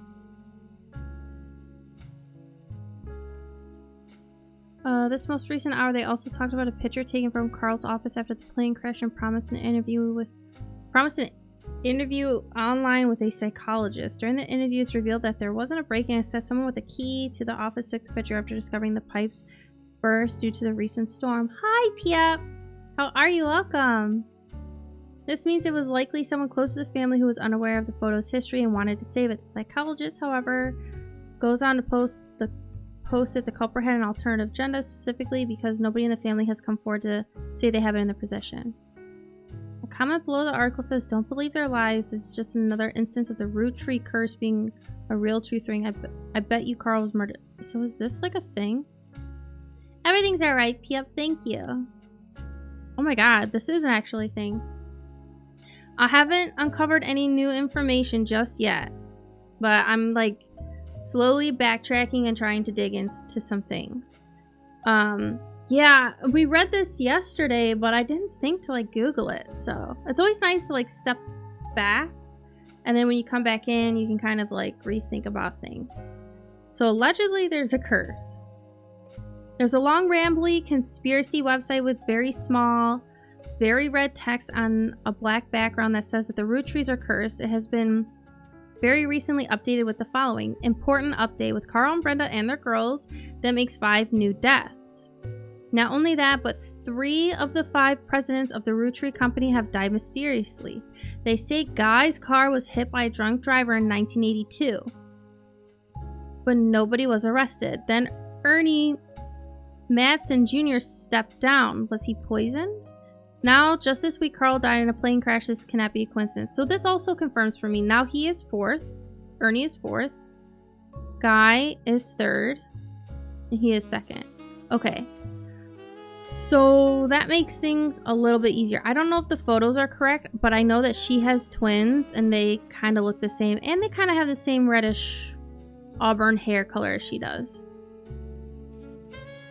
There's another entry that claims if you connect the dots in the pattern of a 5 pieces wrapper, it creates a Mayan ruby skull, a secret message meant to subliminally scare people away. We will look that up in a second. Here, I'll put that. I like that. The post before that has a link to a site that talks about how Earth has 4-corner simulations 4-day time cubes. The author of this site seems to agree. What? An entry from a few months ago claims that the owner of the site received an email from Chris Raff75 at prodigy.us asking him to take down his site with faked proof that Ernie Madsen Jr. actually had a heart condition and wasn't poisoned. The owner claims that although this proof looks quite credible, he knows that the proof was fake because he's an expert at creating evidence. So there is a Chris Rafferty. Who is the Raffertys? These are. So do you think this has to be like...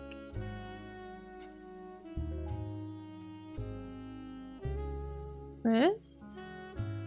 Only Rafferty.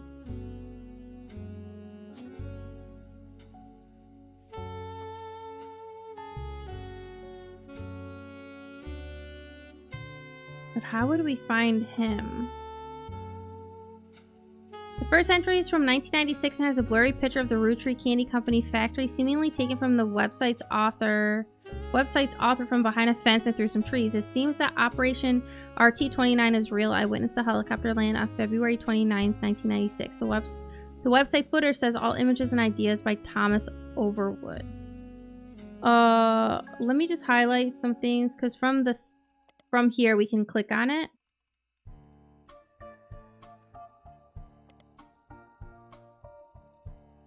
Let's look this guy up. Thomas Overwood seems to have a few different sites about mysterious deaths and curses. In addition to the Roottrees Curse website, you also find one about the truth behind Spirit Cola, which claims that Spirit really stands for Satan's Plague is returning in 2000, and that in the year 2000, anyone who has drunk Spirit Cola will die. Another website is Stock Markets and the Devil's Numbers, which claim that if you multiply any stock's price by 666, then also multiply the current year by that same stock's price, then add those two numbers together and divide the entire total by the stock price and finally subtract the current year, you'll always end up with 666.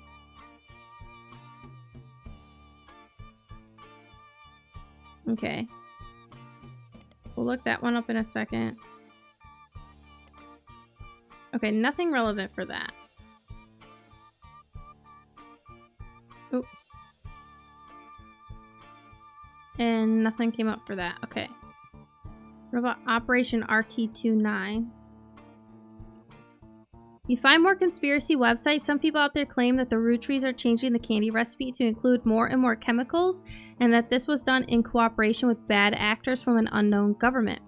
They claim that due to a loophole in the calendar, it is possible to get away with nearly any crime on a leap day, so long as it isn't discovered until the day is over, and that every 4 years on a leap year, the Roottrees Company hosts a meeting with foreign agents to conspire to poison our children. That does seem like a really far reach of a conspiracy. Their proof is that the Roottrees candies contain polyglycerol polyrincinolate, an ingredient of the candy that wasn't there when it first released. They claim it is added in an attempt to addict people and eventually induce mind control. The website claims to sell pills that counteract this effect for children who have already eaten Roottrees candy in the past. You do an additional search for that polyglycerol stuff, and it seems to be an emulsifier in chocolates approved by the FDA and widely used across many products. So, let's talk about leap year stuff, which just happened.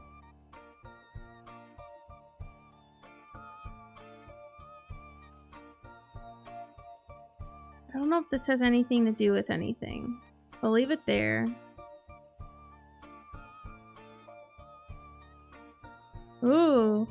4-corner simulations, 4-day time cubes. Says nothing real. Wait, you begin to read this site and come to the conclusion that the words "no relevant results" isn't a strong enough description for what you're seeing here. It's a massive column of technical terms that aren't real and confusing rants you can't find any meaning in. Regardless, it won't help with your search. Okay. I believe you. Mayan ruby skull. You find a few conspiracy websites that claim that the Mayan ruby skull is a symbol of death. The alleged proof is a blurry photo of a reddish shape that is supposedly a cave painting from South America. According to legend, discovered beneath the painting were bones from hundreds of different people and animals. One site also mentions that the photographer who took the picture died when their boat capsized after crashing into a skull-shaped rock. Amongst the spinning skull GIFs, you find no sources or variable details to back up any photos or claims. To you, the blurry photo just looks more like an egg than a skull.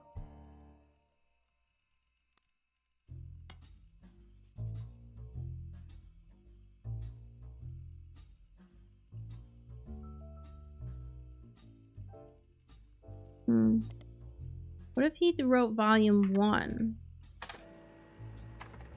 There's stuff in volume 1. Okay.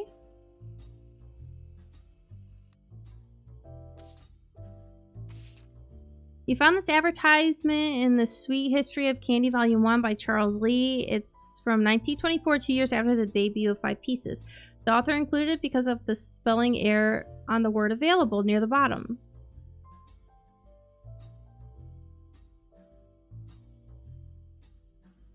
It states that the flavors are inspired by their children and the order is blah blah blah blah blah. Egg cream? Well, that changed.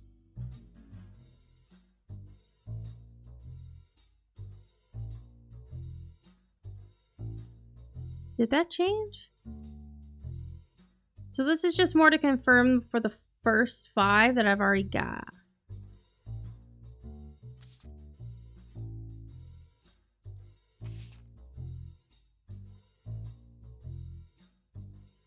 Wait.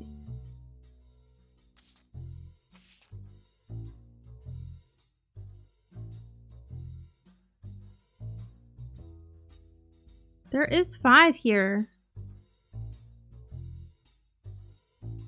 But it's different than this 5. Because they introduced M for Miracle Berry, which was Miracle. But this one's got a EC for egg cream before CE for cinnamon extract.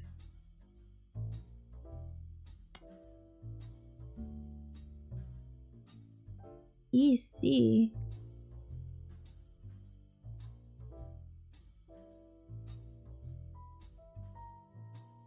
Wasn't that something in here? Yeah, EC.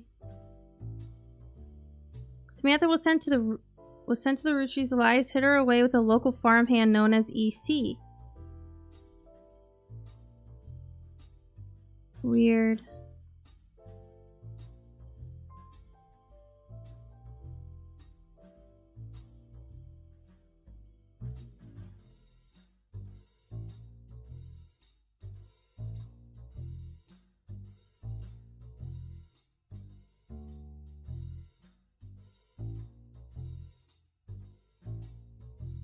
Maybe I should read through the diary again.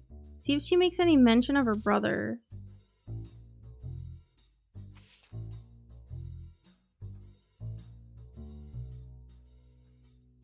It was that the scandalous secret came out. None of the 5 pieces were surprised, but it was quite a shock to everyone else, including Sam. She had been told her parents died. Apparently, Sam was the illegitimate daughter of Elias and Patricia.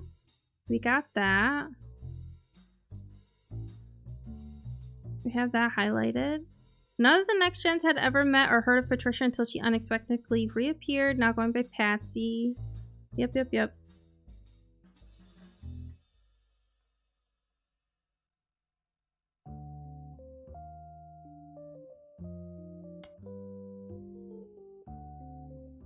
Clearly, I did not know our true family history when I wrote this. I didn't even know Sam was a Roottrie. All my doubts were ill-founded. She's a fine woman. Had she the chance to grow up with us, Sam might have been the sister figure Gwen never was.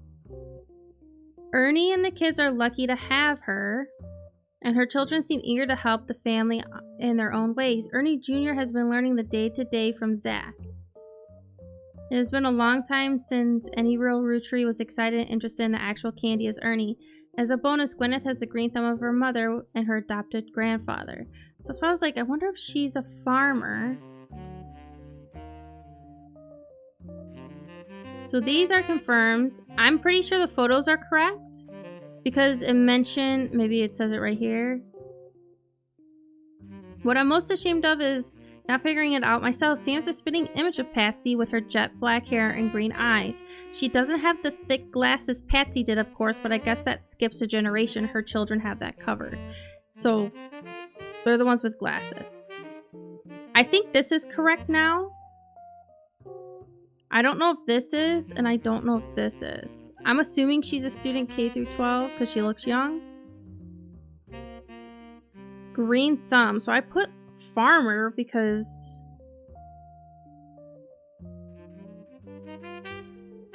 her mom is a farmer and her adopted grandfather also ran the farm.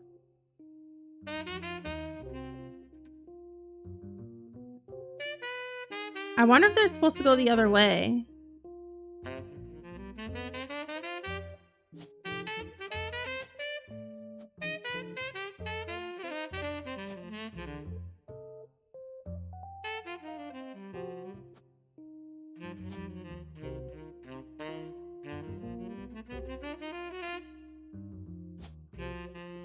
I don't know if it matters.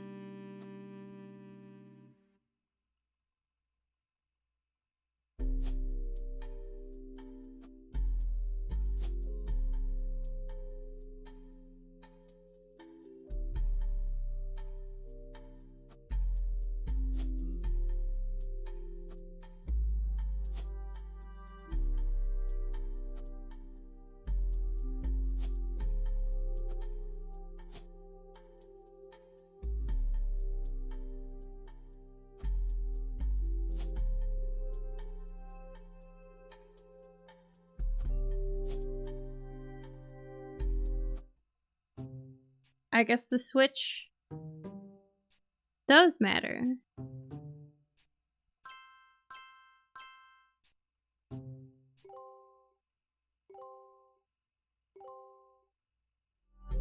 Booyah! So I swapped these photos before, and that helped out too. Awesome! Thanks, Piep. So, okay. These are covered. We might be able to find a photo. Oh, I think that's her. These two are together. So we need to find her spouse's name, and they obviously have a child.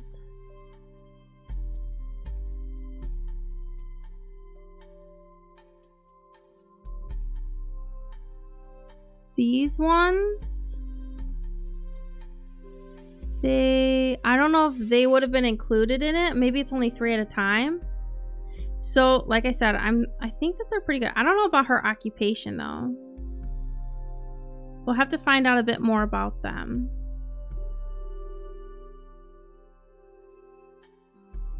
But they seem to be the only ones I'm kind of waiting on.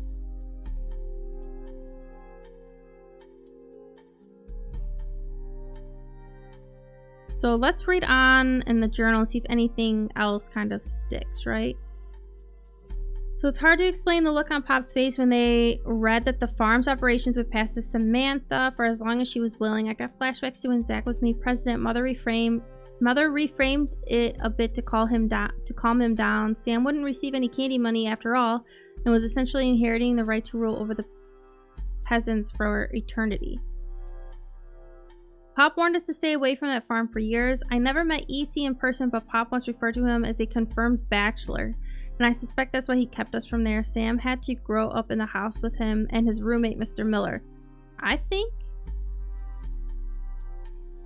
Mr. Miller is his... I think that they're a couple, right? And that's why he would say, like, confirmed bachelor or whatever.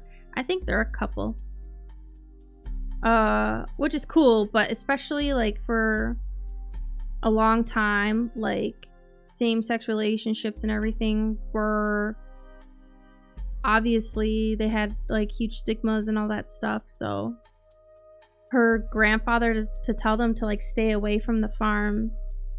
But he left Samantha with him, so I don't know why he would have a problem with them.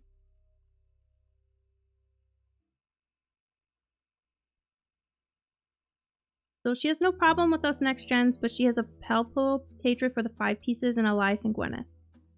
Okay. This is about her son, Clark. Reading this back, I get deja vu. Is there anything on Clark we need? So, Clark has an unknown child, which I'm believing to be Chris. Let's see if anything comes up for that. Reading this back, I get deja vu. As I write this addendum, Clark's gotten married again. No Roottrees has ever remarried. Sure, I lost Jacob and Gwen divorced Wild Bill just before she had her second. Not even I can blame her for that. I've seen what he gets up to in Starlet. But neither of us ever took a second husband. When the way the world is moving, I guess it was inevitable someone in this family would remarry. I just wish it wasn't my son. I can only wonder if Clark's apparent disrespect for marriage is due to the lack of a real father. I did what I could, and Lord knows Eli C. stepped up and helped more than I could say for Clancy or Edward. So this does confirm more about Eli C. being James's dad. And then Clark marrying Jane.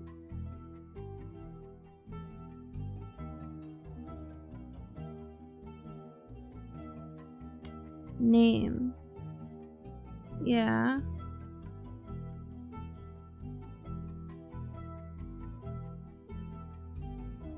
I wonder if she has more books.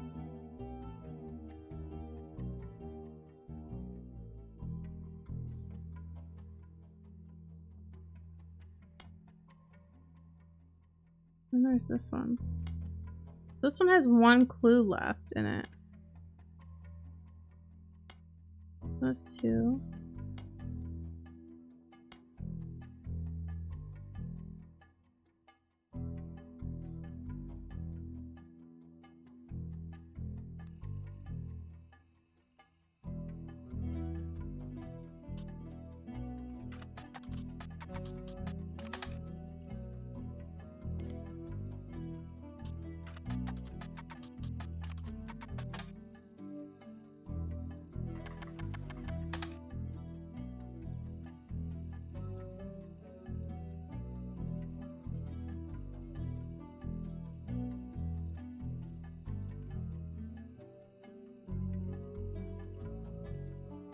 So we looked up A Life Between Wars, released in 1965.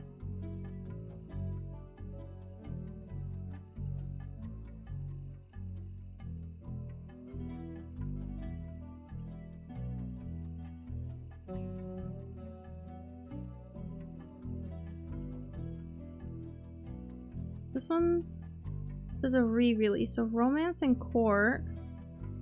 That she followed the re-release up by writing 2 new sequels, creating what fans refer to as the Court Jester series.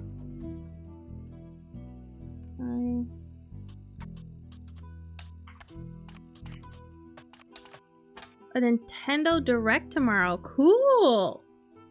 What do you think we're getting? Or any remakes? I think James mentioned the other day that there was a leak potentially of like a remake or a remaster on like Ocarina of Time, possibly. I don't know though. That's a leak. That's like a rumor. Romance in Court is a book by Lauren Roottrees. It is the first and most famous of a series of 3 books, often called the Court Jester series. All 3 books in the series are about different romances, but told via the same narrator. You could probably surmise the narrator's profession. The 2 other books are called Return to Court and New Romance in Court. Searching them online yields few results. Books had some popularity when they were released in the late 60s. Now, 30 years later, they aren't in high demand. Return to Court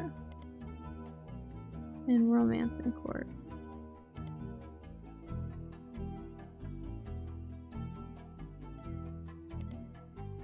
Oh, you think there is a remake?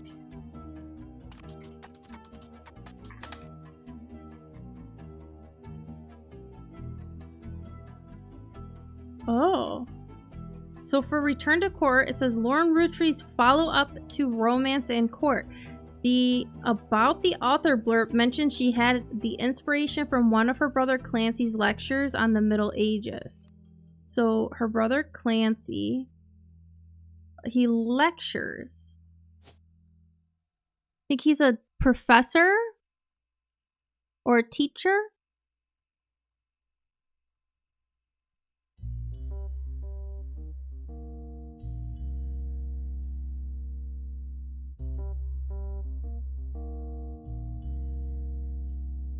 There's professor.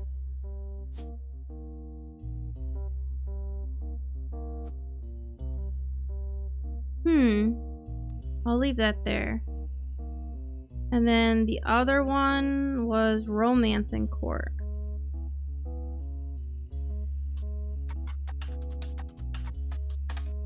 A romance novel by Lauren Roottrees. The about author blurb mentions she had inspiration from one of her brother Clancy's lectures on the Middle Ages. Okay. So I think that helps us.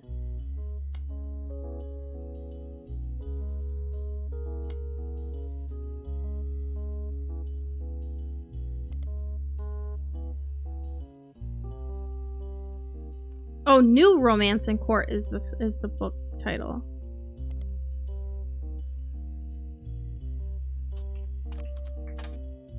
Lauren returns to the Middle Ages with the last chapter in the Court series. Okay, the author blurb mentioned she had the inspiration from one of her brother Clancy's lectures on the Middle Ages. Okay, so I think Clancy is definitely a professor. So this is 1, 2, 3, and they're not quite that accurate. We gotta find something on Bonnie. I feel like her... See the picture of her?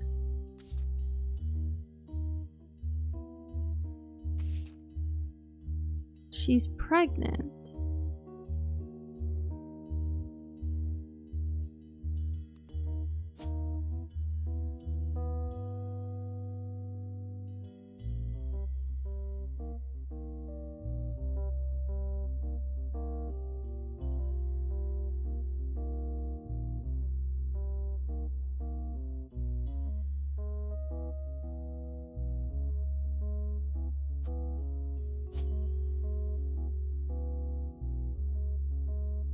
I really don't want to brute force stuff. But I'm curious.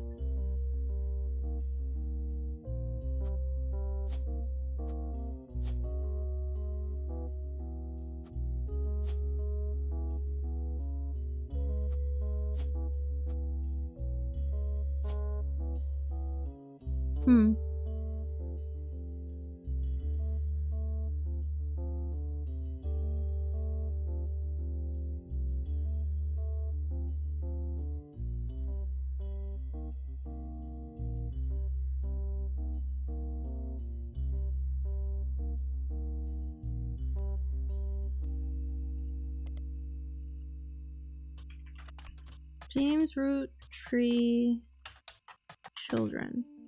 No. He has 2 children.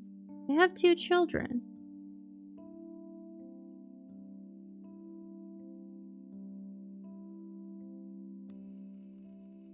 They might also show the Duskbloods, some more about the new Pokemon games and new games in general. Oh, the Duskbloods. That's right. That's right. I don't remember. I'm hoping that it's not like another... Like, Night Rain is fine.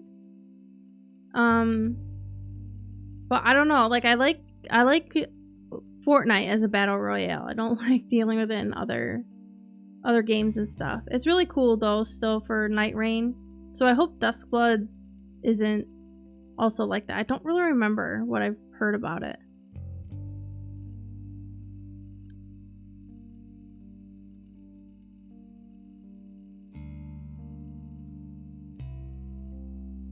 So, like, rolling down into the city. That was this. It's got 5 clues still.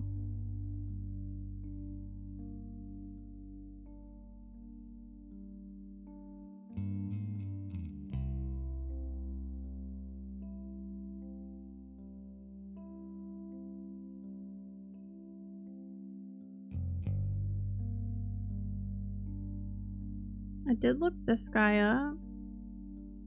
We might have to do it again, though.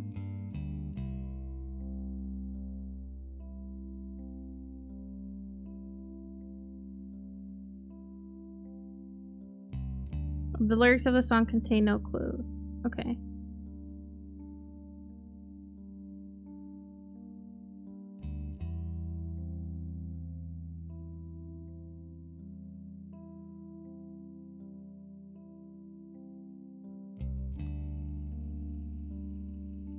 So, although Jim writes the majority of the songs, plays the guitar, and often sings, Diamond is considered by fans to be the band's lead singer.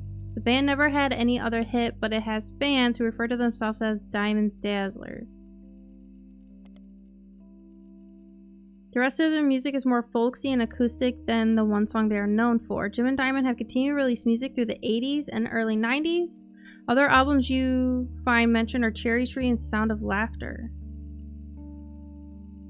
Do I have them both? We have Cherry Tree and we don't have Sound of Laughter album. Jim has been a bit of a recluse and hasn't made a public appearance since 1996.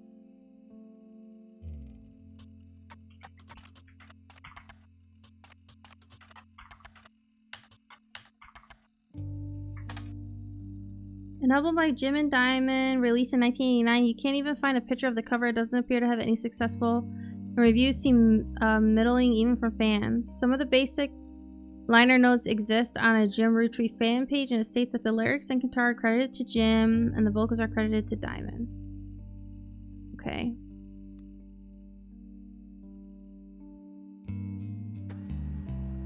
Ooh! We got a new clue thing. So Diamond's Dazzlers is the name of the official fan club for Jim and Diamond. You find a forum post called Cool Things You Got in the Mail on a random forum about video games. One reply mentions that Jim and Diamond still send out Christmas cards every year to Diamond's Dazzlers. It's accompanied by some pictures as well as some history about the fan club. Apparently, even though it is no longer available to join, Jim and Diamond still honor it themselves personally. There's a fierce debate in the subsequent posts about whether that's cool or pathetic. Amongst the pictures of Christmas cards from over the years, only one is relevant. The card from 1996 included pictures of Jim and Diamond's young son, Wolf, as well as a note about his daughter's band, the Floozies. That picture has been added to your evidence. So their young son, Wolf.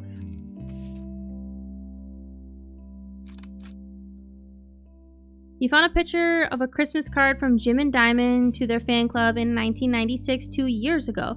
The description said that it included the picture of his son Wolf listening to his parents' latest music. Cool. So he's the young one.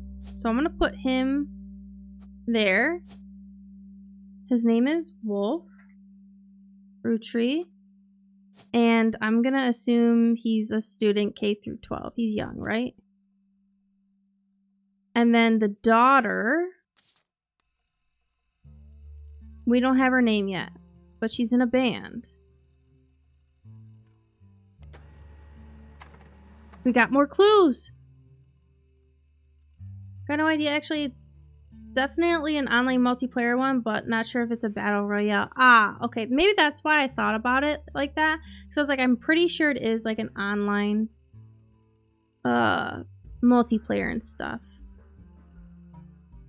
The Floozies are an all-female punk band operating out of New York City. They're mentioned in passing in an online review from earlier this year. Apparently, they were the opening act for the band the reviewer actually came to see. The reviewer writes that she normally doesn't review the opening act, but this one was unusual, and not because of the music, which she described as loud, fast, and repetitive, but not in a good way. The trio was extremely cagey about their identities. The reviewer asked the venue who they were, and she was told that they were rumored to be the children of other famous musicians and didn't want that to be why they became popular. So it would be them. Girls. Other famous musicians. I mean, maybe they're not on here. Or maybe they are. I don't know. But that'll be tough to figure out which one is which. The reviewer also mentioned that for An underground and unknown band with absolutely no following. Their equipment was all extremely expensive, and not only were they selling CDs, but they only cost $1. They probably were losing a fortune. The reviewer said although she bought a copy, she said she would be unlikely to ever listen to any of it again, except maybe Beef Baby, the 7th track. There is no picture of the band performing live, but the cover from the CD they were selling, Conquistador, has been added to your evidence. Guitar and vocals is by Candy. Bass is by Nikki. Drums is by Nina. Candy! A CD from the band called The Floozies that is only available at their live shows. There is a Candy. And that is definitely a guitar. We put her down as Candy Roottrees. And she is a musician.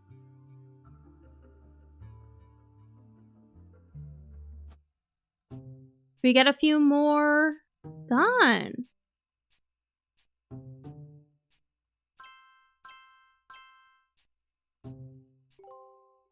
Cool. So Clancy is a professor, and then we have their children, James and Diamond. So that means these ones are still... This guy is still incorrect.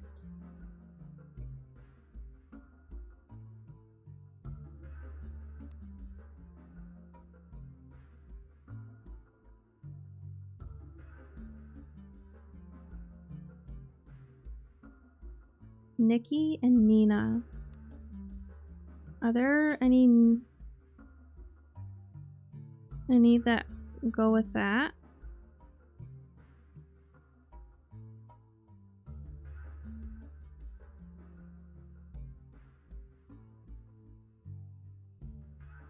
No. So it's this photo, right? On the back of the photo in childish print writing, it says November. There are also a large number of cursive signatures. They include Bonnie, next president Guy Hudson. So like there's not another photo here. Ernie Jr., Caroline, Gwyneth M., Gwendolyn Miracle Jr., Jim, Clark, Carl, and Eli. So Bonnie and Guy Hudson have the same name.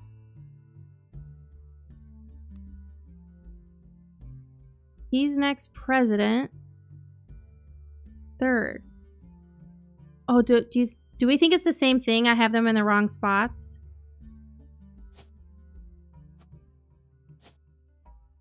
Maybe they have to be flip-flopped.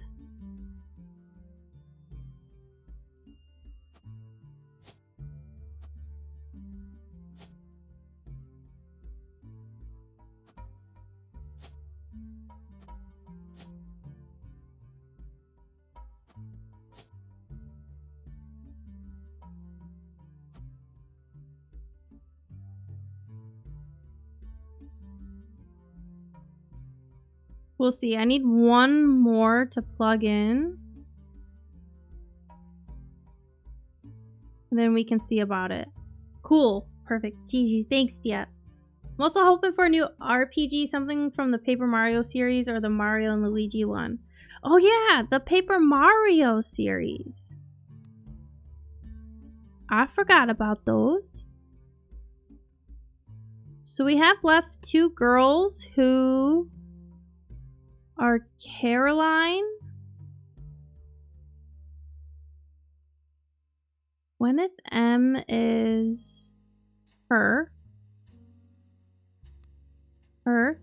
So then it would be Gwendolyn. And then I'm wondering if the childish print writing on it says November. I wonder if November is her. She'd be the youngest. But who has November?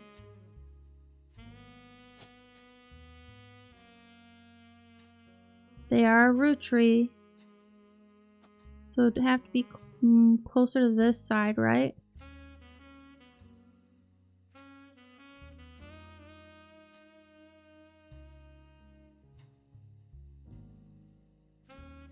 It'd have to be here or here.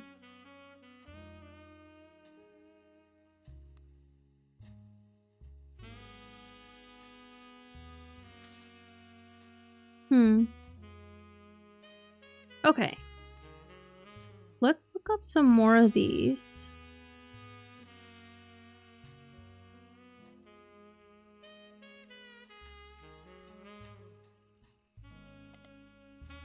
It's a song. You can't actually find anything else about it anywhere, but with a name like that, it's not hard to speculate on the subject matter, isn't it?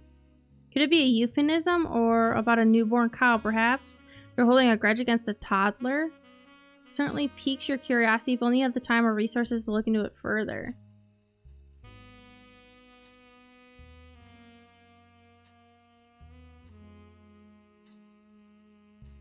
Do you think we can learn about them here? No.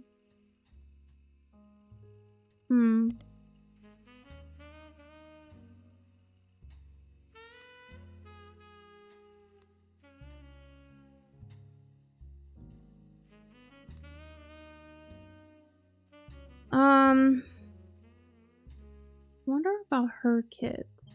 I think they're the Ronald and Robert. I don't know which ones they would be.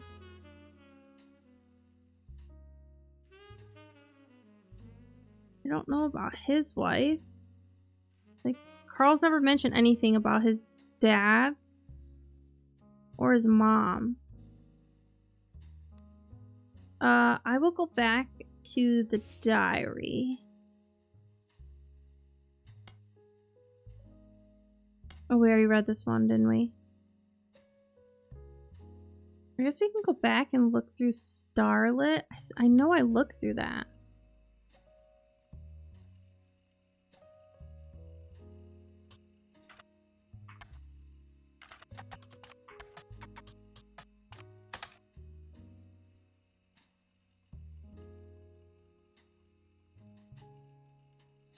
She announced her divorce. She also announced she was pregnant again. Other mentions that the rumor is Wild Bill had multiple affairs, which left her heartbroken.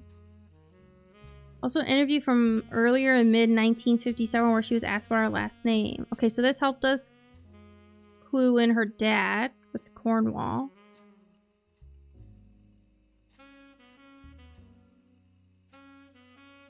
Although we've relocated to Paris, I know our readers love to keep up with my husband. We have a child on the way and we're sticking with Roottrees for the last name, not Williams, but we also plan to lean into alliteration. That's how we'll honor both of our family names for the next generation.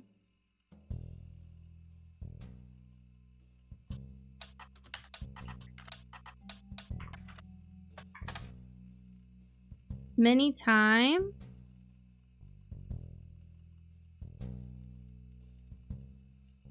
Okay, this got us his name.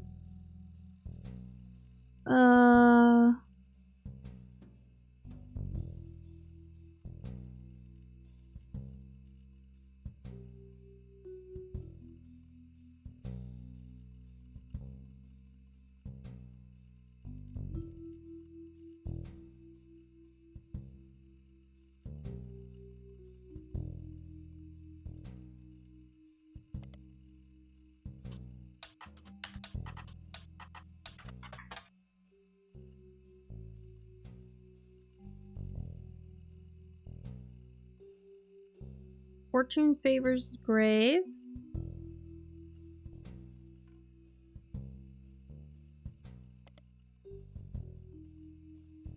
Known for his good looks and off-screen romances, specifically with blondes. He was married 4 different times to 4 different actresses. There's a famous Hollywood rumor that he even approached Marilyn Monroe at a party and that she was already aware of his reputation. While Bill grew up in Paris, France, he returned there often.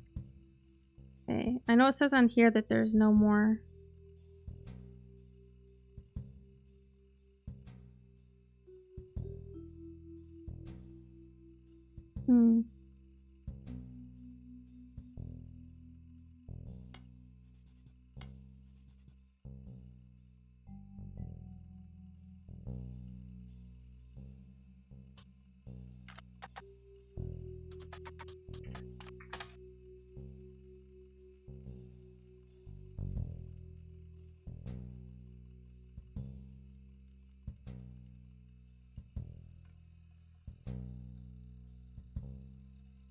know how we would find more about her kids.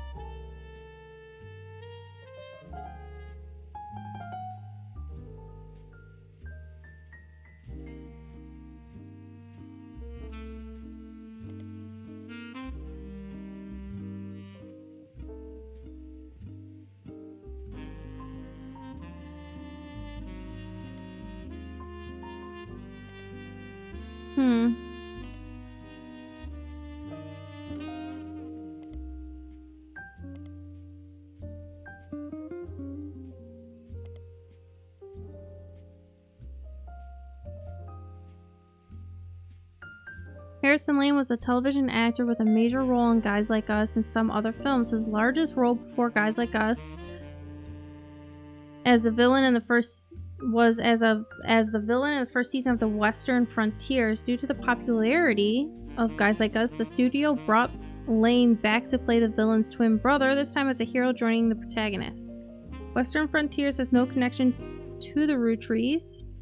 Harrison Lane seems to be a dead end. Harrison Lane married his high school sweetheart after they reunited at a movie premiere.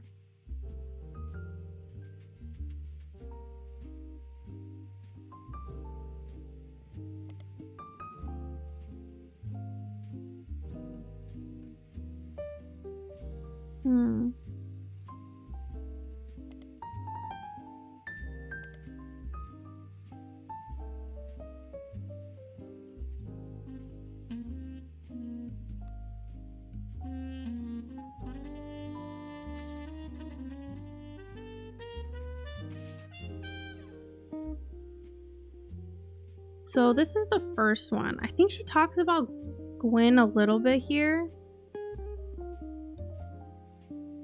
None of them look like they have any clues though. Dang.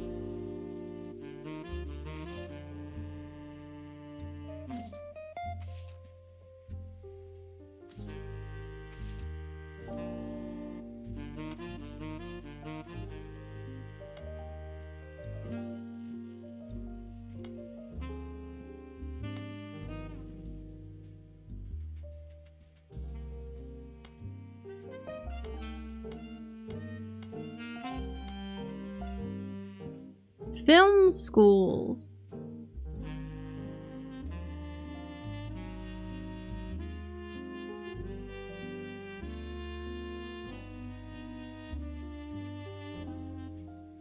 wonder if I should just guess on their names. He's got a jacket that says film schools. So he obviously looks older. I think his occupation...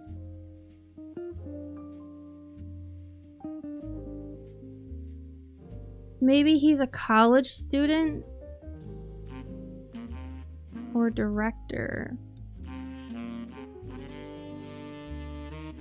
She looks older there though. Oops.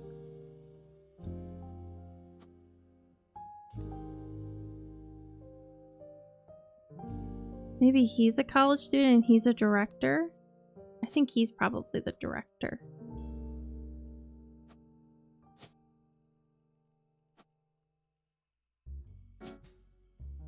Let's try Robert and Ronald. Okay, let's try. Okay, who do we get right? Okay, so flopping them worked. And then he is Ronald, so the other one must be Robert. Booyah.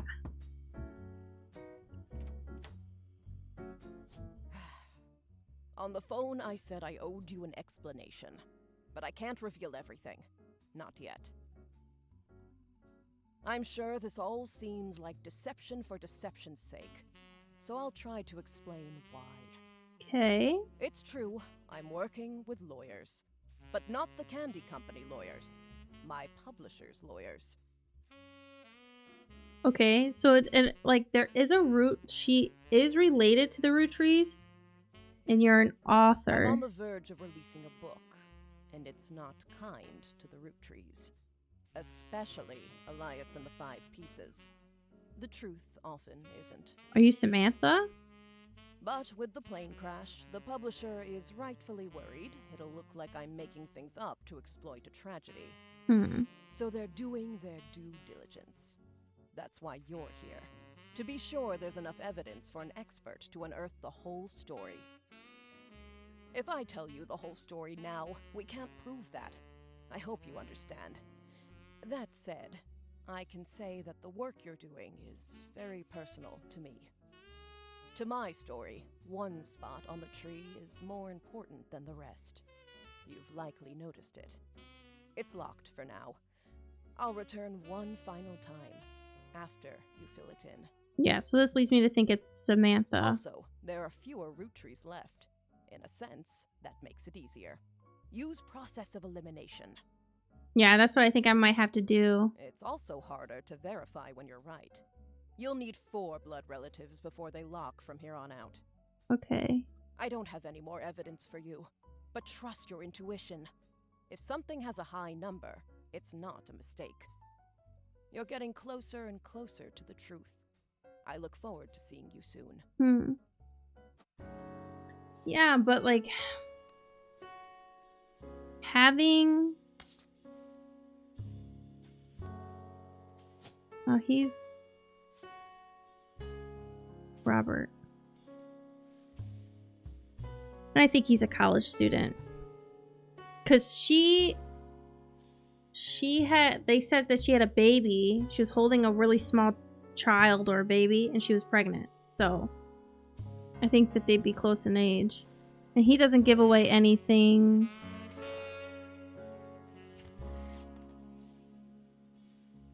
You know? The process of elimination. It doesn't really help with photos, though. That doesn't help me with his... Like, I wonder if I can look up his name and see if he has... Like, he comes up... Since he's a director, maybe it'll say something about his movies. Usually the ones that don't have the gold stars, you can't really look up.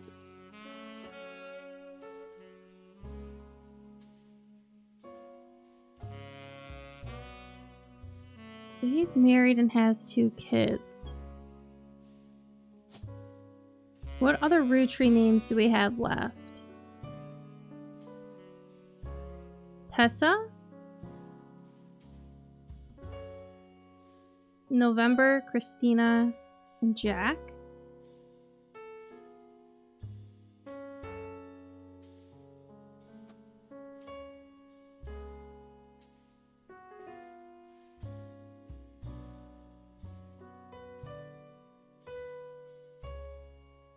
Still confused by this one. There is a Stephanie.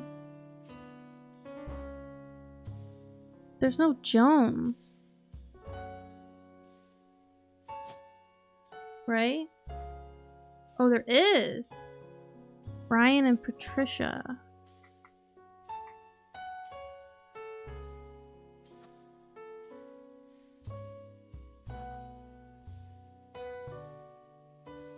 Where are there 2 slots of people that could be married? And then we have this whole thing, this adoption process.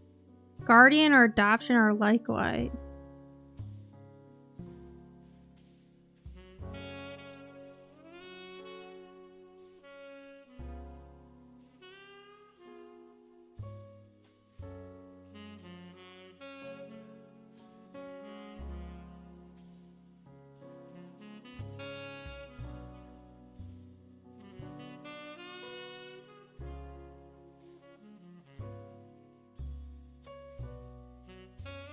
This one can have a picture.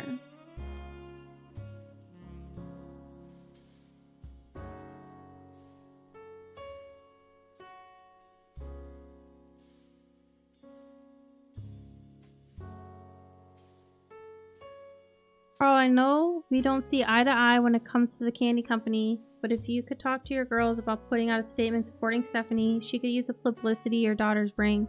Don't let our conflict spread to the next generation. CM. Who is CM? Goes to Carl.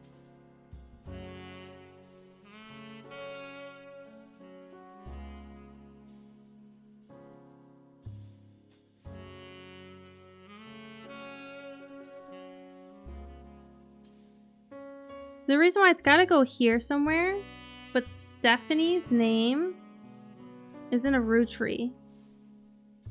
CM. Stephanie Cattrall. So...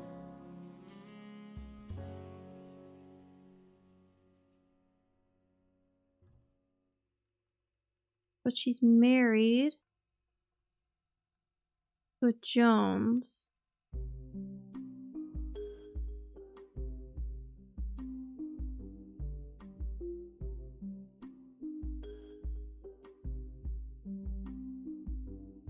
Grown up in an unconventional family, to say the least.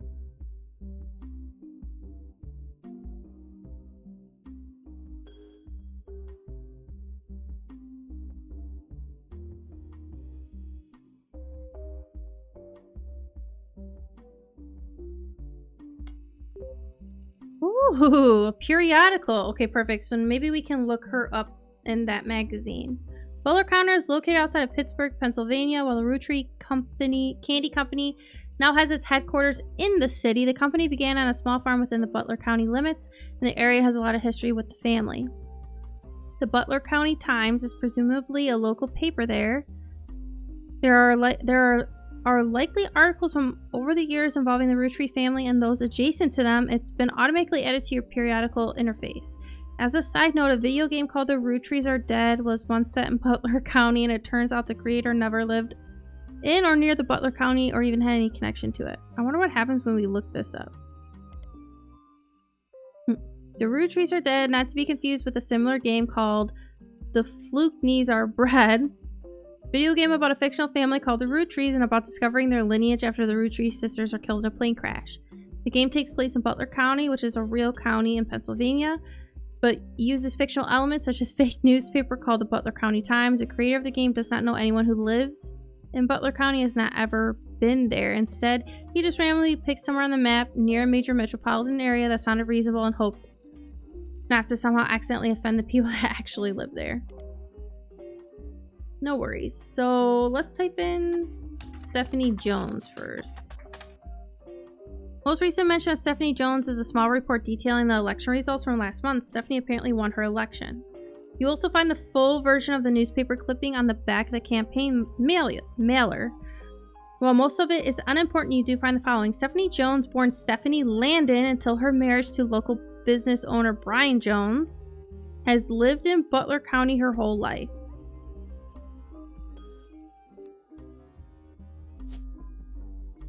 Do we have a Stephanie Cattrall? No, we have a Stephanie Landon. There's a Mark Landon too. Okay, how do these fit in? I feel like she probably goes here.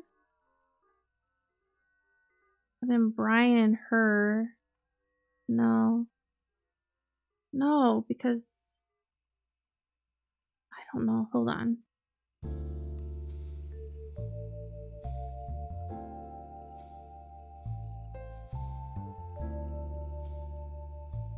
So let's stash that. Stephanie grew up in a home without a father. With my mother and her partner, I essentially had an entirely female influence. Oh.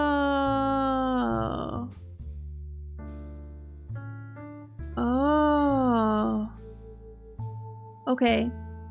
So she didn't know her dad. So guardian, adoption, or otherwise.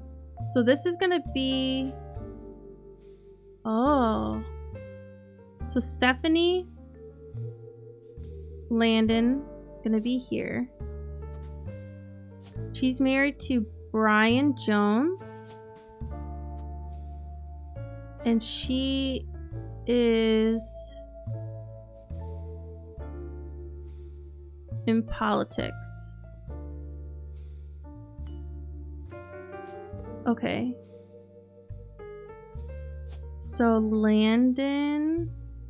There's a Mark Landon, which I'm gonna assume is her dad. Morden.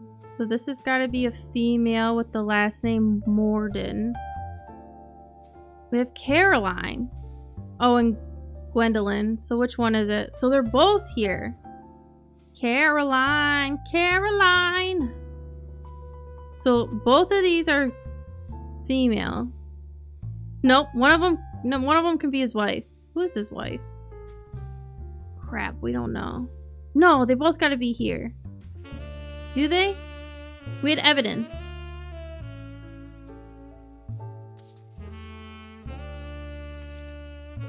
Because one of these is Gwendolyn and one of them is Caroline. The Free Spirits. So yeah, I think they're there. Let's take their photos. Which one they are, we'll never know just yet. So Stephanie, oh, and that's why it said in an unconventional home. Because she had two moms. And for the time, that was unconventional or whatever. Stephanie grew up in a home without a father. With my mother and her partner, essentially had an entirely female influence. Though she is a distant cousin of the Roottrees, her mother, Caroline, a local artist who has appeared on the front page of the Butler County Times in the past, has often come out opposed to the corporation's policies regarding deforestation of indigenous trees to expand their maple farms. Unlike my mother, I'm not a fighter. I want to bring love to the world. Okay, so her mother is Caroline. I'm gonna assume she's the one with the beret because she's an artist, right? Which makes this one Gwendolyn. And we don't know. Okay. Who has appeared on the front page of the Butler County Times in the past. So what if we look her up now? Caroline.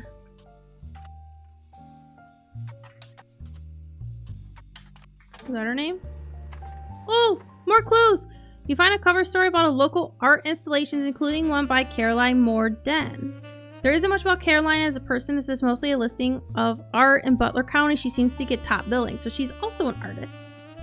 Accompanying the story, there's an image of Caroline standing beside a large metal sculpture of a mermaid. It is captioned Caroline standing next to her sculpture Atlantis Burden.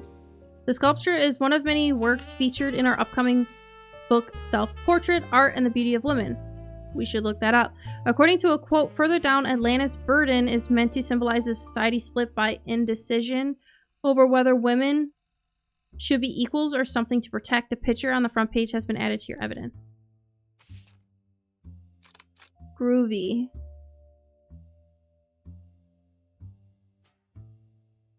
This is a sculpture of one of many works featured by her upcoming book, Self-Portrait, Art and the Beauty of Women.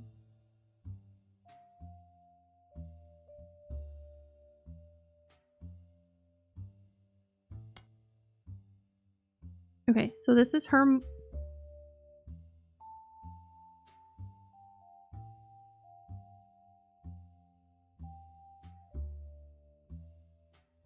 Oh. Are they the same? Should I put that one there? We're still talking about Caroline, right? Oh, yeah.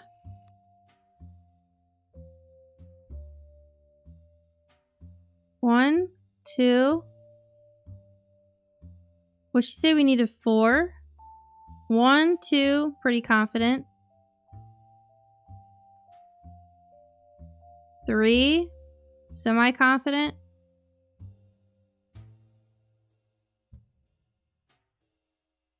Okay, maybe we can get a name from her book. And then this is, we can, once you verify this person, you'll be able to add bonus photos, which I still think that other photo is, but we'll keep whatever. Public Library. Author is Caroline Morden, right?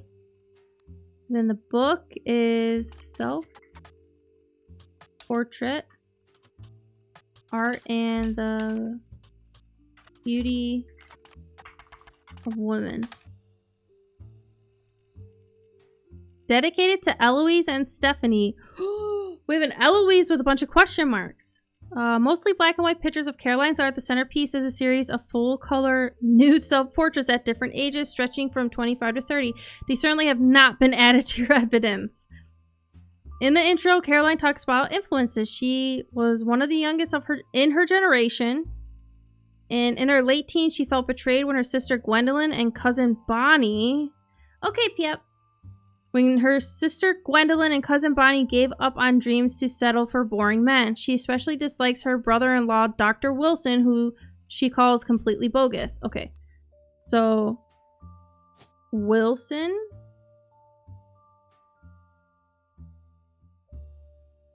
We have a few. He's a doctor. We don't know what it is yet.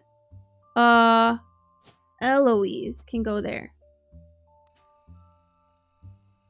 And then her sister Gwendolyn and her cousin Bonnie. And Bonnie's over here. That's her cousin. I'm going to assume she's housewife because she settled for a boring man.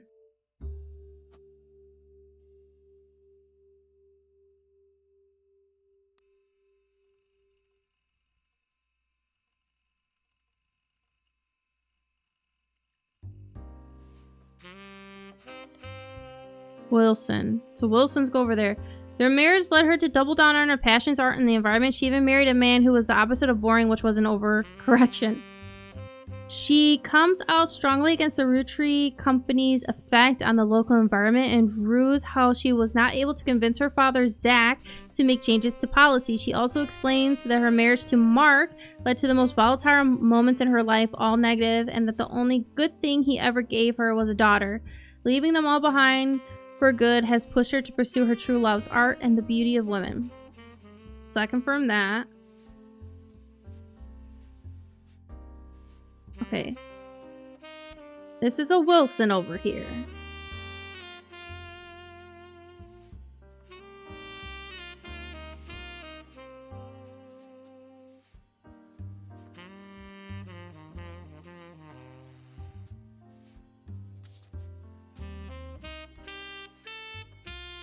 Dr. Wilson.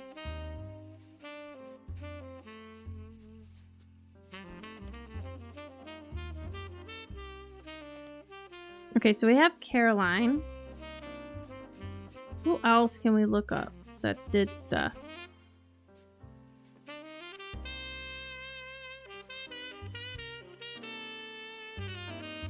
What if we look up the farm? I already forgot the farm name and I think I deleted it from here. Nope, Anderson Maple Farm.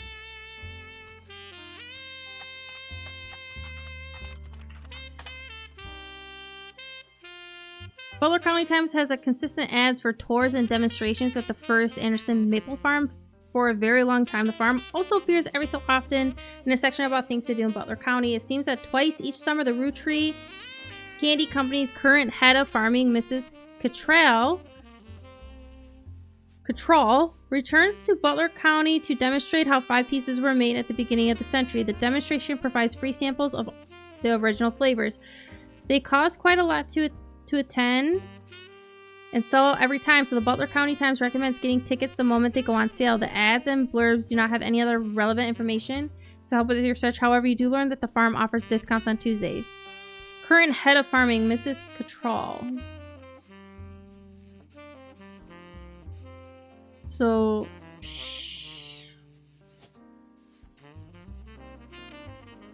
I'm gonna assume Stephanie Troll goes down there.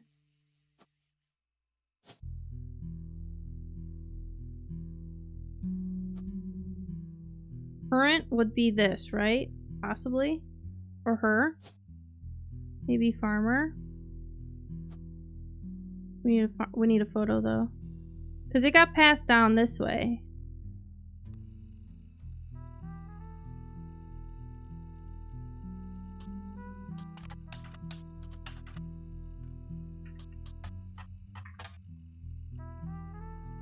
No. Okay. What if we look up one of the brothers? Well, let's say what he does. Elias C. Roottrees.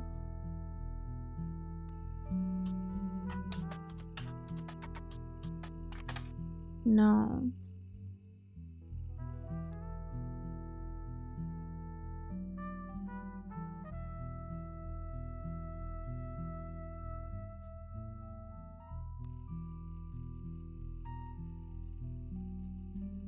Will that matter?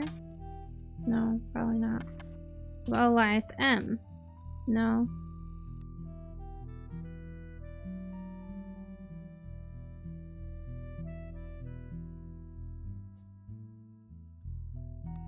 What about...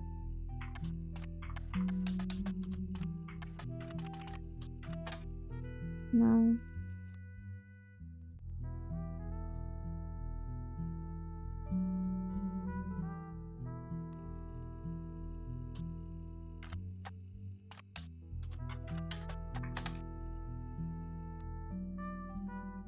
So it really seemed to work here.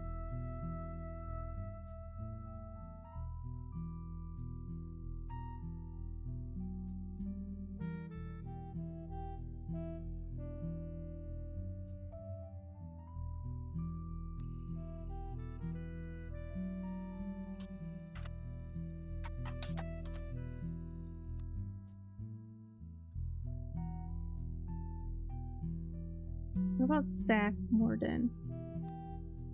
What if we'll get his wife's name?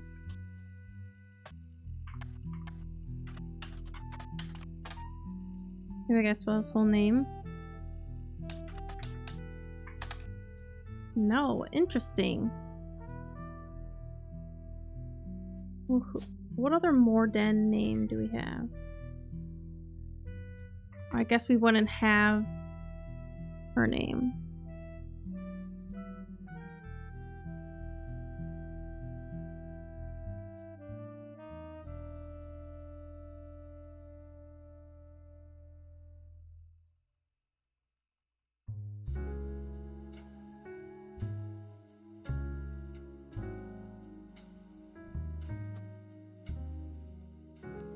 You can type in Dr. Wilson. Dr. Stephen Wilson does not have a practice in Butler County. It seems he operates out of Warrendale, which is somewhere between Butler County and Pittsburgh.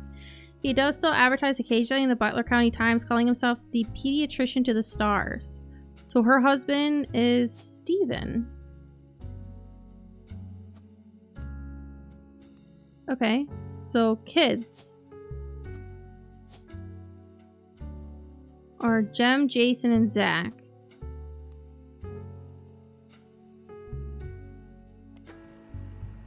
Oh, that gave us some stuff. Welcome back, PF. Dr. Stephen Wilson is a pediatrician who practices north of Pittsburgh. Although there are a lot of Stephen Wilsons and Dr. Wilsons, this one apparently found a way to game the search results as he pops to the top every time. His website claims that he is a pediatrician to the stars. The only evidence for this is that he apparently was a doctor to the Roottrees sisters. There's a picture of him on his website as well as a picture of his 3 children. The 3 of them look as though the photographer was holding them hostage. Regardless, the photos have been added to your evidence. There's also a quote that, although credited to his child Jason, you suspect might not be written by a 10-year-old. My dad is the best dad in the entire world, and he treats every patient with world-class care. He will treat your children like he would treat me, my big brother, or my sister. So Jason is either the middle child or the youngest.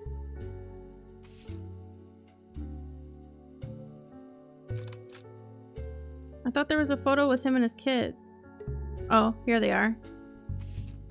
10-year-old. So my dad... Okay, so yeah. This looks like the 10-year-old. So Jason is the youngest. So this is Steve Wilson. Jason is the youngest. He's definitely student K through 12. Oh, okay, we got some, but I think some of them were incorrect, so we'll have to take a peek at them.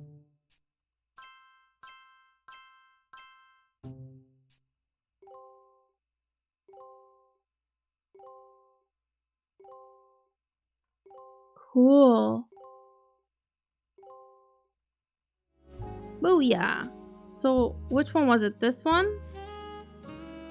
I obviously don't know. Maybe he's here.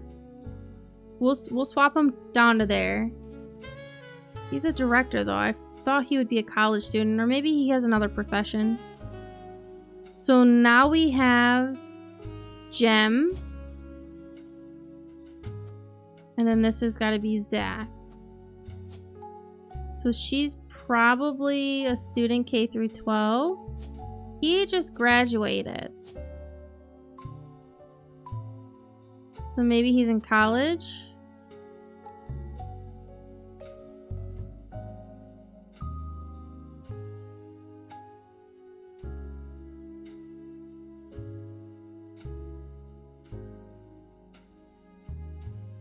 Maybe we can look him up.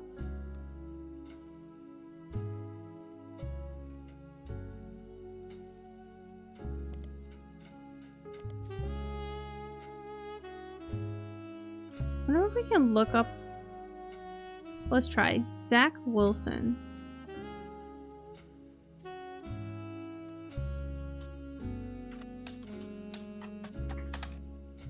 No. No. Thanks, Piap. Yeah, we're slowly making really good progress. We're almost there. Definitely figured out the part that looked the hardest, in my personal opinion.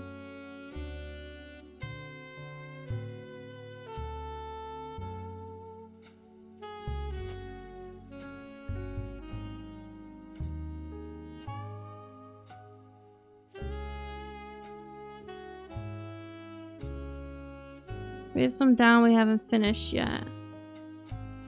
We have some random names too. We need a random woman's name here. Guy Hudson. He became a president too. Although the Butler County Times does not archive their obituaries, they did a front page story in 1982 about Guy Hudson and his wife Patricia dying in a car accident. Heavy. Okay, so we have another Patricia.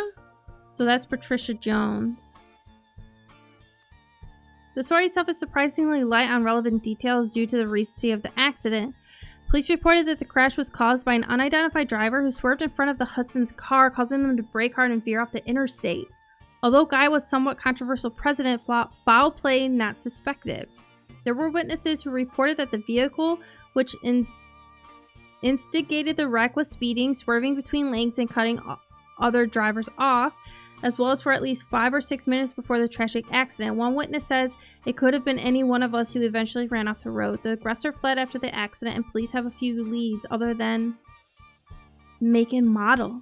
Guy had been the president of the Roottrees company for only 4 years, though an undoubtedly volatile period in the company's history. He and his wife had no children. So yeah, that confirms that.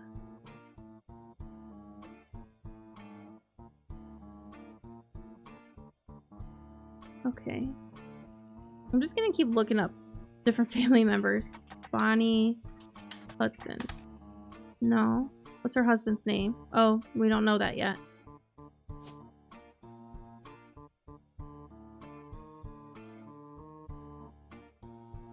Trying to see if there's any last names. There were a couple Kellogg's. So what if she's married to David the Third, and then she has a child that's David the Fourth, and then she has a daughter.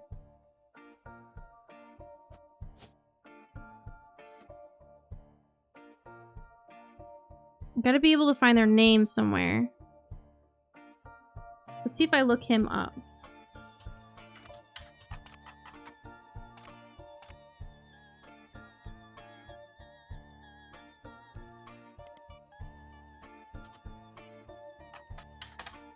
No.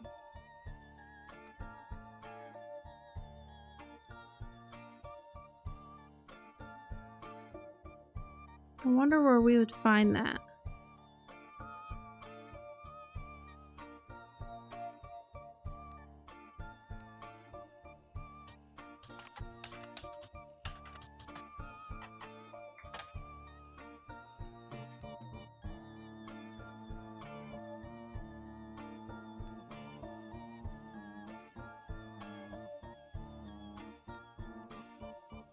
I did look this up already.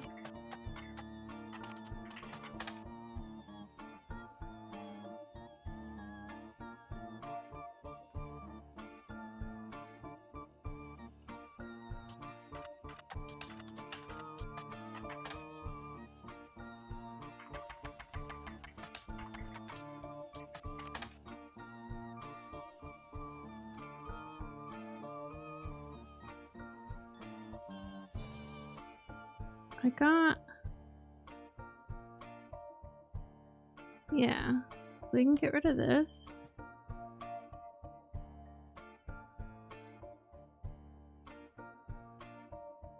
So the Roottrees versus RR. From what you can tell, RR attempted unsuccessfully to remove a fellow family member from the trust. It is said that RR attempted two arguments. First, the person in question was born out of wedlock. And second, they committed a significant crime against a fellow family member. I wonder if I can look that up in the Butler County Times. No.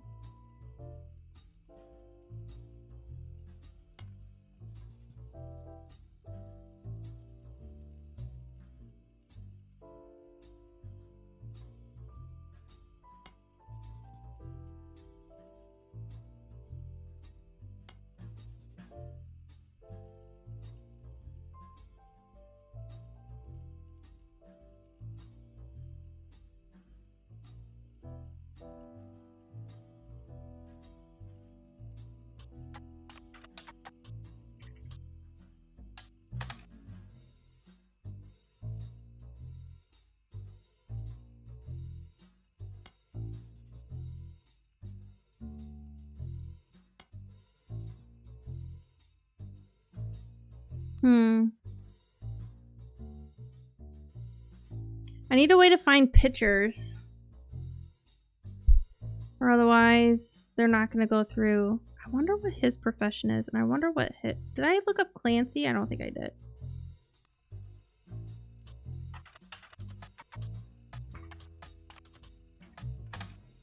No.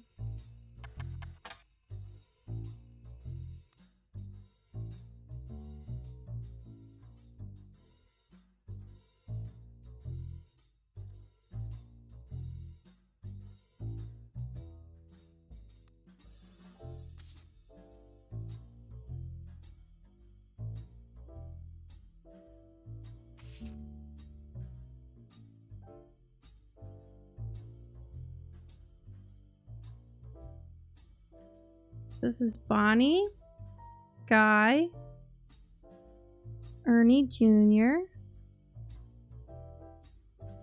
Caroline, Gwyneth M., her, Gwendolyn, Miracle Jr. What's this one? Jim. This one. Clark. Carl. And Eli. And on the back of the photo in a childish print writing, it says November. So this is November, for sure.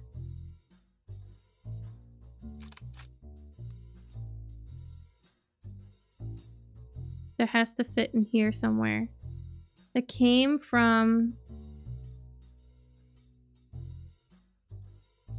a male with the Roottrees last name.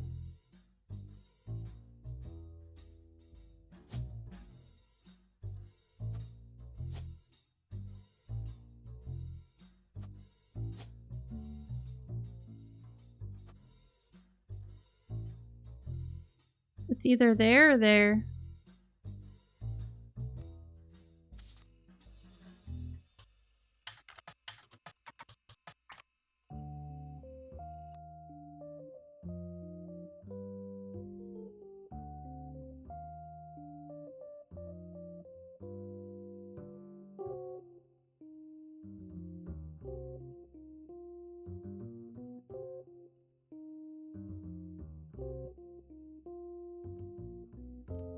There are also other Roottrees. Who's left?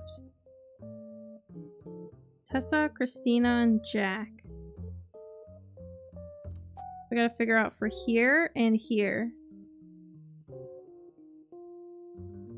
Those are the last Roottrees.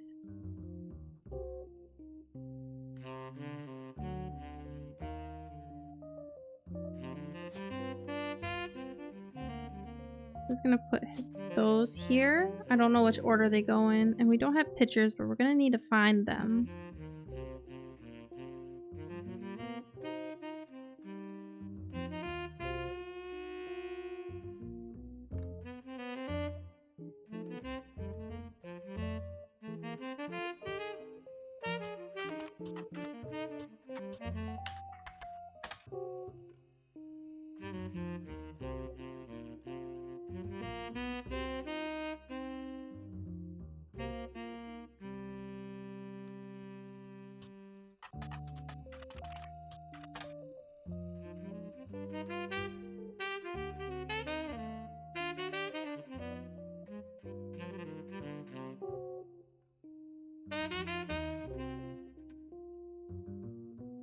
How do I find info on this?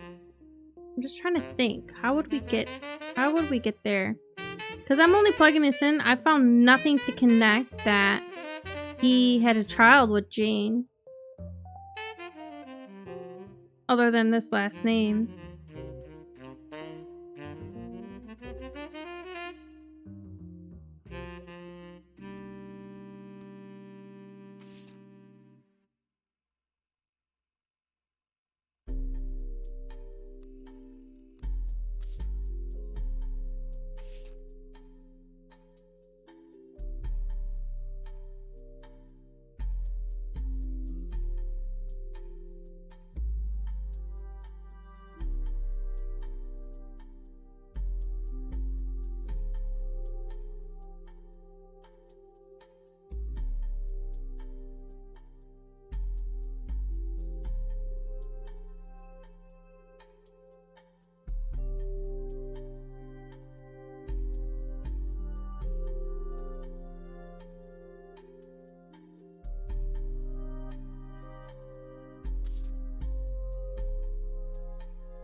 Jim Roottrees seems to have left Butler County by the time Jim and Diamond gained notoriety.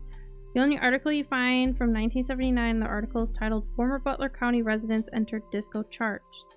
The article came out right as Rolling On Down to the City was hitting its peak popularity. There isn't much on the article other than what you already know, but it does mention that at the time Jim and Diamond had a 2-year-old daughter they named Candy. The writer of the author did not seem thrilled to report this fact and called the name a bit too on the nose. So that confirmed that. What about...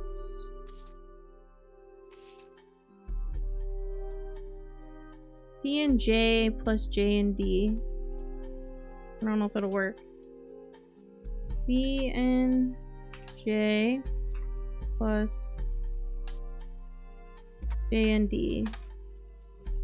No. That I think's gotta go in here.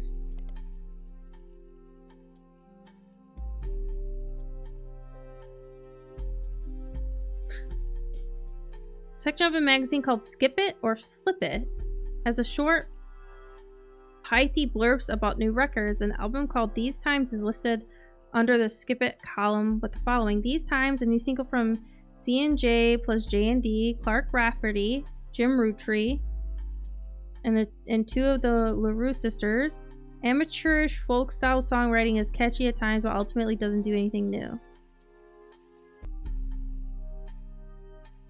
Magazine.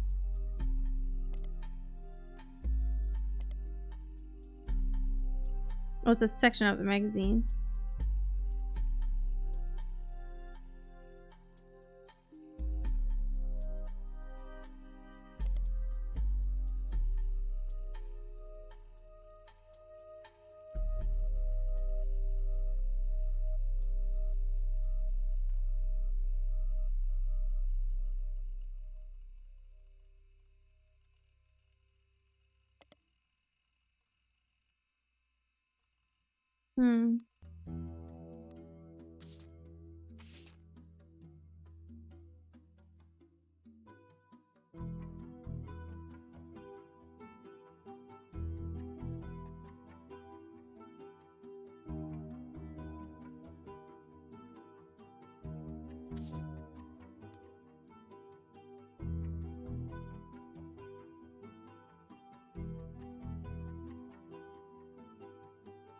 wonder why I've never been able to find out Elias C. Roottrees' occupation.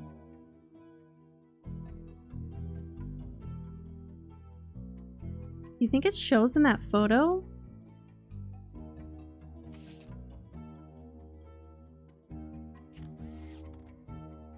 Like, he's dressed well.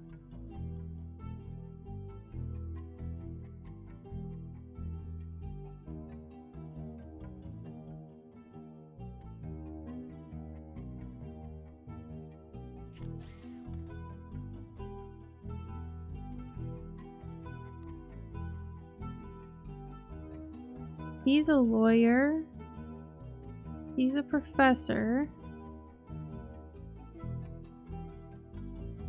He's named after Elias. Do you think he's also an architect?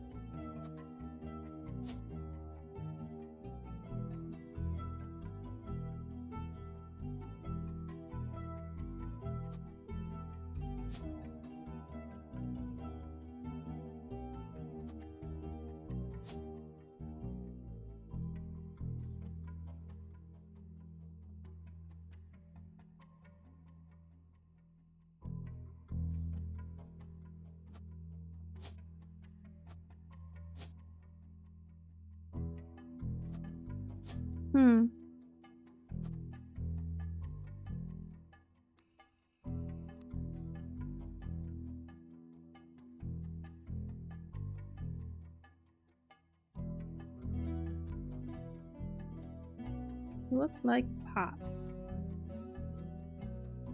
But Edward took over for Clancy.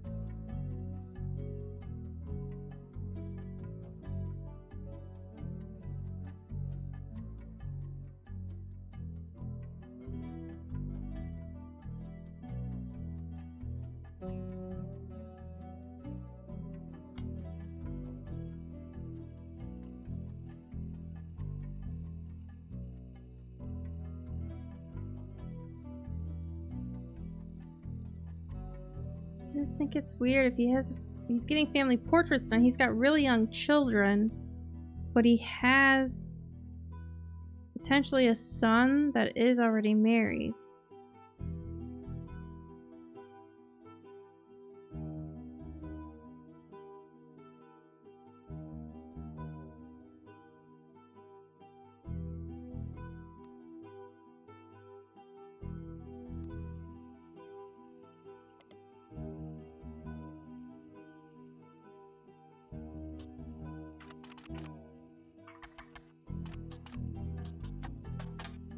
Is that a rapper tune?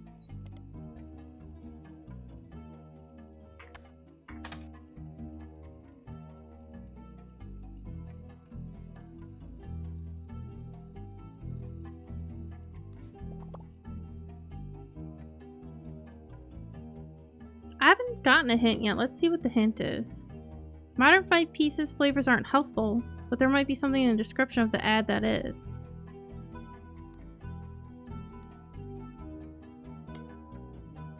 That seems to be from a magazine. Those are always helpful.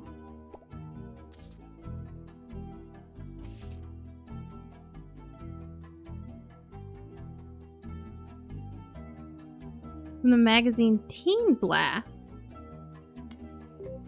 It's probably just going to give me more information that I already have, but I guess we can walk through it. Magazine aimed at teenage girls. Our website has a news section that offers condolences for the loss of the Roottrees sisters. Our fashion line was often covered by our magazine, and Raina Roottree first appeared on the cover for her 16th birthday. So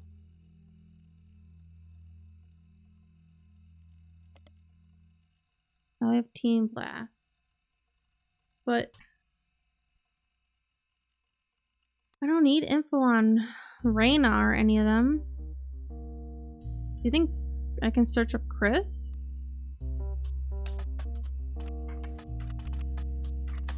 No. I think it's just gonna be them.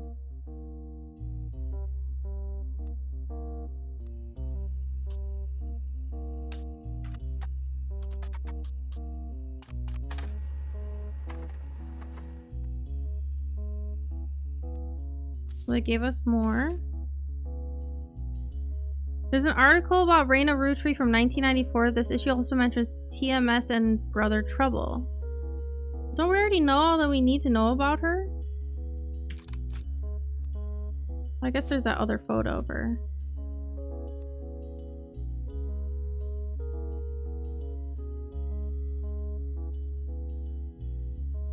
It talks about her inspirations. One important thing that I learned from an early age is that dreams are not outside of our grasp. My grandpa was a college professor who taught lectures about history. Her grandpa. Okay, so that confirms that. He always told me that history was full of people from famous families who wasted their time and fortune by taking it for granted. Instead, he told me I should go out and use my name to accomplish something. I think he may have practiced that lecture a lot because I have other people in my family that also made the Roottrees name famous for things besides candy. His older sister even wrote a book that some of my friends tell me they had to read for school. So that would confirm older sister. We already got that. I took his advice and now I work with my mom designing clothes. I help decide what colors and patterns I want to model. Then she designs the clothes with a team of amazing men and women. Although my grandpa passed away earlier this year, Grandma Laura tells me he is really proud of what we've managed to accomplish. So his wife's name is Laura. So we did get something out of that. Okay.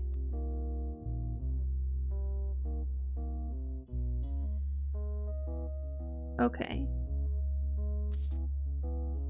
So, let's try the next one. Carly Roottrees.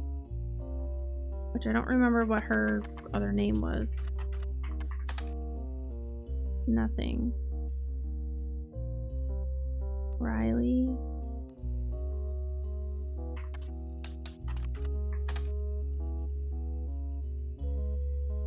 This search engine isn't the best, and so your results are flooded with page after page of nearly identical advertisements. Some ads specifically mentioned that Raina appeared once on the... Okay. Riley and Rose, on the other hand, seem to be mentioned by name less than their older sister. That's right, it's Rose. Okay. So that gave us that. We ask the duck again? Oh. Her interview in Teen Blast mentioned a sitcom that sounded family related. Let's look into it. It did? A sitcom.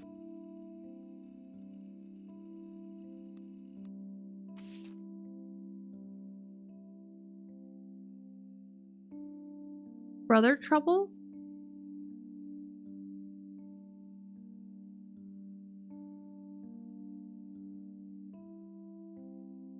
And Brother Trouble.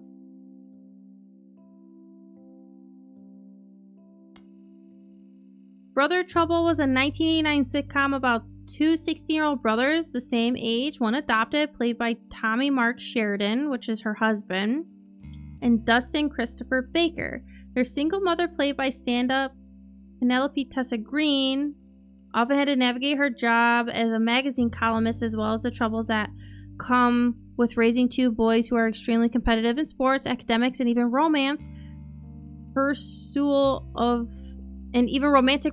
their next door neighbor, Roxy. The showrunner was small screen writer Ron Roottrees.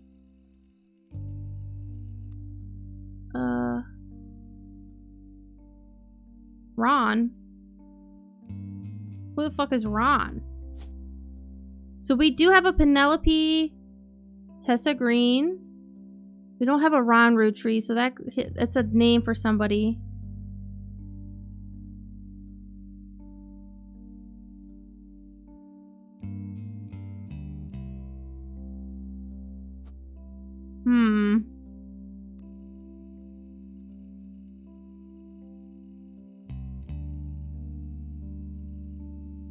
Let's highlight. We'll look it up in a second.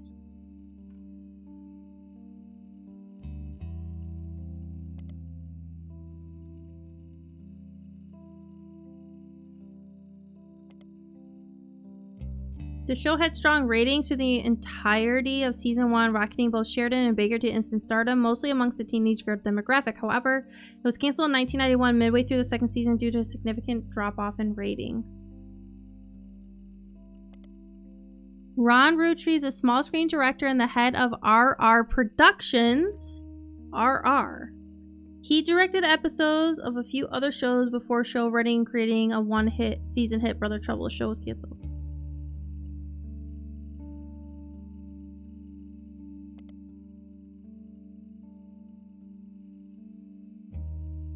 So remember we had the lawsuit with RR? Defunct production company responsible for Brother Trouble. You find a comment on a USENT Usenet board stating that Brother Trouble ended up being an ironic name considering the rumors about RR Productions, Ron, and Robbie Roottrees. Who are they?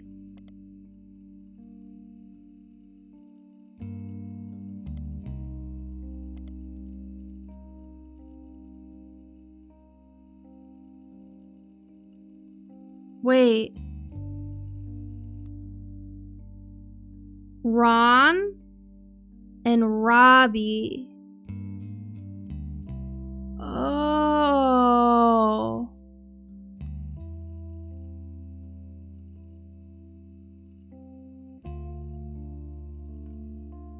Okay, so now we have Robbie Roottrees. Not much relevant information about Robbie Roottrees in the comment thread on a message board. Why was the Brother Trouble canceled? One user speculates. I think it was because the writing went really downhill in season 2. They actually had an episode where Roxy was addicted to sniffing markers. Another person replied, maybe it's due to the rumor that Robbie Roottrees in Silver Screen magazine. There's a link to some kind of article, but it seems to be dead.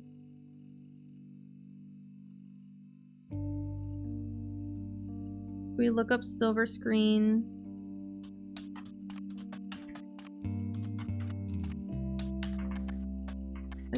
That's magazine, right?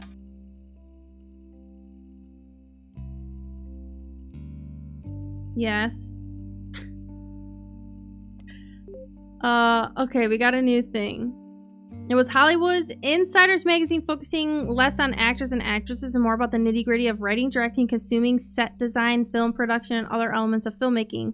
It ran from 1983 to 1993. It was bought by a bigger, more recognizable magazine a few years ago, and the website now directs to the new magazine. The new magazine doesn't appear to have any relevance to your case. So now we have Silver Screen magazine. Let's type in Robbie Roottrees. A small rumors article from 1992 that claims that self-taught television screenwriter Robbie Roottrees was allegedly tried and convicted under the name Robert in a French court of law. So, excuse me, he's a screenwriter?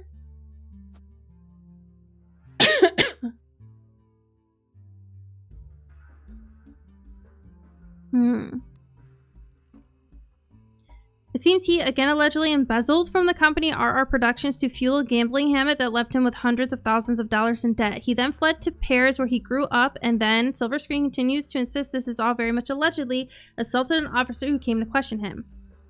The article's author says that they were unable to get a statement from French authorities. We received information from an anonymous source and were able to confirm through public records that there was a trial involving Robert Roottrees around the time that Brother Trouble was canceled. So now we have Ron. There's an article about Ron Roottrees from 1984 entitled "Don't Blame Nepotism, He Gets Results," because both of their parents are super famous actors. After finding some small screen success as the first director for many soap opera episodes and then stepping in as the showrunner to turn around a few struggling productions, Ron has decided to start his own television production company. Ron was born in the US but grew up in Paris with his once famous mother and his brother Robbie. He gobbled up American cinema whenever he could, and when he was old enough, returned to Hollywood to attend film school. He brings a special kind of charisma and an eye for unusual shots, particularly when it comes to comedy.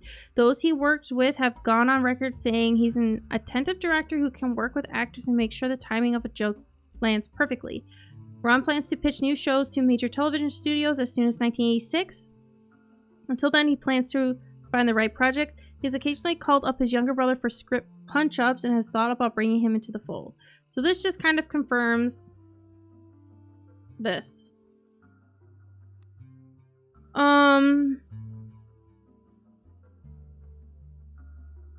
So we figured that out. Kind of figured that out. Let's look him up. He doesn't seem to be associated with the Roottrees.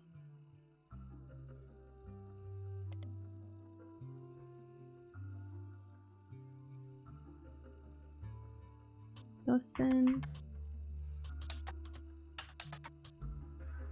Probably doesn't matter. Co-star. Their mother was played by Penelope Tessa Green.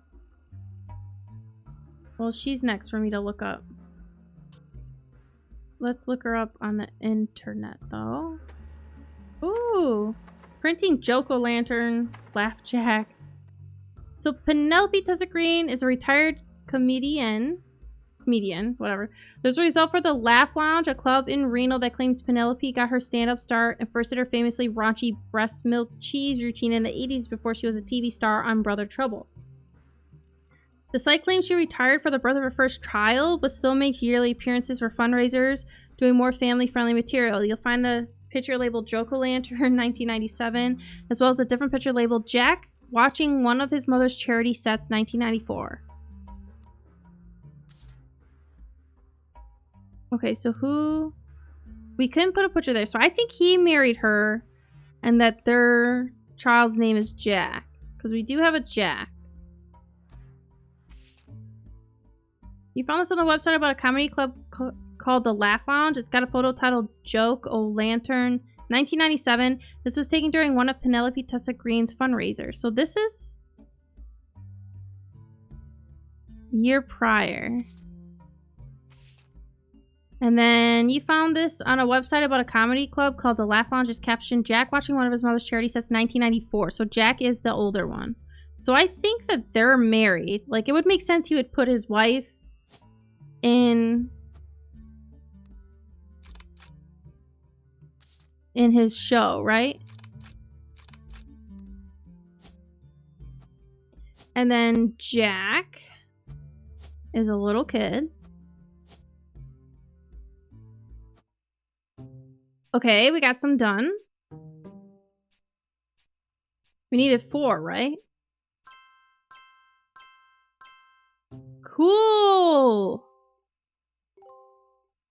Okay. We're almost there. We only have a few left. We're almost there. We're really getting it. Which means that this one is... Oh, Tessa or Christina? Crap, I don't know. And they are literally a baby. Because we still have one over here that we gotta figure out. Crap, but I don't know their name. Okay. So this means that this was not correct. So I'm just gonna make this blank. We gotta figure out their name because their child can also be a Rootree too. We don't have the name over here.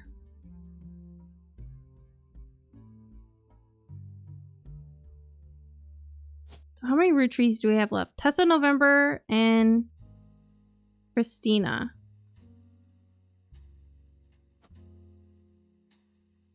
Okay. We have more articles.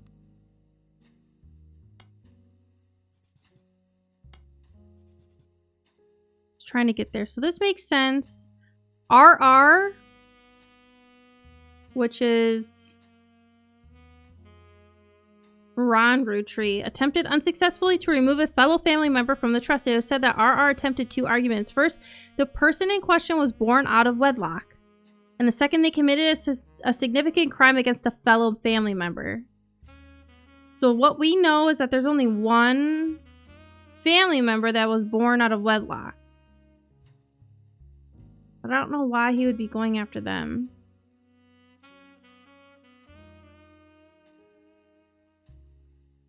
I wonder if there's more in there about that.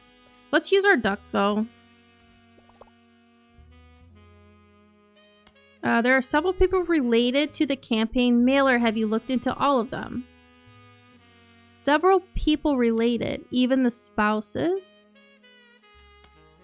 The article in Butler County Times mentions Stephanie Jones's husband was a local business owner. Oh!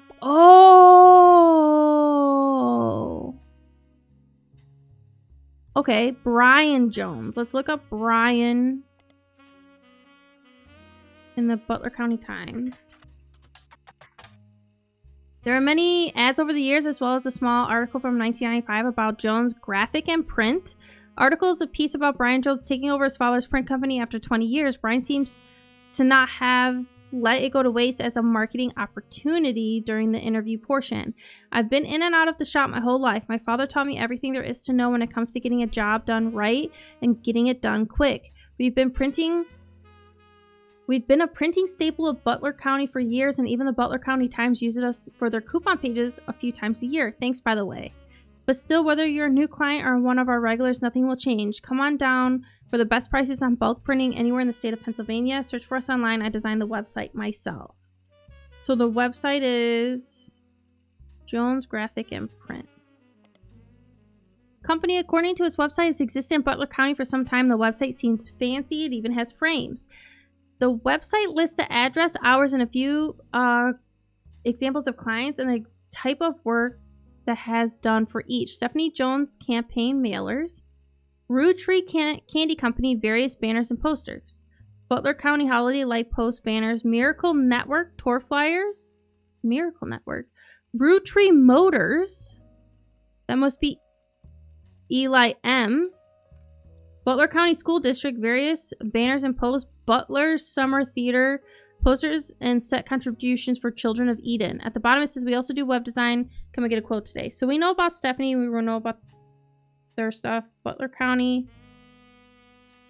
Let's highlight. I'm pretty sure I've looked up Miracle Network before. Roottrees Motors, I'm very curious about.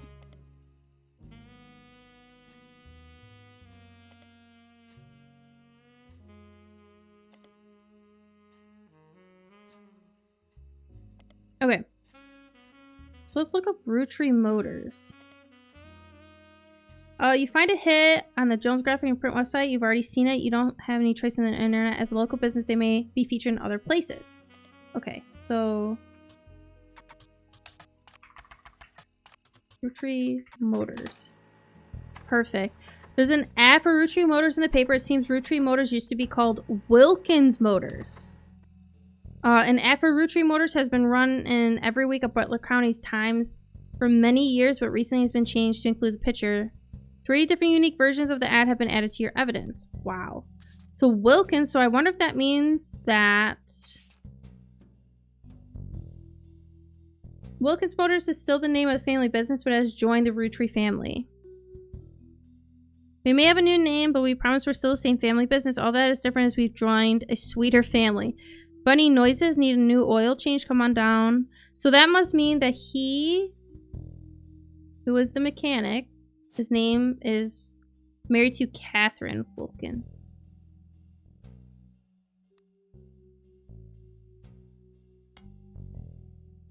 Roottrees Motors are the local family name.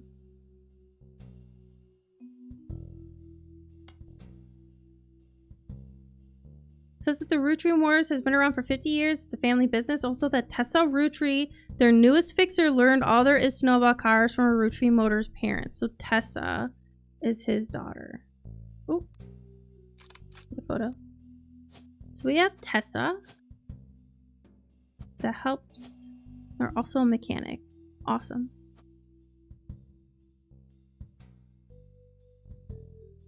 So now we have, I think November is the other one. So I think this is Christina.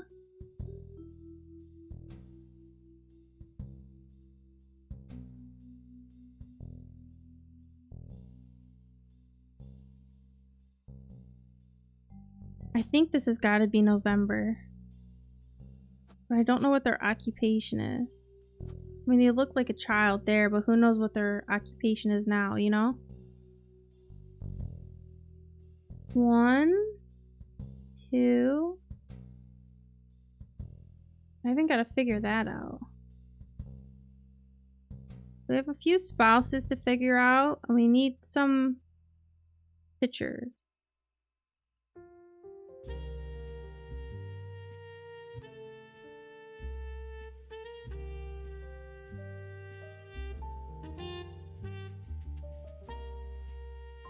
Perfect. Okay. Let's see what the ducky has now. That conspiracy site had a lot going on. I only noticed one thing that might be useful. Shit, which conspiracy site?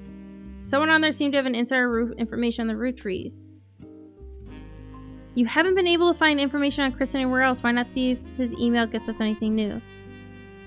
Yeah, but I don't remember what the conspiracy website was.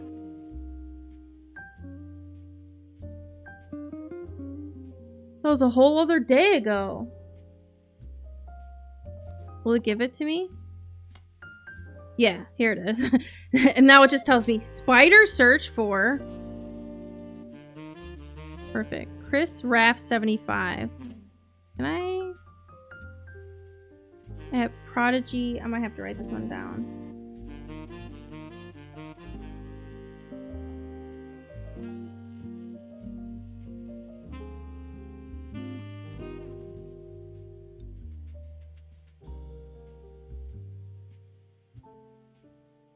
You are correct, Ducky. I haven't been able to find anything else on him. Oh, that's cute.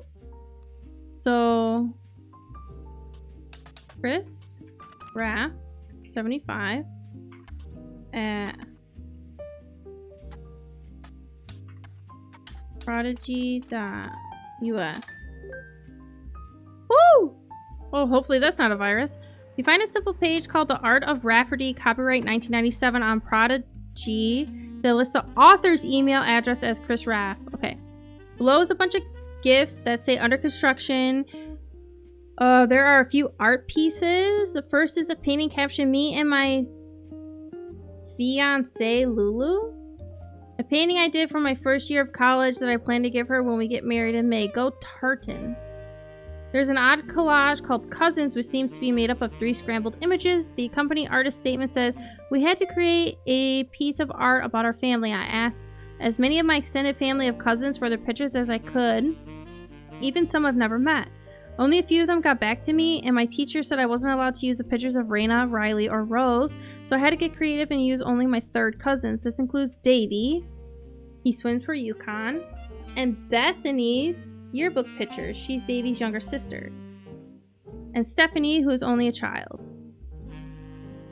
Chris's artwork has been added to your evidence, but the cousin's photo will need to be unscrambled before you can use them. You've downloaded a new application." Okay.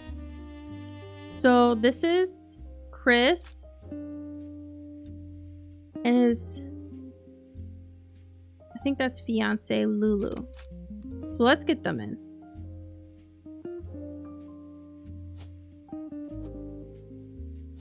Fiance Lulu. Louisa. And he is an artist, I'm assuming. Also have this extra photo of her. That should be fine. And then there's this one. Chris Rafferty's cousin's art project, and is said to include pictures of Davy. He swims for UConn. Bethany, yearbook picture. Davy's younger sister, and Stephanie, who's only a child. Perhaps you could extract them using a PC application. Okay. How do I use the application? Didn't it say that it downloaded it?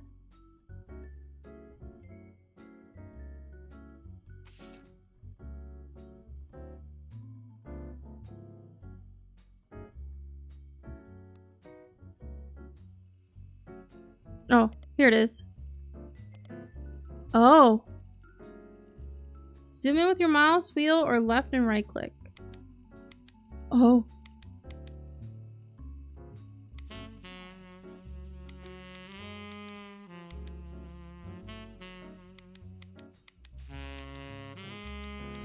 This certainly is interesting, huh?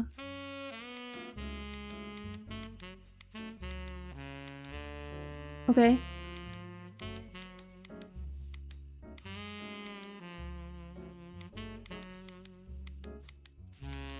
Wow.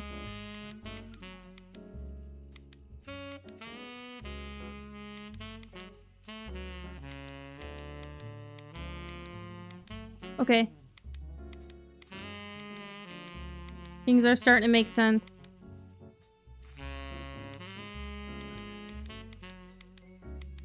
Oh, this one's fucked up, that's why. I was like, it looks like it fits.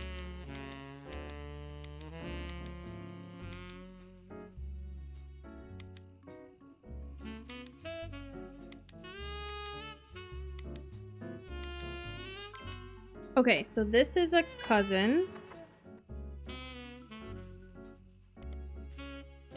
Here's the other one. Oh, okay, this one's just rotating.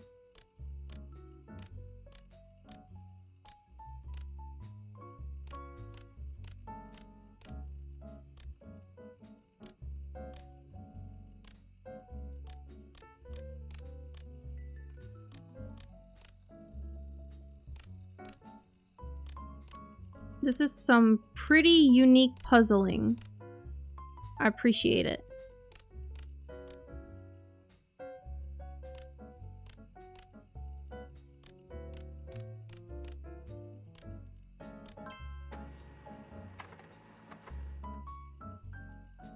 Okay.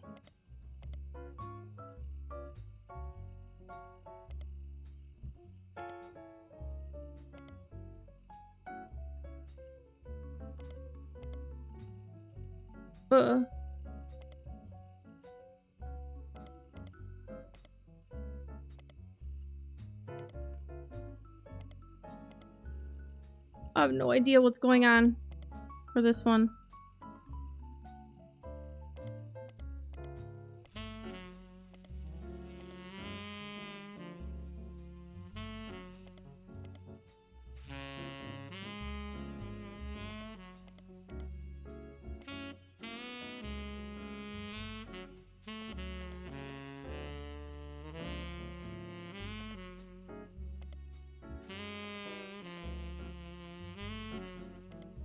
Uh-oh. Uh-oh.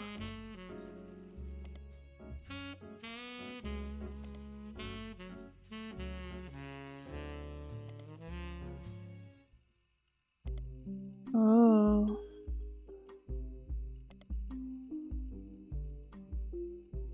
Hold on.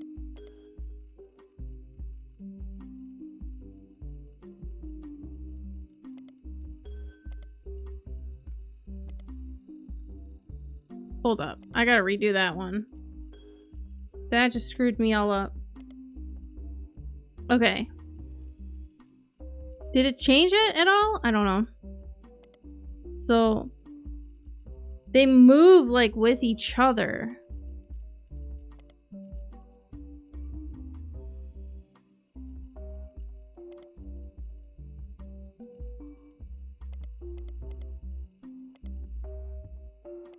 Okay.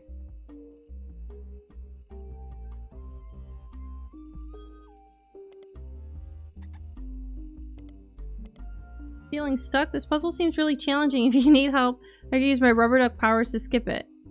Yeah, go ahead. We already know what it is. Okay. So now we have... This is Bethany. Oh no. Maybe this is Bethany? It says Stephanie's only a child. What did he say? Oh, let's go back. Aspected, blah, blah, blah, blah. So, Davy, he swims at UConn, and Bethany's yearbook picture, she's Davy's younger sister, and Stephanie, who's only a child. Okay, so this is Davy. None of them were a child, though. He's a student in college. Bethany, she's also a student. Woo!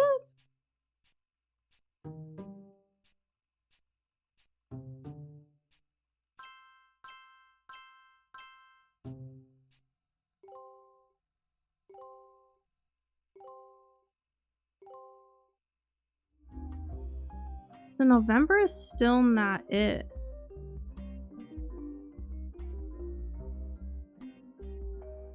Oh, here's Stephanie.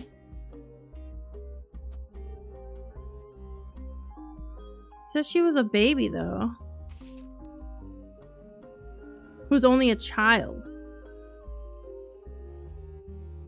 Okay. I think she's a farmer. Okay, so Chris is not an artist.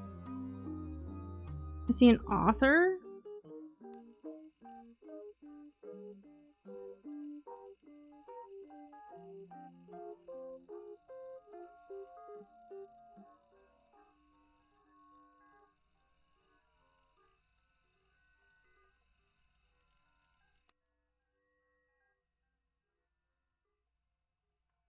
Okay. Let's see what the duck has for us now. Clark Rafferty has only one child left to place. It's his oldest.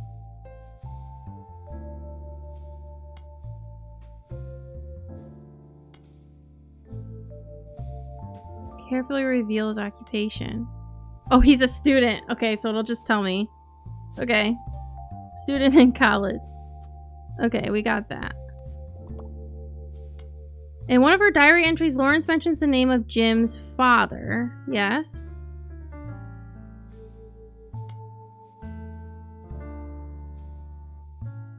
One of the men is Eli. You can find a mention of Eli's occupation in a periodical article about someone closely related to him. Read the description for the next generation photograph carefully to determine which of the men is Eli C.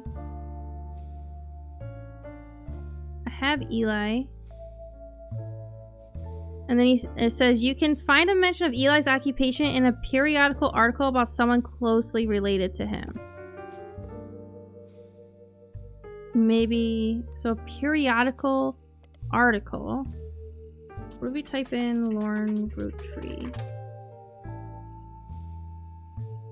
Drew some romance books. Gives it a 4 out of 5 and claims it captures evolution.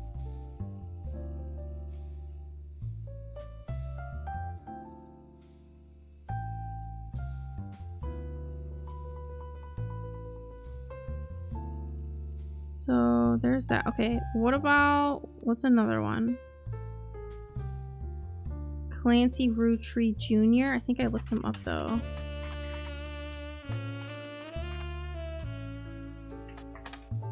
No. What about James? His son.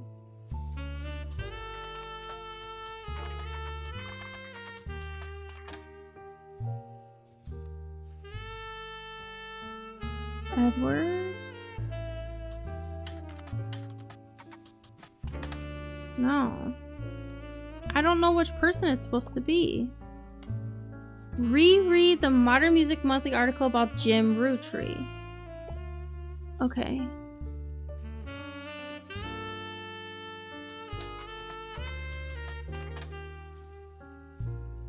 Title: A Reluctant Hitmaker. With my cousin and his ex, Clark's never knew his father, and our grandpapa says he spent time with my dad and me. As a result, Clark and I grew up like brothers. Diamond and Jane, on the other hand, are actual sisters, so the four of us kind of had a cutesy family band thing going on. Not our finest hour, regardless. When Diamond walked in on Clark in bed with her younger sister, everything exploded. The only thing Clark and I had in common was music, but even then we never agreed on what it should be. He was always more interested in catchy tunes, something you hum a week later. I've been told Roland is a lot like that, but that wasn't my goal. When he called me up and said he liked it, I took it as a sign I was going in the wrong direction musically. That made him laugh. I don't mind saying any of this because he'd agree. For most of the decade, he was a mess, but he's a lot happier now. He started Raffer Tunes. He's a much better jingler, writer than songwriter. One of the benefits of our famous family is a massive company willing to be a client. That's also how my father was connected to Roottrees. All of his old ad campaigns were hung all over the walls over the record player. Where I was never interested, I just went straight for the music. Ad campaigns. Advertising has got to be it. So Ernest Madsen Jr. article in Business Watch mentions a curious business pivot. Oh, Business Watch.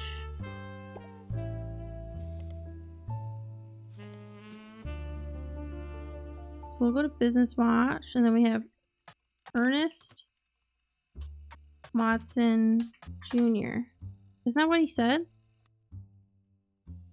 Maybe I spelled it wrong? Madsen. Yeah, I spelled it wrong.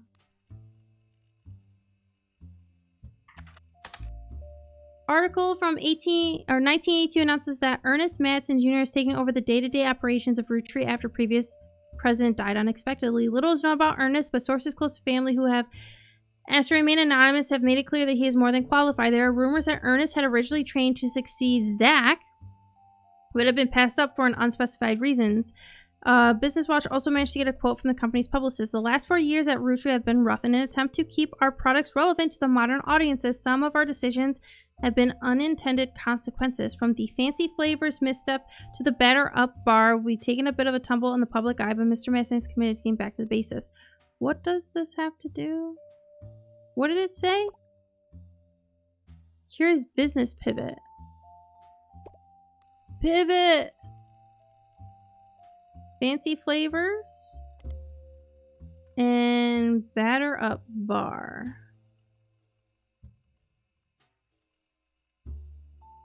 We'll search that one up now.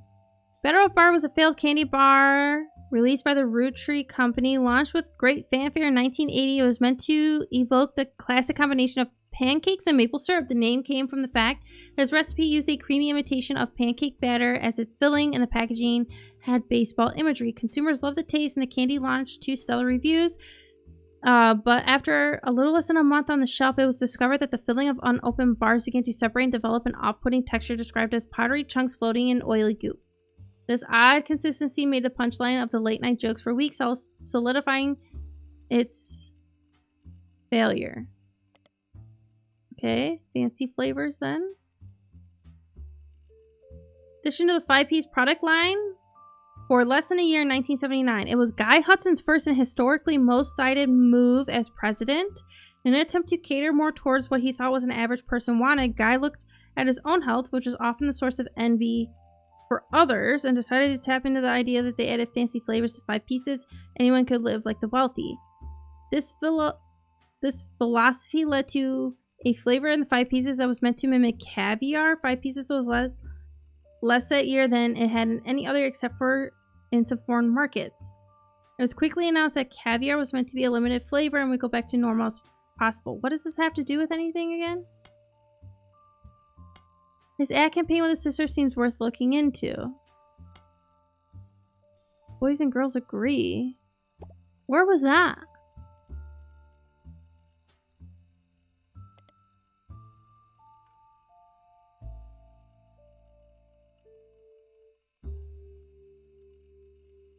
I don't know where I was supposed to find that. Boys and girls agree. Okay. Find a site about successful ad campaigns. One of the ads listed is from the late 50s. Boys and Girls Agree. It's a series of television and magazine ads for Roottrees chocolate bars.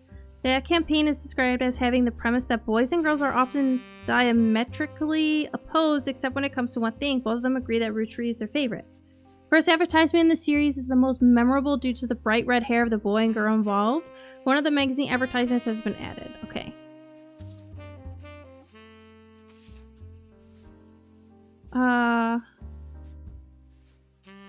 Ad campaign is described as having the premise that boys and girls are often opposed. Okay. So this must be extra pictures of them.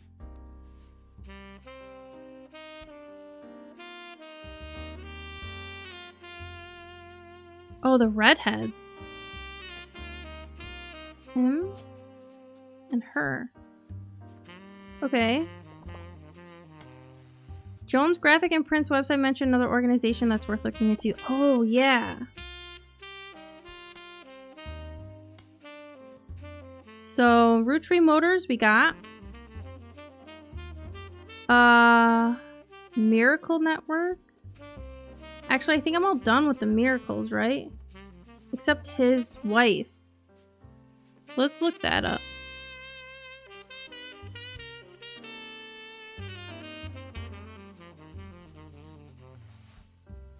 Miracle Roottrees arrived so late. Okay, I did read this. Yeah, we did get that. Okay, what else was there? Butler County School District? Nothing. Butler Summer Theater? Summer Theater performs plays and musicals during the summer. Makes sense. As it is not summer currently, their website has a thank you message. Thank you for making our 1998 season such a success. Stay tuned for an announcement about performances. In 1999, the website lists the credits of a musical, which seems to be the final show they performed last season. There's a cast list, but none of the names seem relevant. Below the cast it lists the crew and 2 things about it. Posters and additional set design elements by Jones Graphic and Print, and choreography by November Studios. November Studios. Local dance school, they advertise lessons for ballet and jazz classes. There's hardly any other information left. So November, who I think to be this, is a dancer.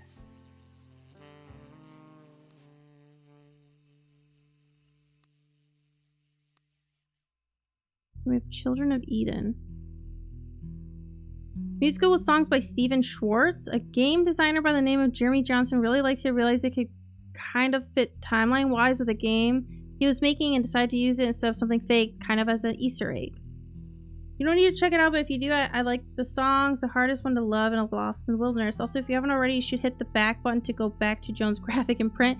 And instead of searching for Children of Eden, you should probably search for whoever was performing it. Who was performing it? Well, it was the school, right?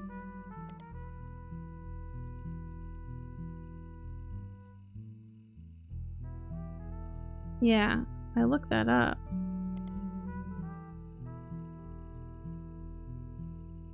So I think we got that. In Cousins, Chris Rafferty mentions that one of his cousins is an only child. The only spot available for a cousin with no siblings is beneath Gwyneth Madsen.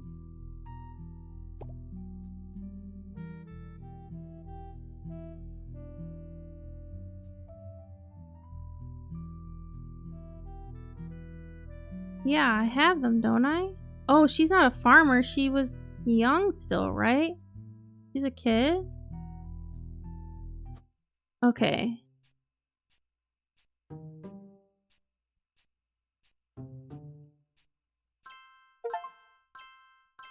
So branching out, locked in everyone in the next generation, and take my hand beneath the tree. I couldn't read all of it. Booyah. Oh, we got the top secret envelope now. My genealogy genie. If you're reading this, it means you've locked in 49 blood relatives. Congratulations. I knew you could do it. There are 2 more entries on the family tree I'd like you to consider. These last 2 are optional. You can summon me whenever you wish. However, this will end your search and reveal the truth. So make sure you're ready. Okay.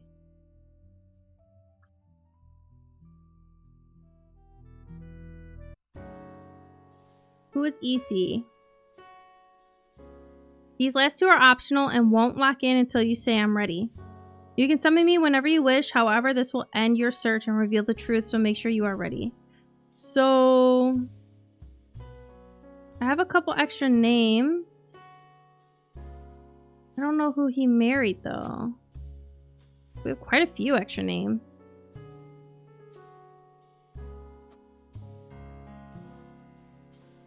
So we have EC. Oh, yeah, they have their wives. I want to fill them in, though. I just don't... I wish I would have had them in time. So this is Farmhand. Who is EC? You don't have any portraits available to add to the family tree. To get started, click on Faces in your Evidence tab. Yeah.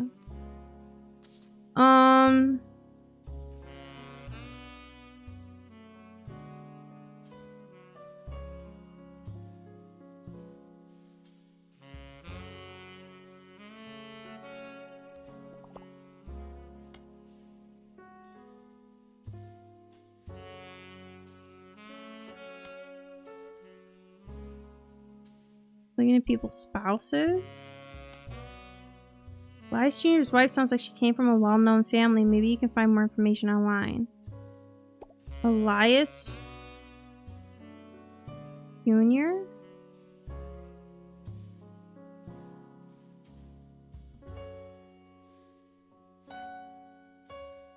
She came from a well-known family.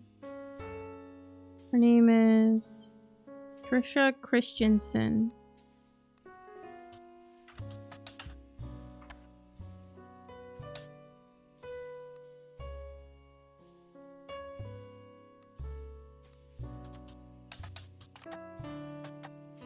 Is that it? I think so. Christensen Steel was a steel company in Butler County. On a World War II history page, you find that it contributed to the war effort by creating parts for vehicles, but after that went out of business. Christensen Steel and Patricia Christensen are both mentioned in a book for review, Steamy Correspondence by Tina Angelina. Okay.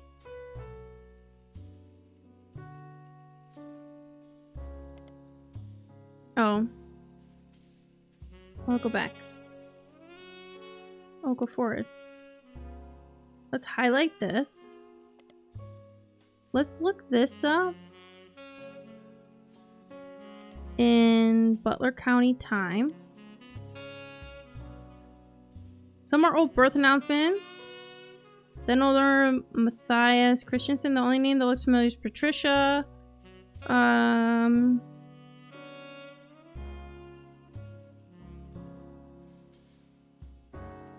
Okay.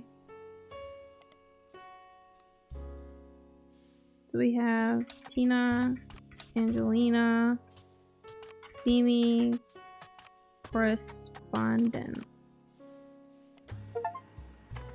Found all evidence and the Roottrees are dead. Book of historical letters with erotic twists. Each letter is accompanied by context from the book's author. A letter from the book has been added to your pages.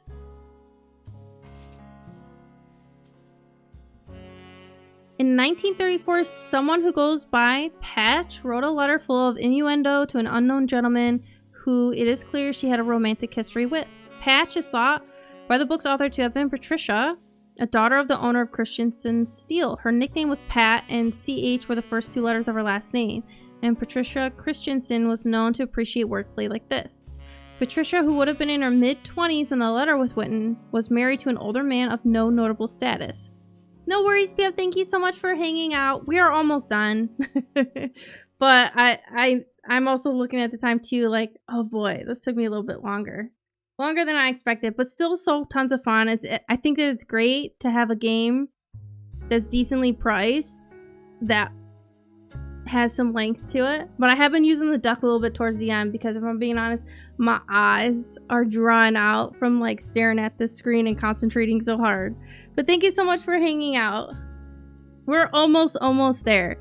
I'm just being a little stubborn. I want to fill in all the names, but I don't know if we'll get all the other names. We'll see. But thank you so much. Have a great night. Buena noche. Patricia, who would have been in her mid-20s when the letter was written, was married to an older man of no notable status.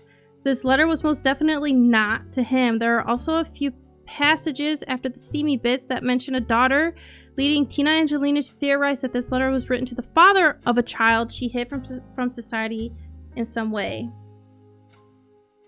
The letter ends on a mention of a twisted twin that seems to evoke imagery from classic literature. If not for her story, yours and mine would be the most tragic tale ever told. How awful is it that such beauty was ripped from its rightful fate, and worse, sent to live in possession of your brother's twisted twin. Peace.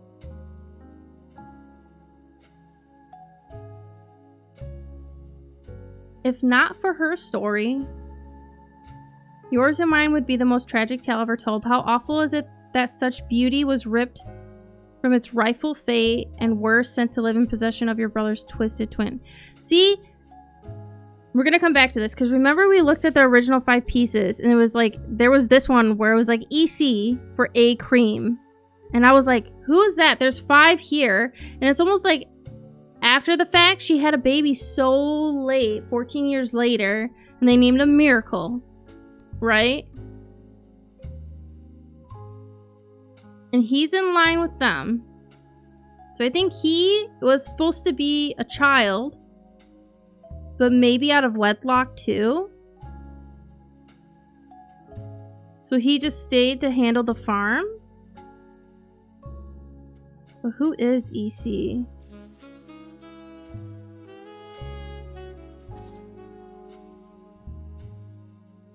Oh, where is it? Okay, here.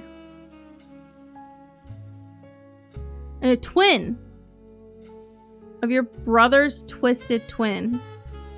Sent to live in possession of your brother's twisted twin. Brother. Left an outcast, forced to a life of labor under a wicked relative. It's like something from the start of a children's fable. She deserves not the life he has been sentenced to. I can't stand to be apart from you. Both.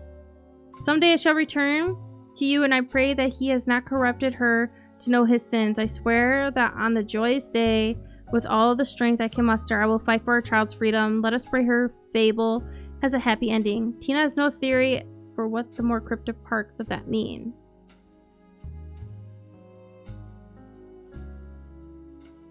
Okay.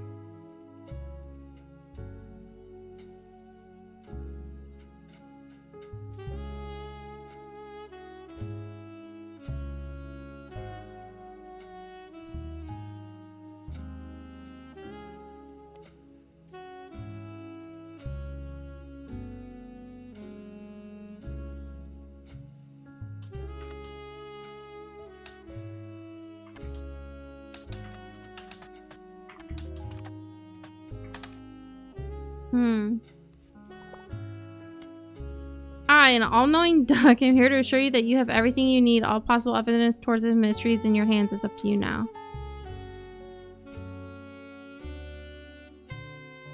You could disconnect and still be able to solve the mystery.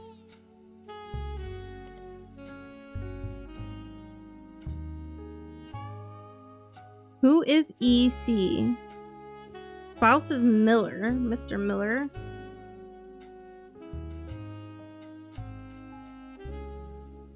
I wanted to figure out who their wives were.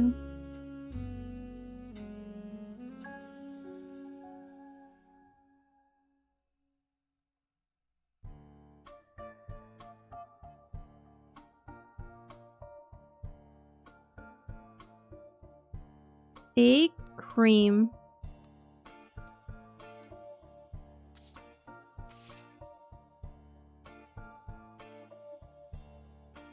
EC and CE.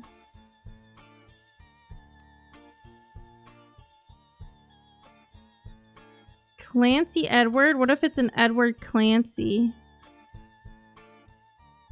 Can you imagine if they just swap the names like that?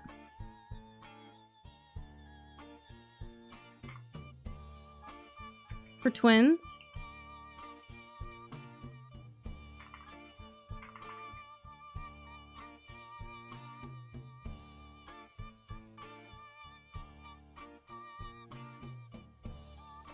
Do we have a photo of them?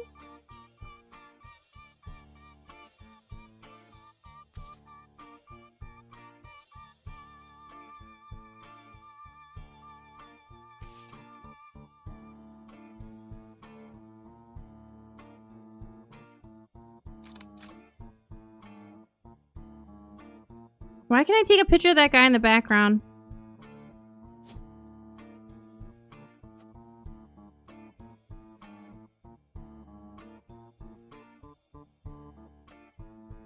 Spouse. Mr. Miller.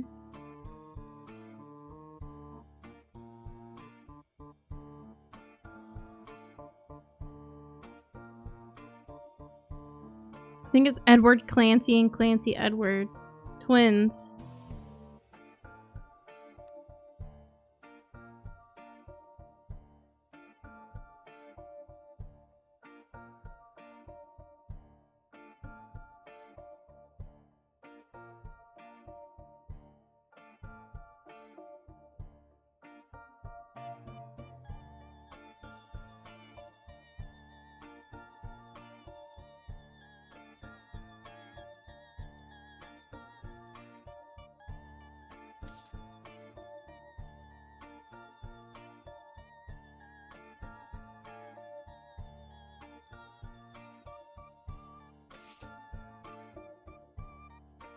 Okay, not this one.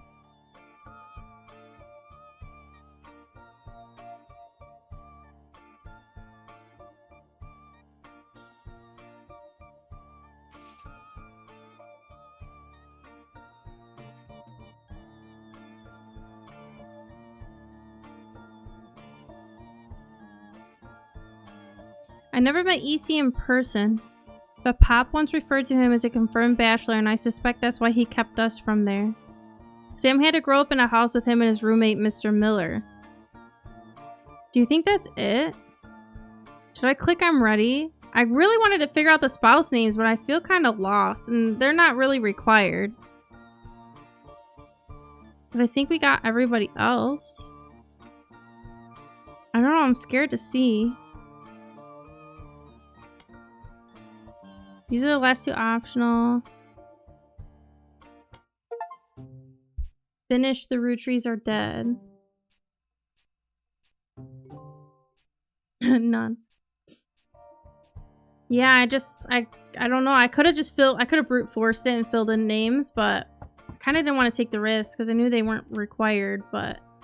So, you thought EC was Edward Clancy Roottree and had a guess for his partner?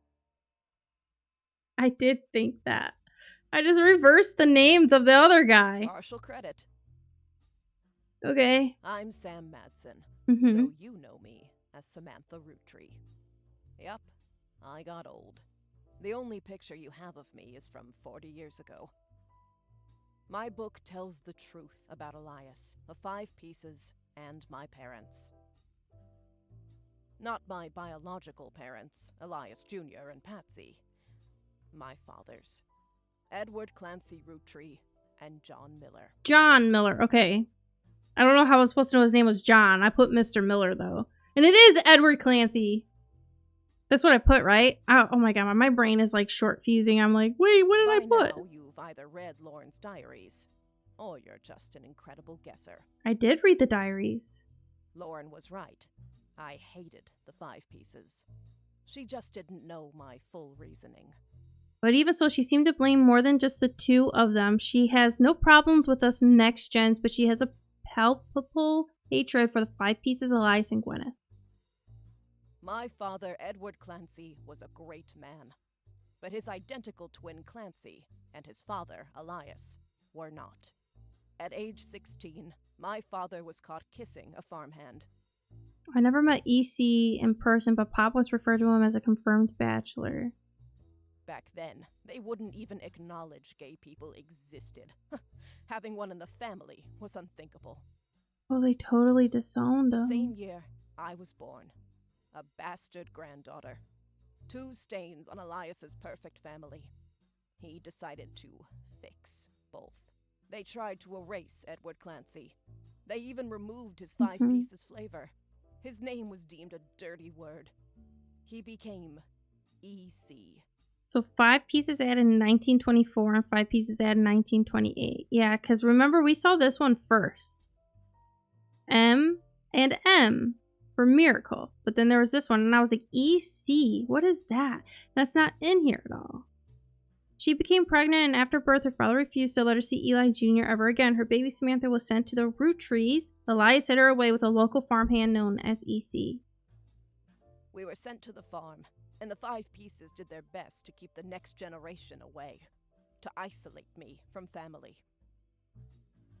Pop warned us away from that farm for years. Yeah, then none of them could recognize him as being a family member, Elias right? couldn't erase us from existence.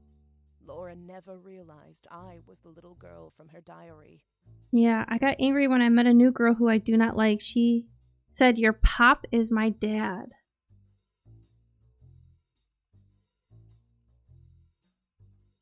Who could blame me for being so confused that day? Oh, yeah, they were Her father was an copies. exact copy of They were mine, twins. except without the beard.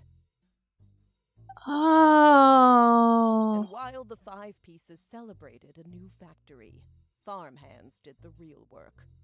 Uh-huh. It's a fluke there's a picture of my father at all. Mm-hmm. But there he is in the background. The 6th 5-piece.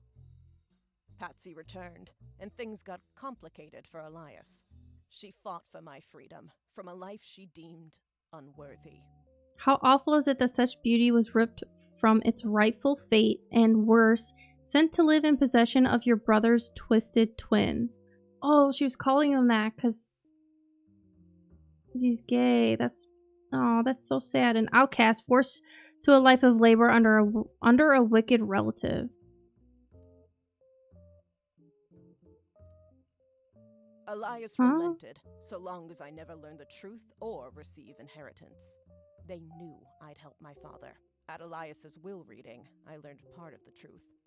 The rest I learned at home.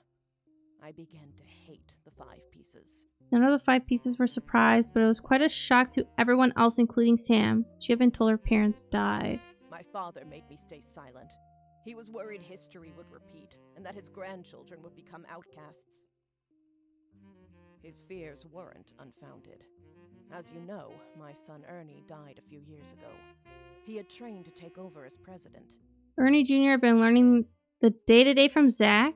It has been a long, long time since any real Roottrie was excited and interested in actual candy as Ernie. But due to family politics, or perhaps hubris, it went to Guy, a real Roottrie. He nearly ruined the company. Guy is new to the business world, but he's family. There are rumors that Ernest had originally trained to succeed Zach and had been passed up for unspecified reasons. That makes sense, because I had him for the 3rd, and I was like, why isn't... Because it said that they were working together. When Ernie took over, he saved the operation. Over 13 years, he made the family billions.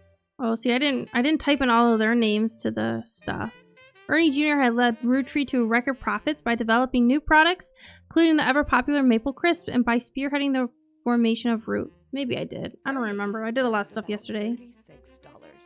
Ernie earned about 30. Oh, yeah, because her and none of her kids were not supposed to get any money from the candy operations, just from the farm.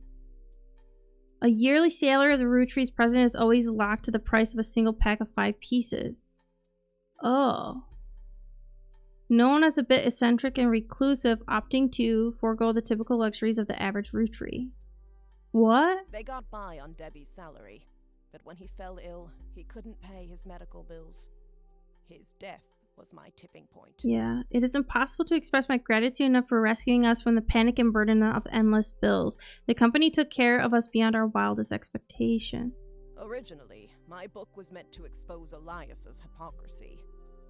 Until I started to look into the other dirty laundry. Ooh. Television screenwriter Robbie Roottrie was allegedly quietly tried and convicted under the name Robert Roottrie in a French court of law, and it seems he allegedly embezzled from his company R&R Productions to fuel a gambling habit. Ron tried to have Robbie removed from the trust, but couldn't. Robbie was a blood relative, even out of wedlock. Oh, because his mom was technically divorced, so he was technically born out of wedlock.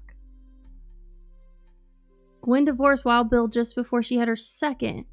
RR attempted 2 arguments. First, the person in question was born out of wedlock. That sounded familiar. The Clancid Trust that Elias established was designed to secure his family's future. The company mandates that a fixed percentage of its profits are split every quarter amongst bank accounts representing each direct relative of Elias. The Clancy Trust is known for being essentially impossible to get around due to many checks and balances written into it. His entire family's future. He couldn't write exceptions in without the whole thing falling apart. Due to the ironclad wording of the Clancy Trust, it was impossible to remove any direct descendant of Elias Roottrie without completely dissolving the trust. My book can definitively prove that Elias was not the paragon of virtue he's heralded as, and that my daughter and granddaughters are just as much family, at least in the eyes of the trust, as anyone else. The Clancid Trust will secure their future. They can decide what to do with their shares. But I'm old, and I'm not in it for the money. The truth has been eating away at me for years, but now I can set the record straight, thanks to you. As someone who enjoys searching for the truth, you might understand the power it has. Whitewashing the past to protect the status quo can lead to repercussions in the present and future. I appreciate what you've done for me. You uncovered enough to make a strong case. If and when the truth is fully accepted, my share of the Clancid Trust is yours. Looking at the family tree on your wall, now with my father's, everything finally feels complete. Unless a whole lot more Roottrees somehow appear from thin air, this is the last time I'll come knocking. Thanks again, and so long. This was so much fun.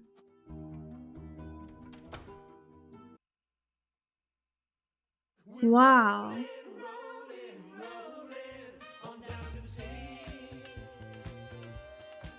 Oh, the book was published. It received mixed reviews. Honest. Life went on and a new president took over the company. Roottrees' family faded from the news cycle. And then everything changed. There's another mystery to solve. Roottrees Mania is now unlocked as a new game. Cool! So I don't know if that's always part of the game, so I don't think it's a DLC. Maybe it's like a bonus chapter, like some point-and-click games tend to have. So that's really cool. We'll be starting that next time, though. I'm a secret Roottrees. How cute. This was so much fun. I had so much fun. Towards the end, I did have to start using the hints a little bit. The hints I really appreciated, though, because it was nice that they gave you prompts. So it started off with prompts first to kind of get you thinking, kind of get the juices flowing, kind of get you pondering, right? And then if you kept going, then it was just like, search this, which I liked, rather than it just being like, this person is this, right? Like, I thought that was such a nice touch. This game was so much fun.